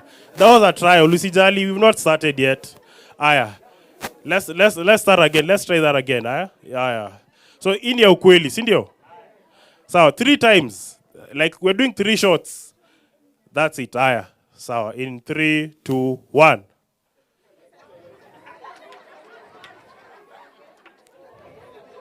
Watu wamekula sana. People have eaten. Ni kukula wamekula sana. Aya, let's two more rounds, yeah? Yeah, you have 10 fingers. You can use both hands, eh? Aya. You can count your fingers first also, just to make sure how many you have. Ikawa watu hawajui. Aya. Let's try again in 3, 2, 1. Hey.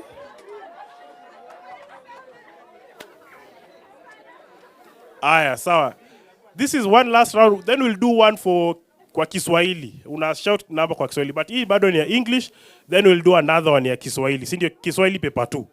So this one is still in English. Sawa. Then we'll do the other one. Aya. You know I'm giving guys more chances. You know wengine mnaanguka sana. So I'm giving you guys chances, eh? Aya. This is for English, yeah? 3, 2, 1. Aya, who are winning? How many people are winning hapa? How many are trying? Mnajaribu? Aya, sawa. Hii ni ya Kiswahili. Si mnajua Kiswahili? Mshinde kwa Kiswahili. Kabla translate, hata make it. Aya, sawa. Kiswahili, ya? So unasema, kama ni 9, wait. Kenda? No. Kenda sijasikia. So you shout the addition in kwa Kiswahili. Kuongeza Kiswahili something hivyo. Aya. Yani the result in Kiswahili hata mimi Kiswahili imenishinda. So if it's 9 ni 9, si ndio? Kama ni 6, I'm translating. 6 ni 6. 5 ni 5 ni 5. Yes. So we'll do 2 for Kiswahili so that watu wa Kiswahili pia mshine. Aya. Moja, wait. Let me just do the other one. 3, 2, 1.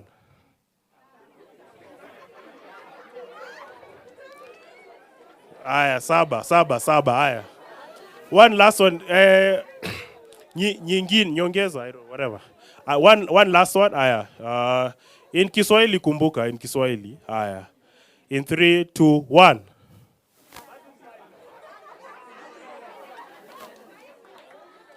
Aya, wangapi wameshinda, wangapi? Top people, Aya, sasa. Please have your seats. Give yourselves a round of applause. At least now I think we have a bit of, it's a bit lively. So before we go on, I would like to say thank you for just making time. And also we are going on till tomorrow.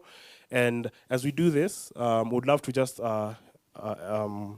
invite the people from Open University, specifically Professor Caroline, to come just talk about Open University, what they're about, and the opportunities that they have currently in terms of accessibility, of education, and also just the partnership that we have currently with Internet Society.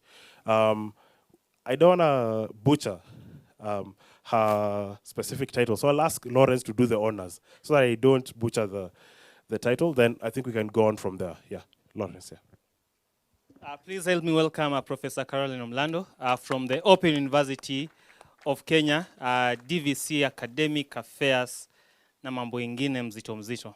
Prof, karibu. Thank you so much. Hiyo mzito mzito ndio nataka kujua.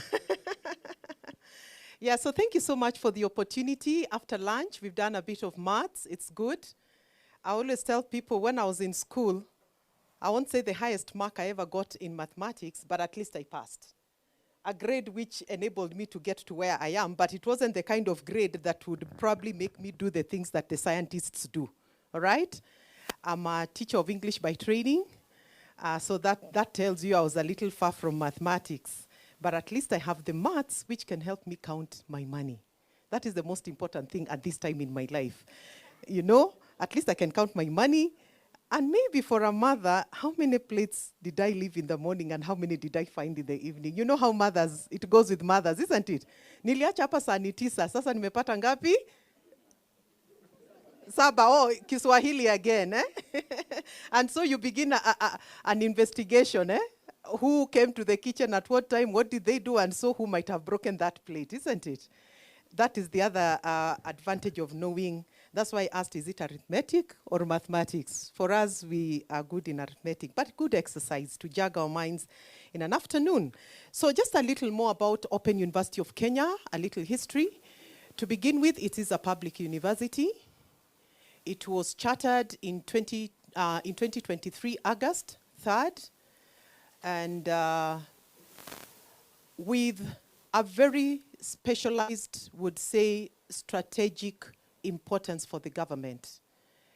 Why do I say so? Because we are now seated in that space where we probably are, not probably, we actually are the driver to support this particular effort, with us sitting there in terms of driving the process. The whole idea was, is it possible we can reach every Kenyan and probably even beyond the boundaries who wishes to get an education and they do not have it. They do not have that opportunity. That was one, because there are so many people who have limitations for one or the other reason. I have been at the university, like I told you in the morning, for quite a long time. And when I had opportunities to interact with students very directly, there are times I almost behaved like a parent of a high school where you even call parents. Why? Because you'd find students who come to campus and they are stuck, and they're actually stuck. And the only thing they can do is to drop out of school. And so you have to work out a solution around it to ensure that this person actually completes their education. Some of them, if they were not home related in terms of the social issues, they were more of economic and they were not able to afford the fees.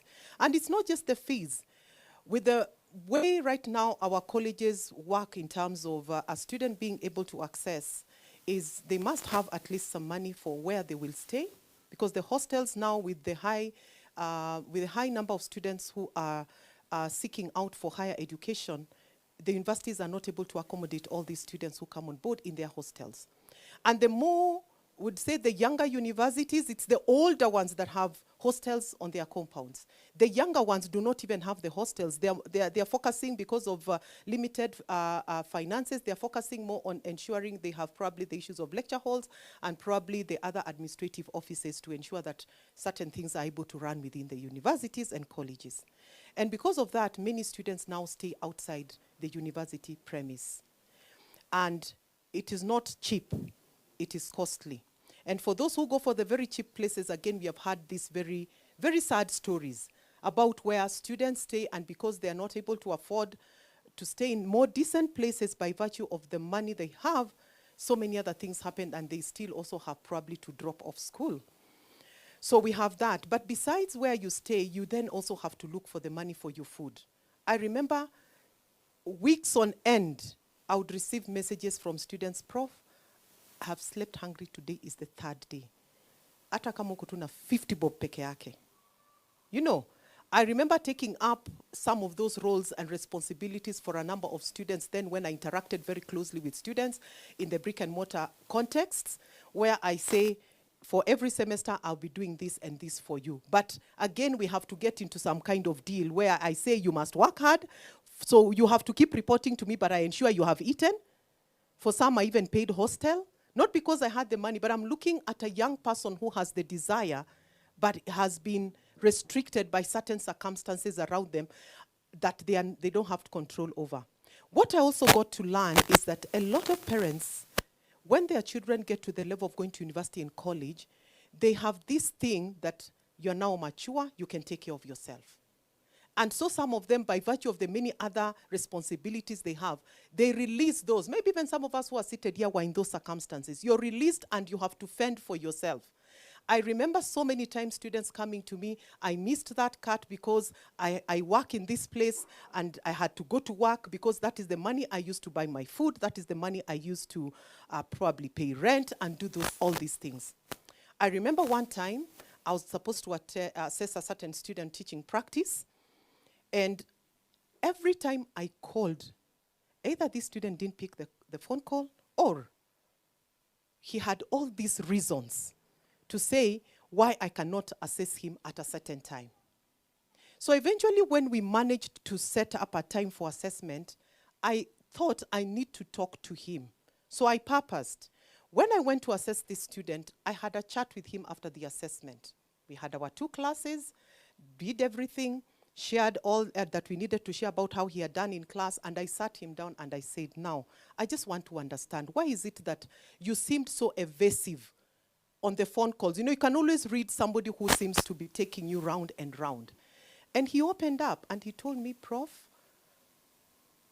I think either he said a firstborn or the only child who is in that kind of position in a university, in a family where they don't have a father, it's only a mother, who is struggling. And so he has to work not only to take care of himself, but to take care of the siblings. You see, I'm telling stories which are real. And from there I got to understand him, and of course, the rest is now history. Why am I telling those stories? Because we have so many people out here who desire to have an education, but they do not have the opportunity to. And so, with the government having brought this on board as a specialized, not special, many people think when we talk about specialized, it means special. There's a difference between special and specialized. Specialized university. Specialized, why? Because the mode of delivery we are using is different. Our format of doing all that we do is different from what the brick and mortar or the traditional universities face-to-face do. So, just to help us understand a little more about this, so that we see how that provides the opportunity, we align ourselves to what we call self-paced learning. Self-paced learning means we have prepared and curated our material in such a way that, and the way we've packaged it, you enroll as our student, and we allow you to study on your own. Remember in the morning I said there were 4 things, there were 5 things, but the 5th one was quality, which we say we embed in everything. So the fact that we leave you to study on your own, we are not working oblivious of quality in everything we do. We ensure quality because our material is curated and we go through so many quality checks, including the Commission for University Education. They actually come to check our material on the learning management system, how we have packaged it, how appropriate it is for the learning and everything. And we use experts all over the country and even outside the country to prepare that material and curate it. So what we do, we allow you to study on your own if you do not have the time to come to class. Because we also have classes, but virtual classes. Classes embedded within, virtual classes embedded within our learning management system, not outside our learning management system. So everything happens on our platform so that we are able to track Caroline from day 1 when she registers up to the day she graduates. We track her through our system, so we don't do anything outside our systems. But for those who feel they are not able to move through and study on their own, we also have sessions with our lecturers where they come on board early mornings and late evenings. Why do we do that? So our timetable doesn't have anything during the day. Why? Because we want to reach out to everybody whom we know is out there by virtue of some of the stories I've told, and for adults like you and me who are already working but want to study, we know it's probably early morning and late evenings that you can get time. During the day, you're busy doing what you need to be doing.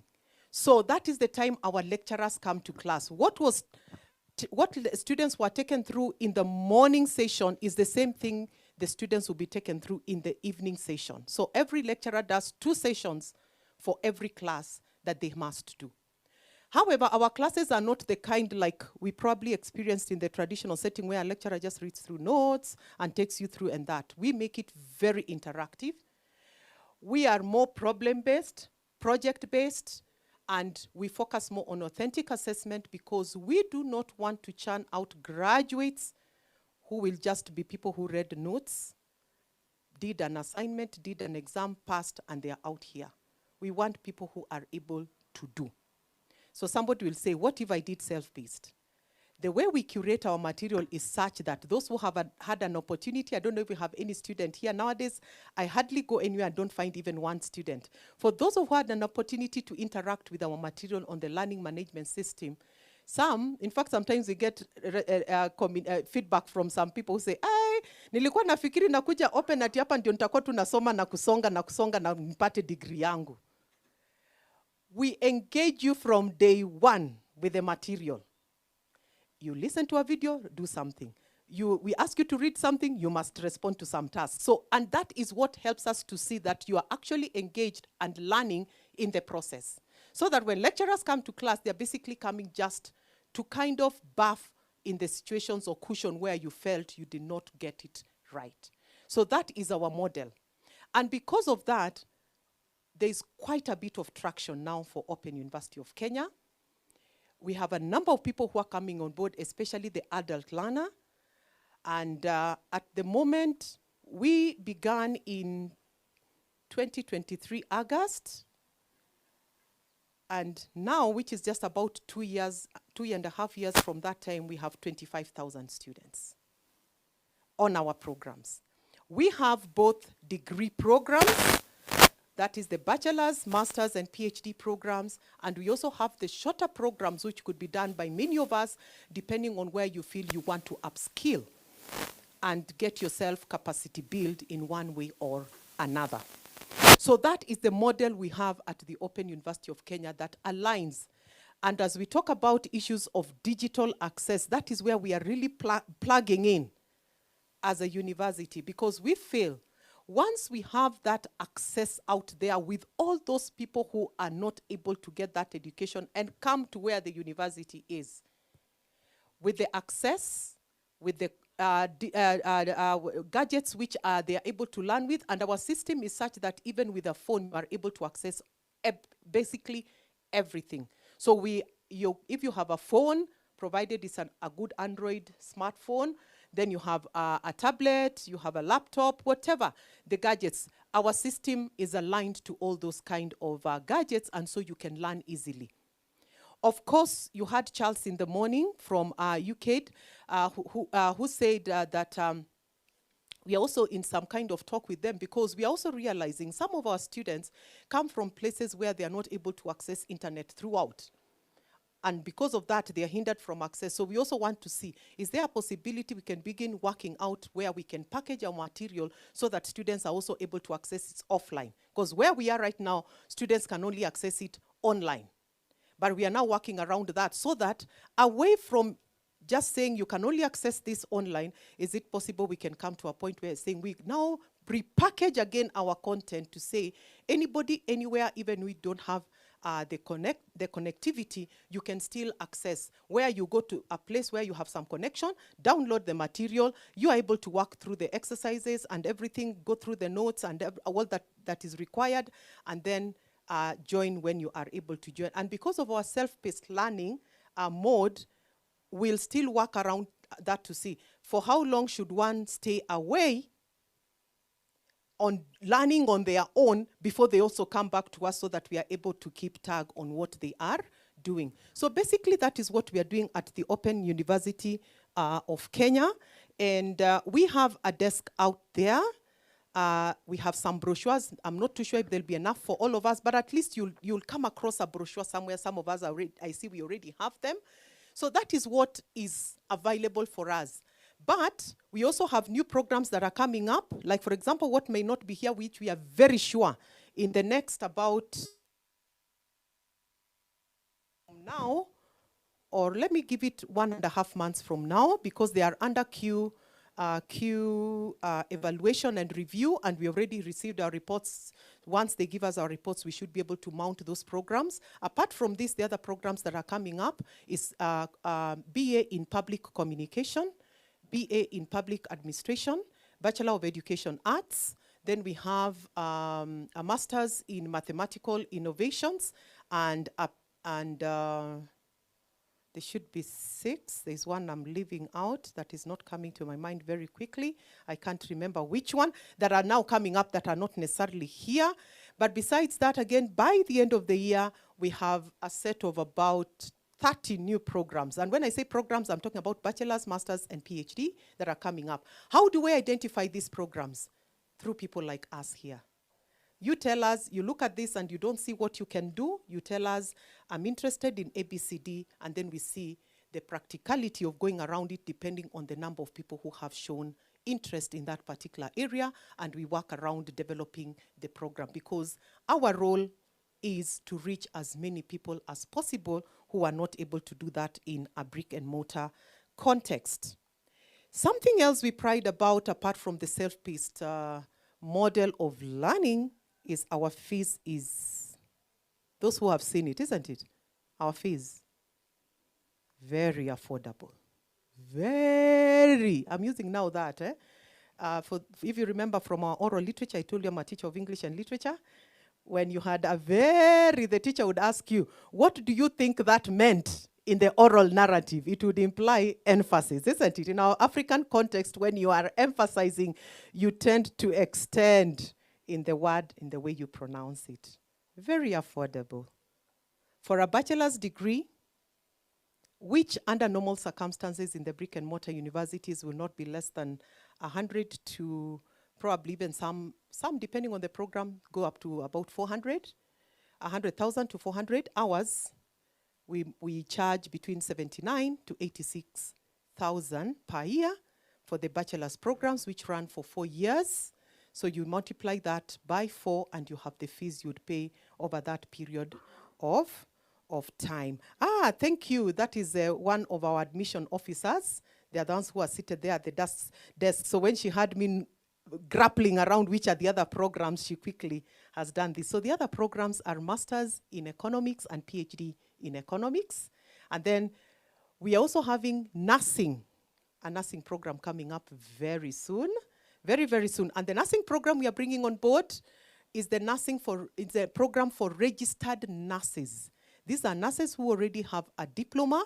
Again, a program that is now on very high demand in Kenya, and we probably know why, because of the exit that is happening.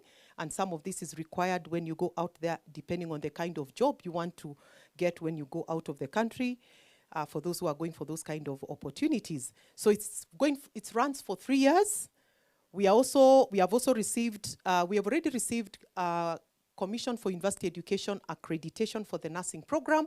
We are now working with NCK, that is the Nursing Council of Kenya. They also have to accredit us just to ensure we are doing what they would align with. And again, for them, we are in the very last stages of, the very last stages of accreditation.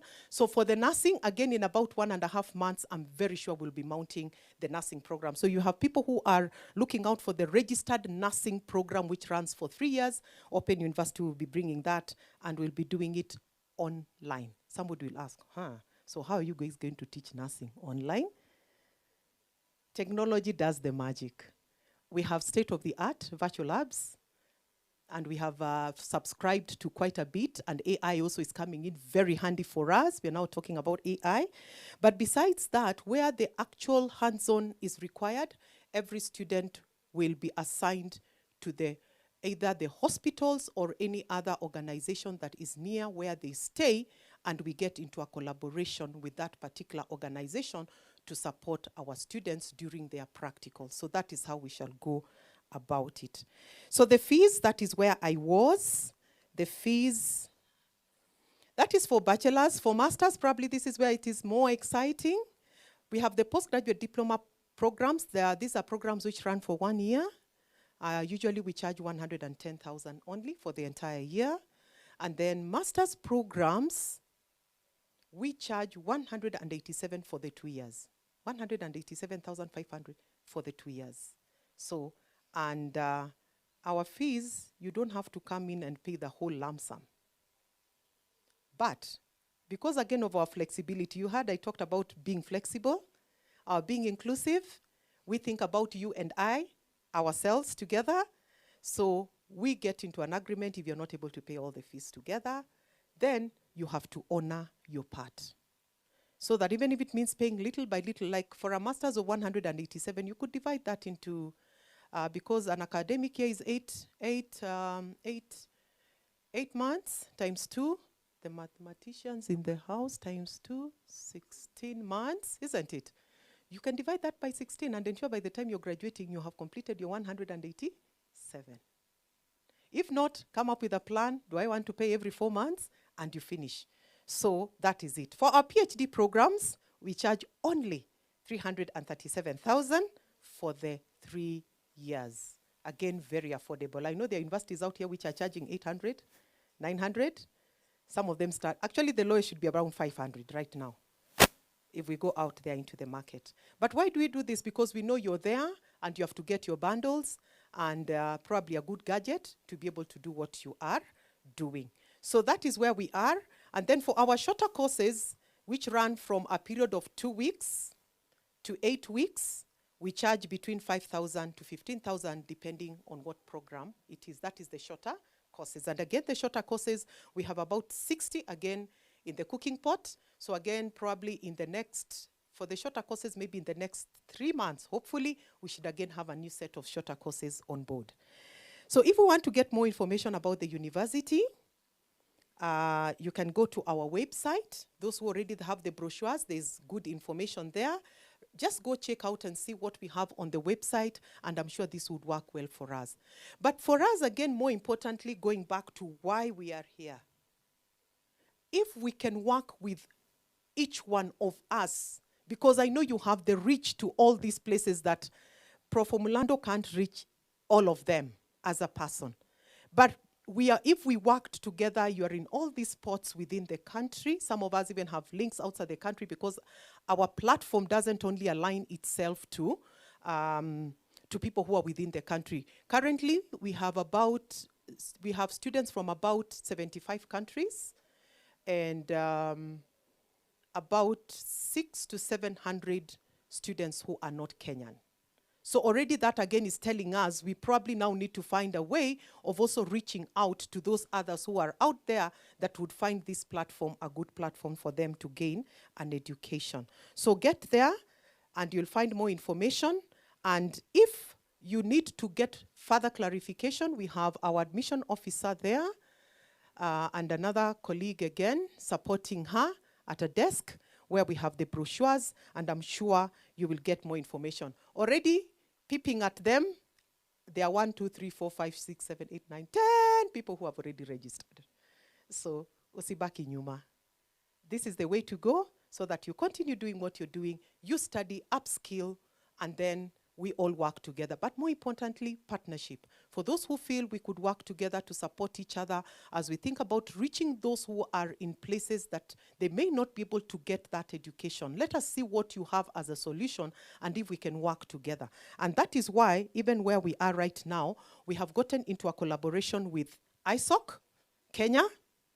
We already have signed the MOU, and the areas of focus may not get to all of them, but the areas of focus mainly are, we are looking at the idea of working together in being able to reach the different communities, and we are part of that community in terms of links, so that we are saying ISOC community and these community networks bring in the element of connectivity and reaching them, while OUK brings in a flexible, inclusive learning platform. And together we know we actually can reach those who are not connected and the underserved within our country and maybe even beyond our country.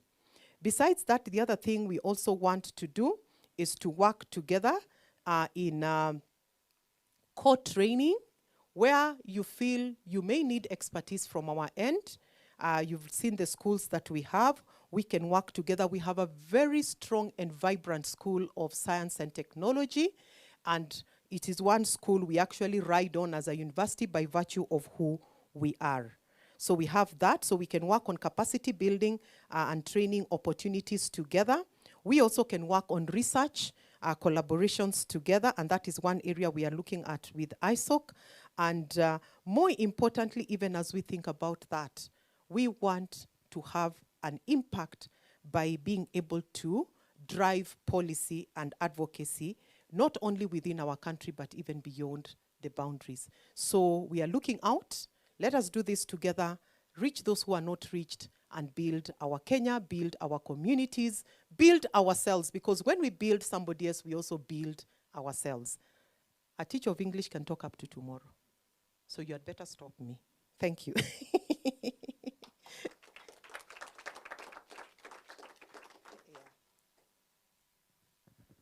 Please give her a round of applause again.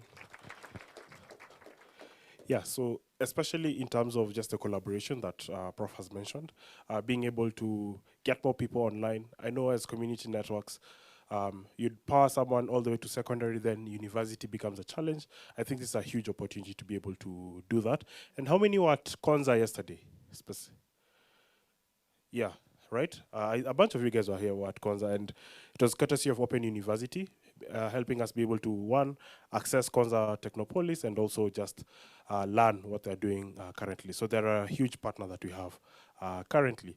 Yes, before we go on, we'll just do an open forum before this, but just to also break the ice, how many from the cut we did previously, yeah? Nani ali pass with high flying colors? How many did you do? We did 4, 5. 4. How many rounds did you do?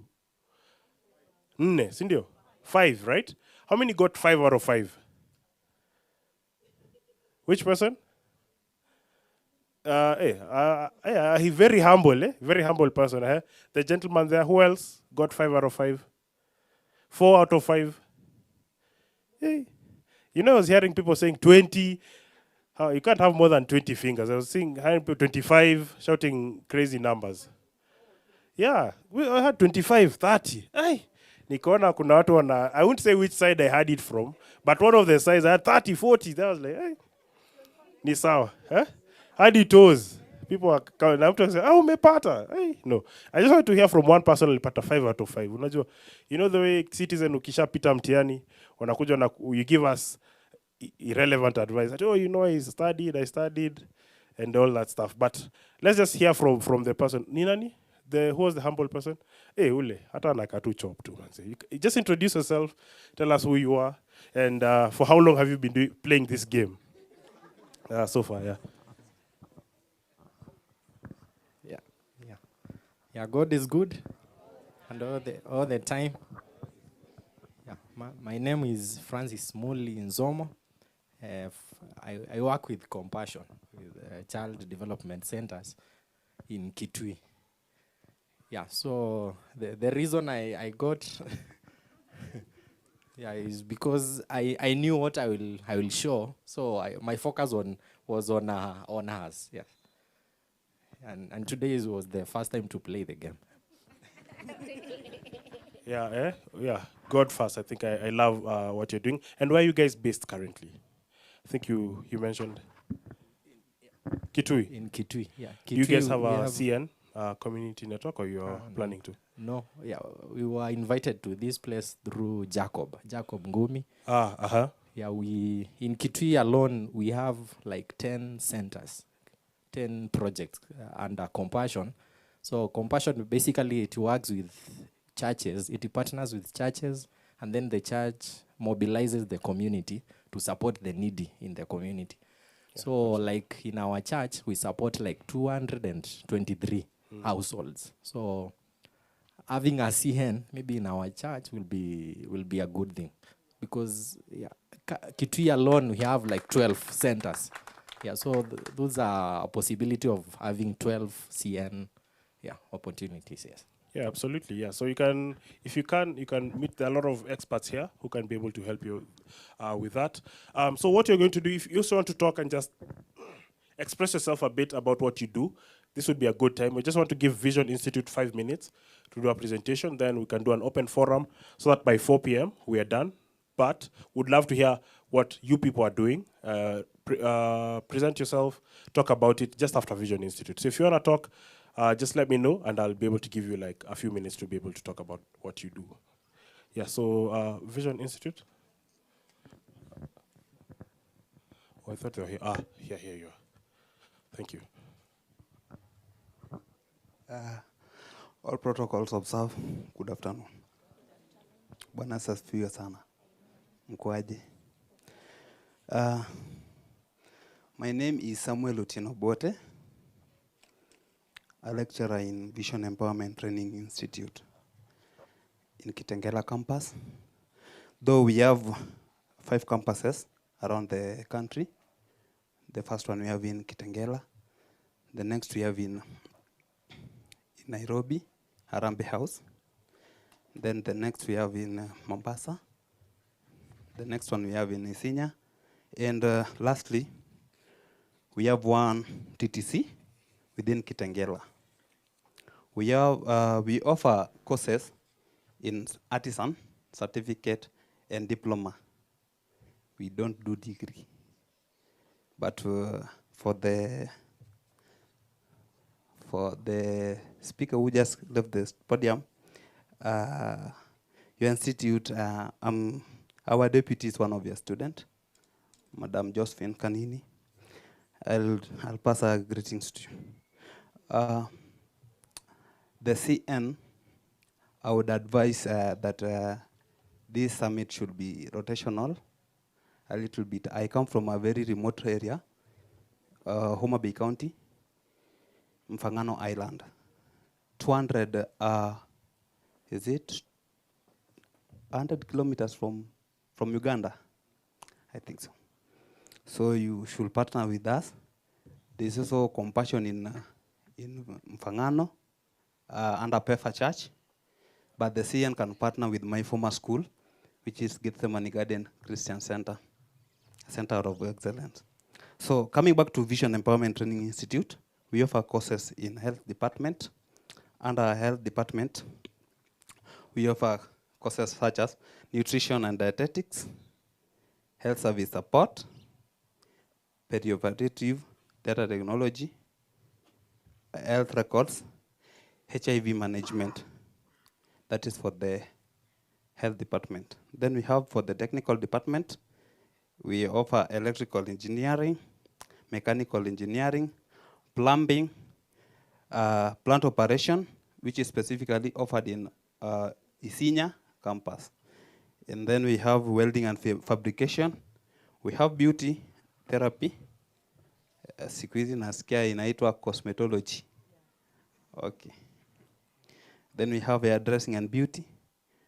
We have fashion and design, interior design, building and technology. Then in the hospitality department, we have food and beverages production, hotel and catering, tourism management, and tour guide operations. In education, we have a diploma in teachers education, which is DTE. Then we also offer diploma in secondary teacher education, which is DSTE. Then in the business courses, we have a variety of courses, which is human resource, business management, accounting technician diploma, ATD, computerized secretary studies, certified accountant, which is CPA, and we have maritime transport logistics. So I am a lecturer in IT, in Vision Empowerment Training Institute, and in IT we also offer short courses, which is computer packages. We offer the 12 packages, then we offer the accounting packages, then we also offer graphic and designs. In the hospitality, we also offer short courses, which is baking and pastry. Then in the health department, we also offer short courses in caregiving. I would not buy much of your time. I want to give thanks to those who invited us here through Jacob. We would say thank you. And may God really bless you. Then in the examination bodies, we have the NEC, SIDAC, NITA, CASNEB, JP, and then NTSA, because we also offer driving schools in Isinya. Thank you.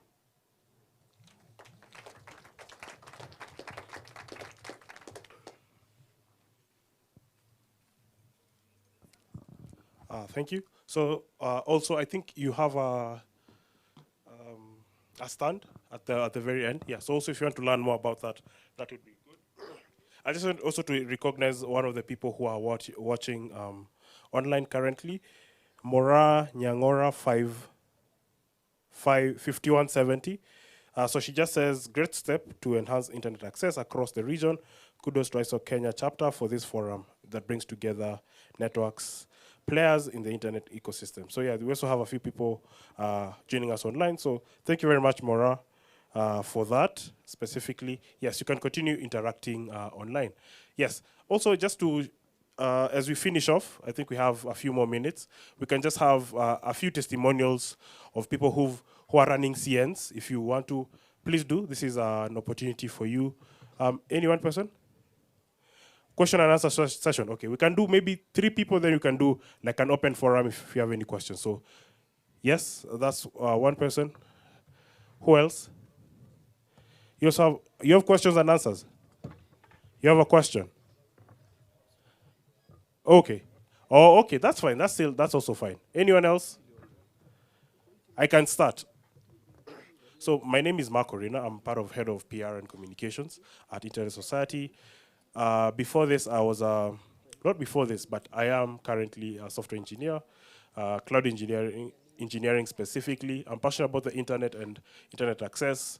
I've experienced different internet speeds, accessibility in different places, from in the middle of a data center where they have 350 Mbps to Westlands, whereby maybe you could get it at 250 Mbps, to other places where it's 5 Mbps max, to other places where there's zero internet. So I've always been passionate about that, and I'm very cognizant of the fact that accessibility is a challenge. It's a hurdle that we need to overcome over time, especially if you're building systems.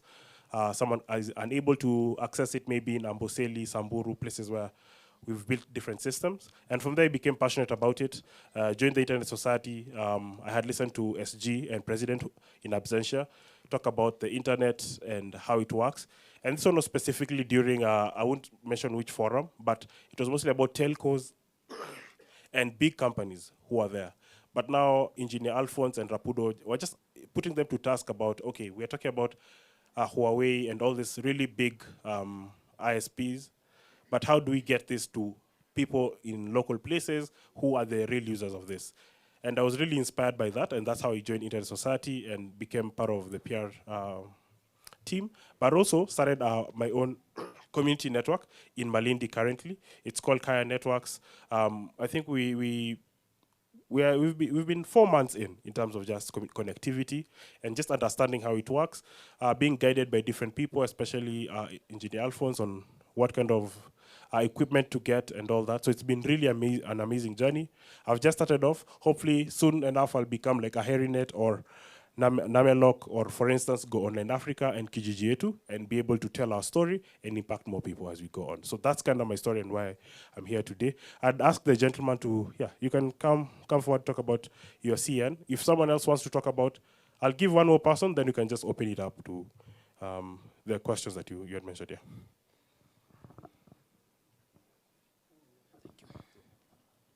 Good afternoon. My name is Dominic Emmanuel Osinyono. I'm representing Ngike Okok Community Network from Turkana County. Ini mara ya kwanza nimesema natoka Turkana County, watu wajaniuliza hujachoka? They always assume it's very far. But this is the second summit that we are attending.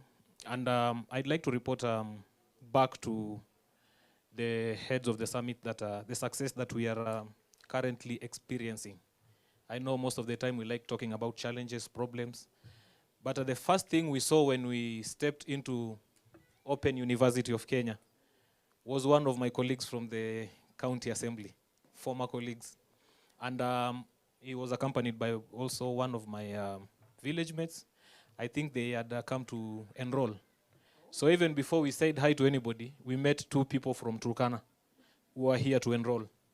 But most of the challenges that we're experiencing in retrospect revolves in and around the distance, the size of Turkana accessibility, and a lot of other aspects that I'm going to discuss. So as Nikeyokok or NCN, we started as a CBO in 2019. And amongst our biggest mandates was to connect the unconnected. Turkana County is 77,000 square kilometers. That is why I normally hear Nairobi na Turkana inaloketiwa budget mingi sana. But most of that budget is transportation. Kutoka hapa uende upate the next person. Most of us, we started our livelihoods, kutafuta pesa. I think by the time a student from Turkana County anafika second year, he is already a research assistant qualified. Because all the NGOs that are Turkana County, they have taken advantage of how big that county is by giving opportunities to people who can engage each other. And it was mostly done in referral mode. They don't have to ask you, umesoma uko na degree?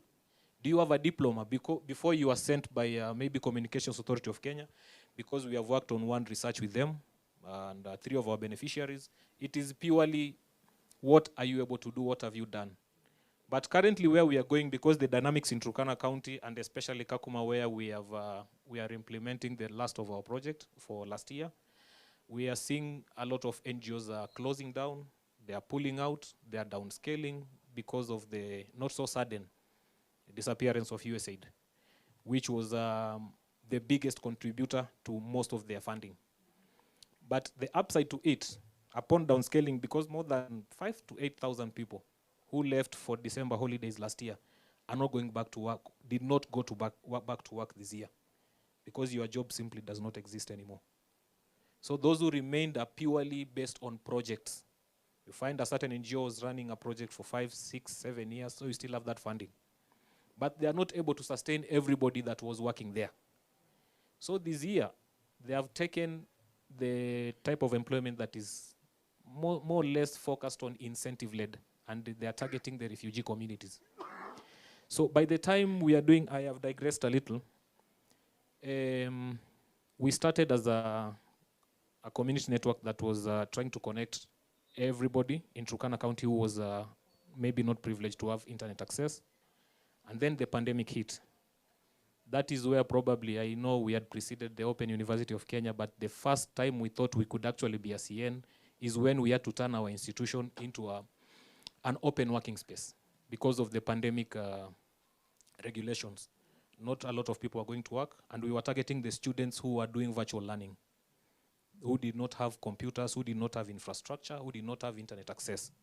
And our tech hub, because we started as a tech hub, our tech hub was the biggest contributor to giving access to them so that you can continue with your studies and you can continue with what you are doing at a cheaper than affordable rate.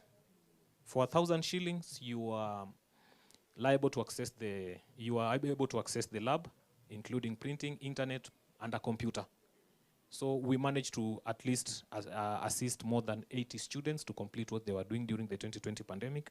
And then that is when we were recognized by ISOC and other members, and we were invited to see if we can be able to operate as a community network. But the dynamics and changes and the challenges will always be there until we met ACWIT, Advanced Center for ICT, Women in ICT. And that is where I'd like to also urge other CNs or other community networks operating under the spectrum of the CN is change is inevitable. Right now in Turkana County, a lot of people have to gone back to the basics of writing a proposal, because most of them had gone into the era of just waiting. UN will come to you, wakwambie open university. What do? We offer this and this. Here is this money. Credit us, but can you complete this project? So money was looking for you. It is not you who was looking for money. I don't know if I'm understood up to that. But now with everything going on, watu imebidi warudi wajifunze kuandika proposal na kuomba. And to follow up, and to do more follow up, and to do more follow up. But as dynamics like that appear, you can either stay still and suffer or change so that you are able to operate. We have expenses like paying tutors, paying for transportation, and everything else. So we had to change. And that is when we noticed a lot of the funding that was being sent, especially into Kakuma and Turkana County, was into digital skilling, which we were prepared for in advance because we were told most of the funding that is being sent to Turkana County, especially the refugee camp, it's going to dry up soon. So they were pushing this idea of sustainability. Are you able to sustain yourself? Are you able to work past this? And that is where we came in. At first, digital skilling was not just showing people how to use a computer. Because right now in Turkana County, actually, we are oversaturated with internet, as much as it is still marginalized. Safaricom, wameingia ndani, they are cabling every place in Turkana County. So it is not much of a hassle for someone to actually access internet without having to, hata kama hajui kuongea Kiswahili. There are placards everywhere. They just make a phone call, the next minute. In fact, you will find 4 or 5 Safaricom vehicles at your doorstep. We were trying to apply to be agents for fiber. We were beaten by almost 300, 400, 500 different companies.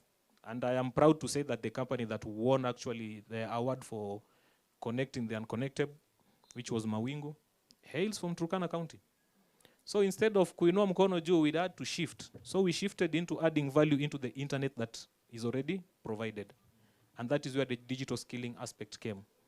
Up to now, we have facilitated 6 different programs, including Skills for Employment, which was done by Acquit. It was funded by UK Aid, and we had implementing partners, of course. But the takeaway from that was we were able to revive 7 different TVET centers that were otherwise gone because of this program. Not just revive them, we gave them infrastructure, including internet access devices. So I can say in Turkana County, we are credited for reviving 7 more centers. Hata kama president anasema TVET ziko, ni sisi tulienda tukakata nyasi, tukatoa miba, and brought it back. But why? Because digital skilling effort is actually being funded. You don't have to be in Turkana County to do it. Acquit walishinda wakiwa Nairobi, but they needed us as implementing partners, including other community entry programs. After that, we have done REMI, Refugee Empowerment Through Marketable Initiative, which was funded by the Norwegian Refugee Council.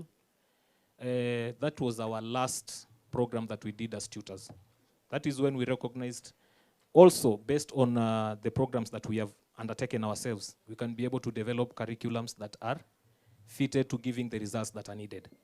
You are graduating 350 students, wanatoka na certificate, as Daktari was saying, but after that, your certificate utafanya nini nayo? So each program that as we have been tackling come with different key performance indicators. There are some that were giving digital skills only. The last one that we did with MasterCard, they don't want numbers. They want to see real earnings. You have taught them how to handle the gig economy, and I can say that so-and-so has made this amount of money from the skill that you have taught them. So we had to restructure again. And through that, we are able to, as at now, I was trying to get consent to use most of the slides that I've prepared because we are working with refugees. And to get consent to use most of those photos requires a lot of, they are classified as vulnerable communities. To use most of those footages, and it takes quite a lot of consent, which we are not able to get. But it will be online, I think. At tutapeana kwa ISOC, you can be able to see, so that you can see what we are doing. When we got there, we saw capacity building was a better avenue to follow. So we decided to be curriculum developers, trainers, tutors, and mentors, so that at the end of the project, we are giving you the results that you need. And thanks to now Open University of Kenya, we are going to give you more students than you can handle. That is one thing we can promise. As at this year, I have received 15 different messages. And when they say money is a demotivator, I'd like to second that. Because there is no other message. Mimi ungeniambia kitambo ningekuwa mwalimu hata ningekuchekelea. I have never known I'll ever do that. But the moment you receive that message, mwalimu nimepata kazi. It gives you motisha ya kuendelea kesho. Especially because you're working with someone who does not have equal opportunities as you. He doesn't have an idea kufanya kazi, hajaenda shule. Some of them go to an extent that they cannot speak the local dialect ama English at all, because we have students who ran away from home because of skirmishes. Kila kitu ilichomwa, anakuambia mimi niko tu venye niko hivi. But at the end of the day, ukienda nyumbani, there are 7 more mouths to feed. Kuna expenses. And the UN was pulling out. They knew they were pulling out. Said they were pumping money into digital skilling to prepare you in advance. The last project that we did last year was, apart from refugee empowerment through marketable initiative, REMI, we partnered with Mastercard Foundation last year and the Don Bosco Institute in Kakuma, where we did the largest number of graduates that we have ever done. 1,850 students graduated with not just skills, not just tangible monetary results from what they have been doing. We are incubating 17 different startups. Makofi, tafadhali. It is very difficult until you see what they are doing. We have incubated 17 different startups, which started from the classrooms. And as at yesterday, as we were leaving, I was surprised to see one of my former students is actually now working for Action Le Progrès, and I had forgotten him actually. He's in this forum. They are in the other side. So at the end of the day, we are not just candles that are burning down. We are candles that are lighting a lot more candles that will be giving the CN space also additional CNs. Because this year alone, hata tujafika katikati, 3 of our students pia wamepata grants, and they are also incubating their own digital skilling programs. So, thank you. Amjaniambia niombe, thank you. It is quite appealing when you see from classroom to actually being called to assist in making sure that project may succeed. It is not just teaching. There is financial management hapo, there is reporting, monitoring and evaluation, and a lot of things that you need to follow. As for Open University of Kenya, we were challenged. Certificate zenu tukipeleka kwa kazi tunaambiwa they are not accredited. What are we going to do about that? And working with Don Bosco, we are working with people in masonry who probably did not have primary school education. We have people doing fashion and dressmaking. Most are of advanced age. We have students doing fitatana. But all of them have to go through the digital skilling process so that you can show them actually, ukingojea kazi hapa, you can still do this. Are we together paka hapo? In developing the curriculum, I was happy yesterday to hear that Open University of Kenya are also working towards that end so that we can have a digital skilling curriculum that can be used by the CNs, and also the other CNs can see what you are doing and apply it on their own spaces. So I'd like to say it is a challenge. I don't like to use the word problems. It is a challenge that is easily maneuverable if you put your heads together. Hata sisi ni Akwit walitutoa from the mud. And we want to remove other communities also so that you can implement these projects in your spaces, especially when you are waiting for the funding to show up. There is a lot of allocation in digital skilling, especially looking at LinkedIn peke yake. I meet over 15 to 17 different projects that are targeting digital skilling.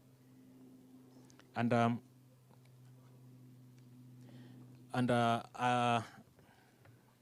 amepoteza my train of thought. And I'd like to say that I was very happy to stand in front of you and give you what we have done already. But a one-on-one session will be, I think by then I would have gotten the consent to display what I want to display. And it will be good also to hear from you so that I can answer the questions that you have. But from where we were and where we were and where we are right now, we are incubating a lot more than we can handle. So even our office, we are open to making it a reception center for Open University of Kenya, because we are going to channel a lot of people to you. Lastly, most of the students that we are actually saying we are going to channel to you are of international, let me say international students of refugee setting. Wengi ni wale wamerudi self-repatriation. Because right now, kambi ni ngumu sana. Kambi ni ngumu sana. Chakula imekatwa, there is no more money. And you find most of them, they're actually Kenyans right now. They are not classified as refugees. Mnajua shirika plan ilipita. Yeah. So they're given opportunities, mnaambiwa muende mfanye kazi. And right now, all my students, wakitoa ID yao, unawapata kwa e-citizen. So they are not refugees anymore. And those who self-repatriated and went back to South Sudan, as an example, were producing our certificates, including zile za Don Bosco, when they are trying to apply for jobs. And they are being told it would be easier to get a certificate that is accredited by a certain a non-university. And I think that will be a good channel for us to work together, amongst other CNs also, to make it possible. Nashukuru.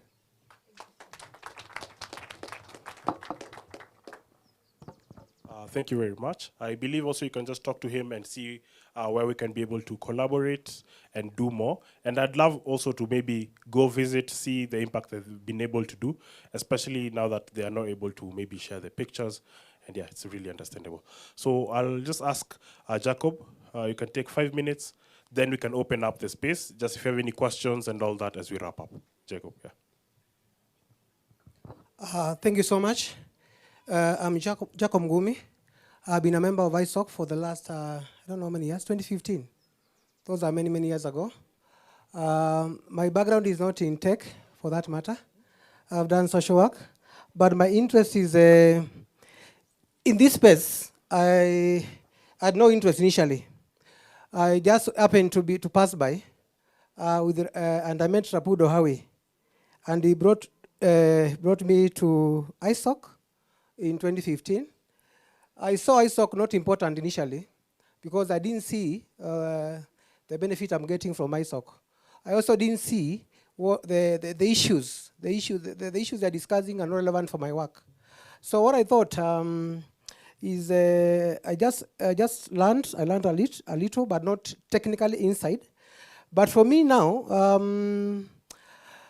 because I work with an NGO called Young Professionals for Development, and my team is here, and some of the other networks we work with from the Southeastern region, maybe they can stand up. Those I brought from the region, Compassion, there is a National Youth Empowerment, yes. Yeah, Ajira Digital, yes, they are there. That's the team I came with from the region, from different institutions and organizations in the region. They have an interest in Internet Society of Kenya. And the issue is about getting tech, you can see it, getting tech in their work. In the NGO space, there are no donors, as one of the speakers has said. Donors are declining in this country. So what we are looking at, for me, from Young Professionals for Development, is to initiate courses which are online for those CSOs in the region. We are looking at Makueni County. We have 100 CSOs in Makueni County. That's Maxon Network in Makueni. Kitui, we have around another 70 CSOs from Kitui County. CSOs is civil society organizations, those who are CBOs, NGOs, trust, foundations, those who do charity work in the region. Then we have Machakos MCCN network, which I'm the vice secretary of the network. We have 100 CSOs. We thought now, this donor funding, when USAID cut our funding, we thought now we need to have something called social enterprise. Social enterprise is whatever you do, you convert that into a business venture, which would generate capital and income to the NGO. With the PBO Act, which has come up, Public Benefits Organizations Act, which is has been gazetted, and there is regulations which has also been gazetted. 15% of the revenue generated as a CSO, you need to get it from locally, from your own country. So in this case, the 15% will be through social enterprise, which is very, very, very important. So in YPD, I looked at 4 areas of interventions. One, we do career development. We also do internship and attachment for students. We also do volunteering, and we also do research and policy issues. And we are looking at how to initiate courses Like career development, 64 courses we have looked at, which can be done online. And Open University, you can help us in developing the module, the content, and then we have a sharing formula how to reach out to the youth in the region where I work from. One of the issues is that we have young professionals membership of 2,000 already in place. So the market is ready for that. They always ask for this training, this course, despite the degree course they have gotten. Those are almost university graduates, all of them, the 2,000 of them. So they ask for courses which are tailored to employability. Because an employer nowadays, when you look at the ILO reports, International Labour Organization reports and others, even NEA, employers don't look for one skill. They don't look at your degree. They look for other courses you have done, even certificates, small courses you have done, which will add value to your degree course or your diploma course. In this case, we have 64 courses we have developed. So we need to roll out them virtually and be able to reach as many as possible. Then for internship and attachment, we're also looking at how we can be able to place students virtually through institutions where they can get attachment and skills, and also research and policy. We are looking forward to partnering with Open University. I got your idea very well, and is an initiative we can look at how to partner together. Daystar University also, and we have an MOU with KU for 5 years. We pitched at KU what we do, and they gave us an MOU for 5 years. And to achieve that MOU with Kenyatta University, we need to partner with everybody. Whoever wants to partner with KU in 4 major areas, which is research, placement for internship for students from KU. The other one is training and capacity building, and the other one is conferences and workshops, which are the 4 elements of the KU partnership. We can partner with you in that area through the country now. It's not tied to my region now, which is Lower Eastern, but to the whole country. Ajira Digital, they are there. Eunice Gatei from Ajira Digital, you can stand up. We have been partnering with them in some of the works in terms of reaching out to the youth. They are looking at the youth who are basically the lower cadre of the youth, the ones who are the lower cadre academically. But for us, we are at another notch, a notch higher, another level, so we can still see how we can reach out to the ones who are at a high level. ISOC, I thank you for the skills you have given me and knowledge on these issues which are tech, and they are very, very important. The other one is the Machakos County government. We talked to them, and the vocational training centers within the county, they are very, very weak in terms of even courses, capacity building, IT skills, and also the infrastructure. So through the vocational training centers of the county government, county government of Machakos specifically, we can also reach out to Makueni and Kitui. But for Machakos, we have already an agreement that we need to work with them to be able to offer some courses online. So this is a platform already in place, and we can engage further. In 2019, I was the national chair for the TVET National TVET Skills Show, which was at KICC. We have a national platform which is called Values and Life Skills Working Group, which is very, very important, and it imparts skills on issues of the youth in this country, and also the National Permanent Working Group on TVET, which was led by the former PS for TVET, Dr. Kevi Desai. We were able to organize that skill show in 2019, where TVET now became an agenda for the government.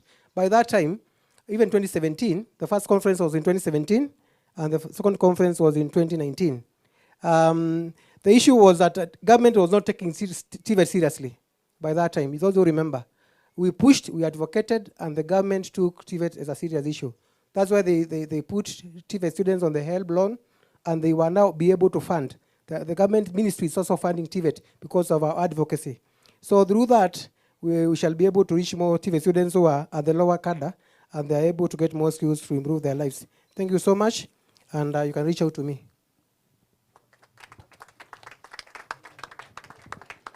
I've been reliably told that the tea is ready, but I believe someone had a question, an open question just to ask. We can discuss it then as we wrap up. Yeah. Do you want to come to the front or there? Okay.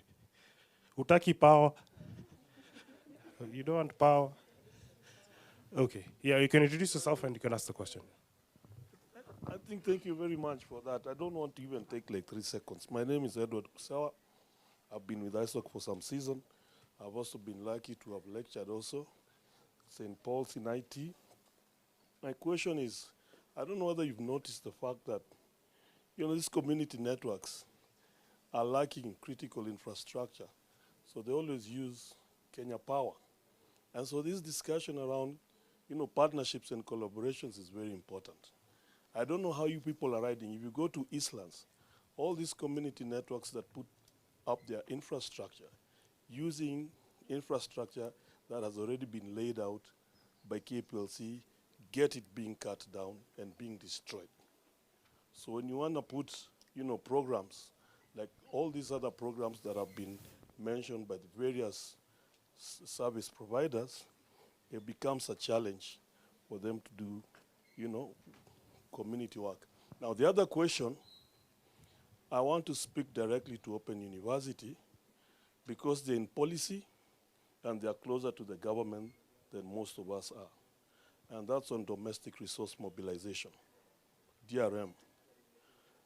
And it could be away from this, the topic around internet to industrialization.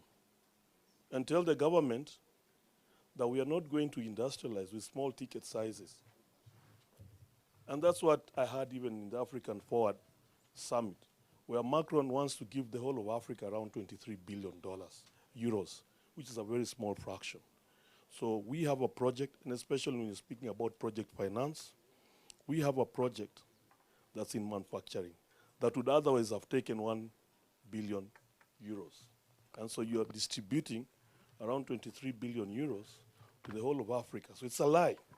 You cannot industrialize by giving small ticket sizes of about $10 million, $20 million, and you want to industrialize this country to become as competitive as the Chinese, manufacturers and so on and so forth.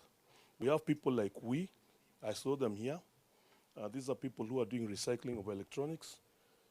We need serious investments that have large ticket sizes for us to be able to move this continent to where it needs to be done. And that's now, because I know the Open, this is part of your mandate in policy. Talk to them. Tell them this is what the market is saying, especially the IT fraternity, that we cannot have money that is actually startup-based. Most IT people here normally get startup-based, 200,000, 300,000, 500,000 USD, and they feel very happy. And those startups, 2-3 years down the line, they are non-existent. One did 275 million, Wasoko, and that was a seed round that they did in the US. And that's the kind of money we need. And their model was a sham. Thank you.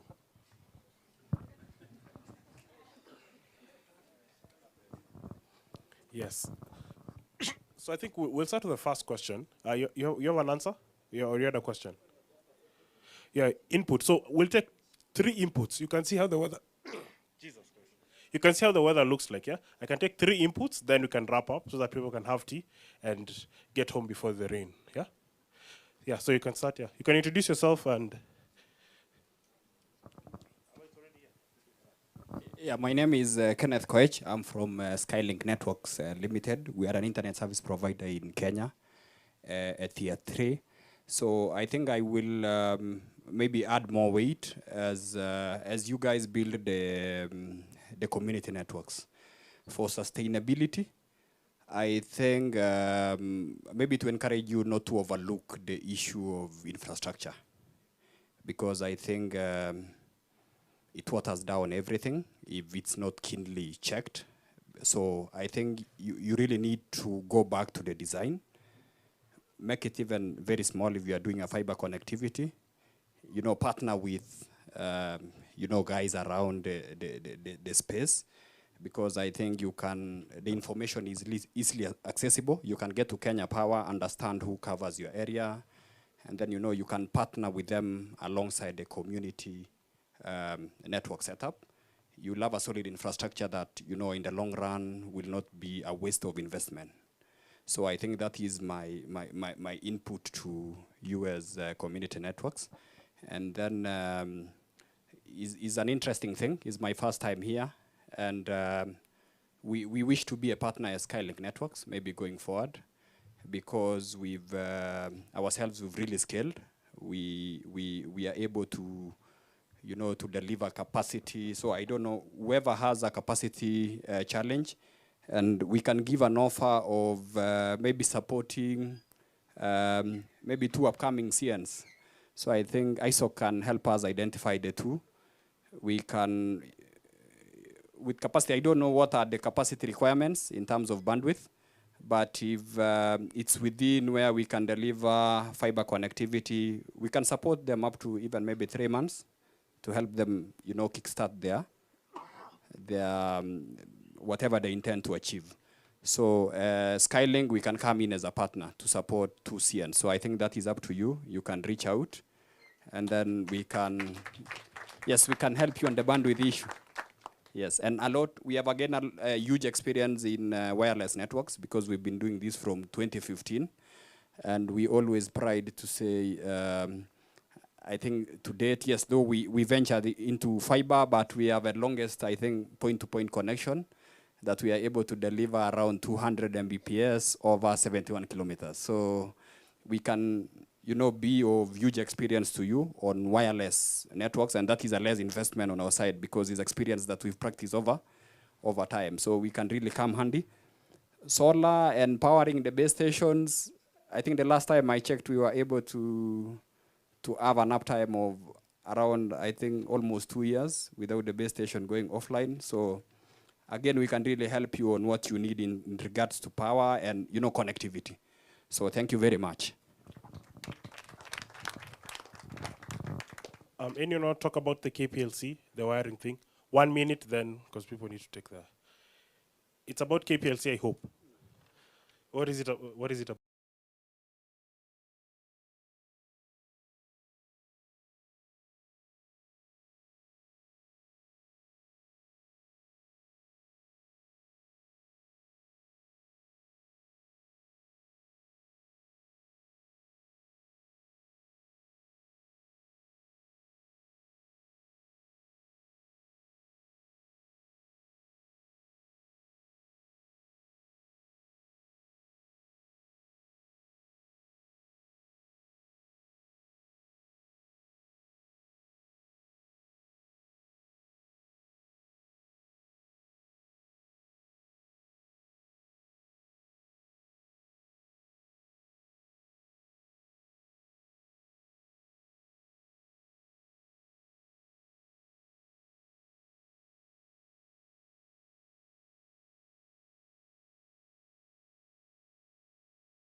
By Communications Authority, and they have the guidelines on how that would work.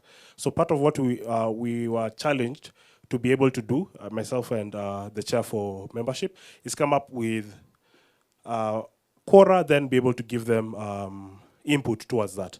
But beyond that, I can't really say what we can be able to do towards that, but I know Communications Authority has created a framework.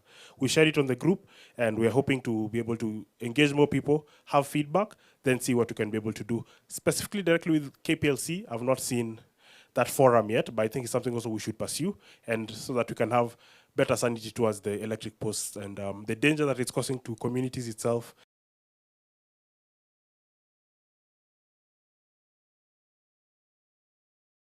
Closing out. You want to say something? Yeah. So, yeah, you can say something, then we close off. Yeah. Thank you. Hi everyone. So let me just take the opportunity to introduce myself because I haven't had a chance to. My name is Beatrice Mushiri.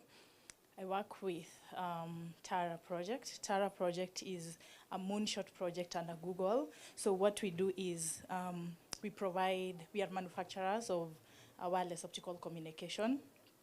How I come in with the community network is our product provides, of course, middle mile and backhaul connectivity. But for community networks, since most of these organizations are smaller in nature, we have curated packages for community networks in terms of network management systems and partnering with that is larger carrier networks, in this case CCOM, Liquid, to provide backhaul for these community networks. In fact, most of these community networks we work with them, from Mathare Oasis to Aherinet to Athi. Most of these community networks, we do provide these solutions for them. So like it has been discussed over and over again, the challenge of backhaul, as in getting access to backhaul connectivity for these community networks. And that is what I want to kind of elaborate, because what we have with Liquid and CCOM is revenue share model. We've gotten, we've partnered with them to provide a revenue share model for these community networks, where as opposed to taking up a package that would have otherwise, they would have otherwise not afforded. So right now you get together with the carrier network on a revenue share. So, so this is where, if, for example, if you're making 1,000, like if you have a user paying 1,000 shillings, if the revenue share model right now is at 80-20, that means your provider, your carrier takes 20%, you take 80%. So 800 is yours.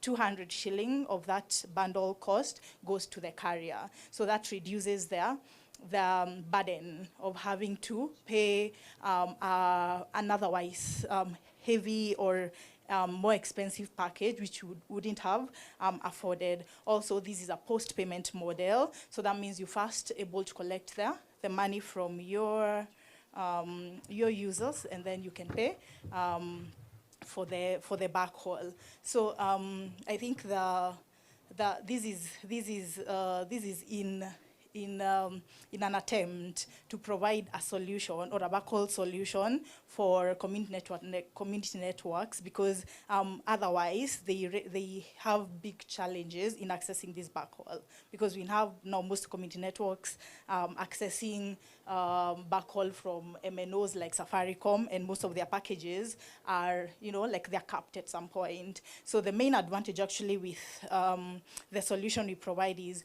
you get capacity from Liquid or from CCOM, and it's an open pipe. It's not limited in any way. That means depending on your utilization, this capacity is always upgraded. We have some of the community networks that use even up to 500 Mbps, which going by the market price of around 1,500 per Mbps, you can imagine how much that would be. But because now this is revenue share, you're able to accommodate that kind of capacity. So I would have loved to, there was meant to be further engagement. I would have loved to engage on this further, but I hope that gives you a picture of what we are doing to help at least, like these community networks remain sustainable, because otherwise then this cost would be too hefty and it would be difficult to run.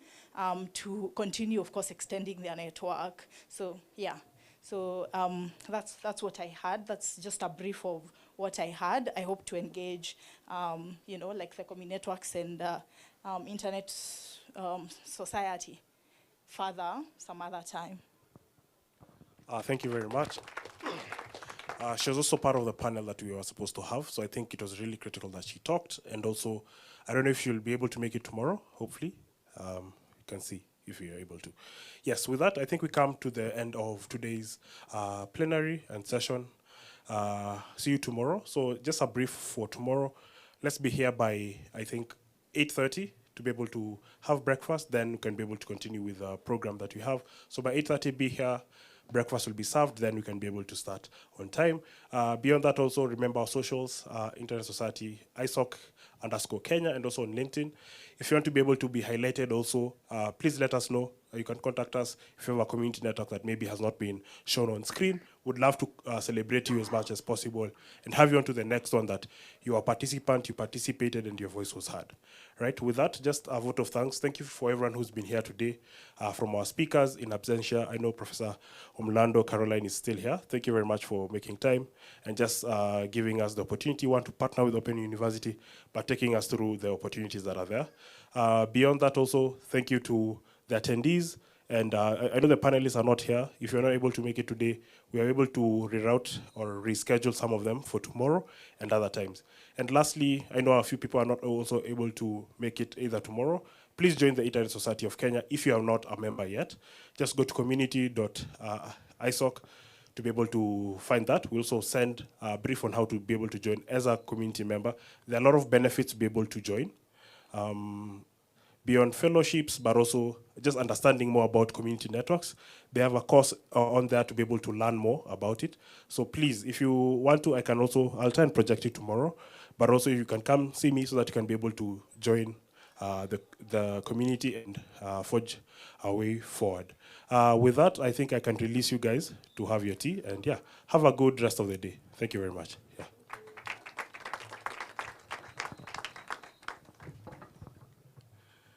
Yeah, you can go for tea.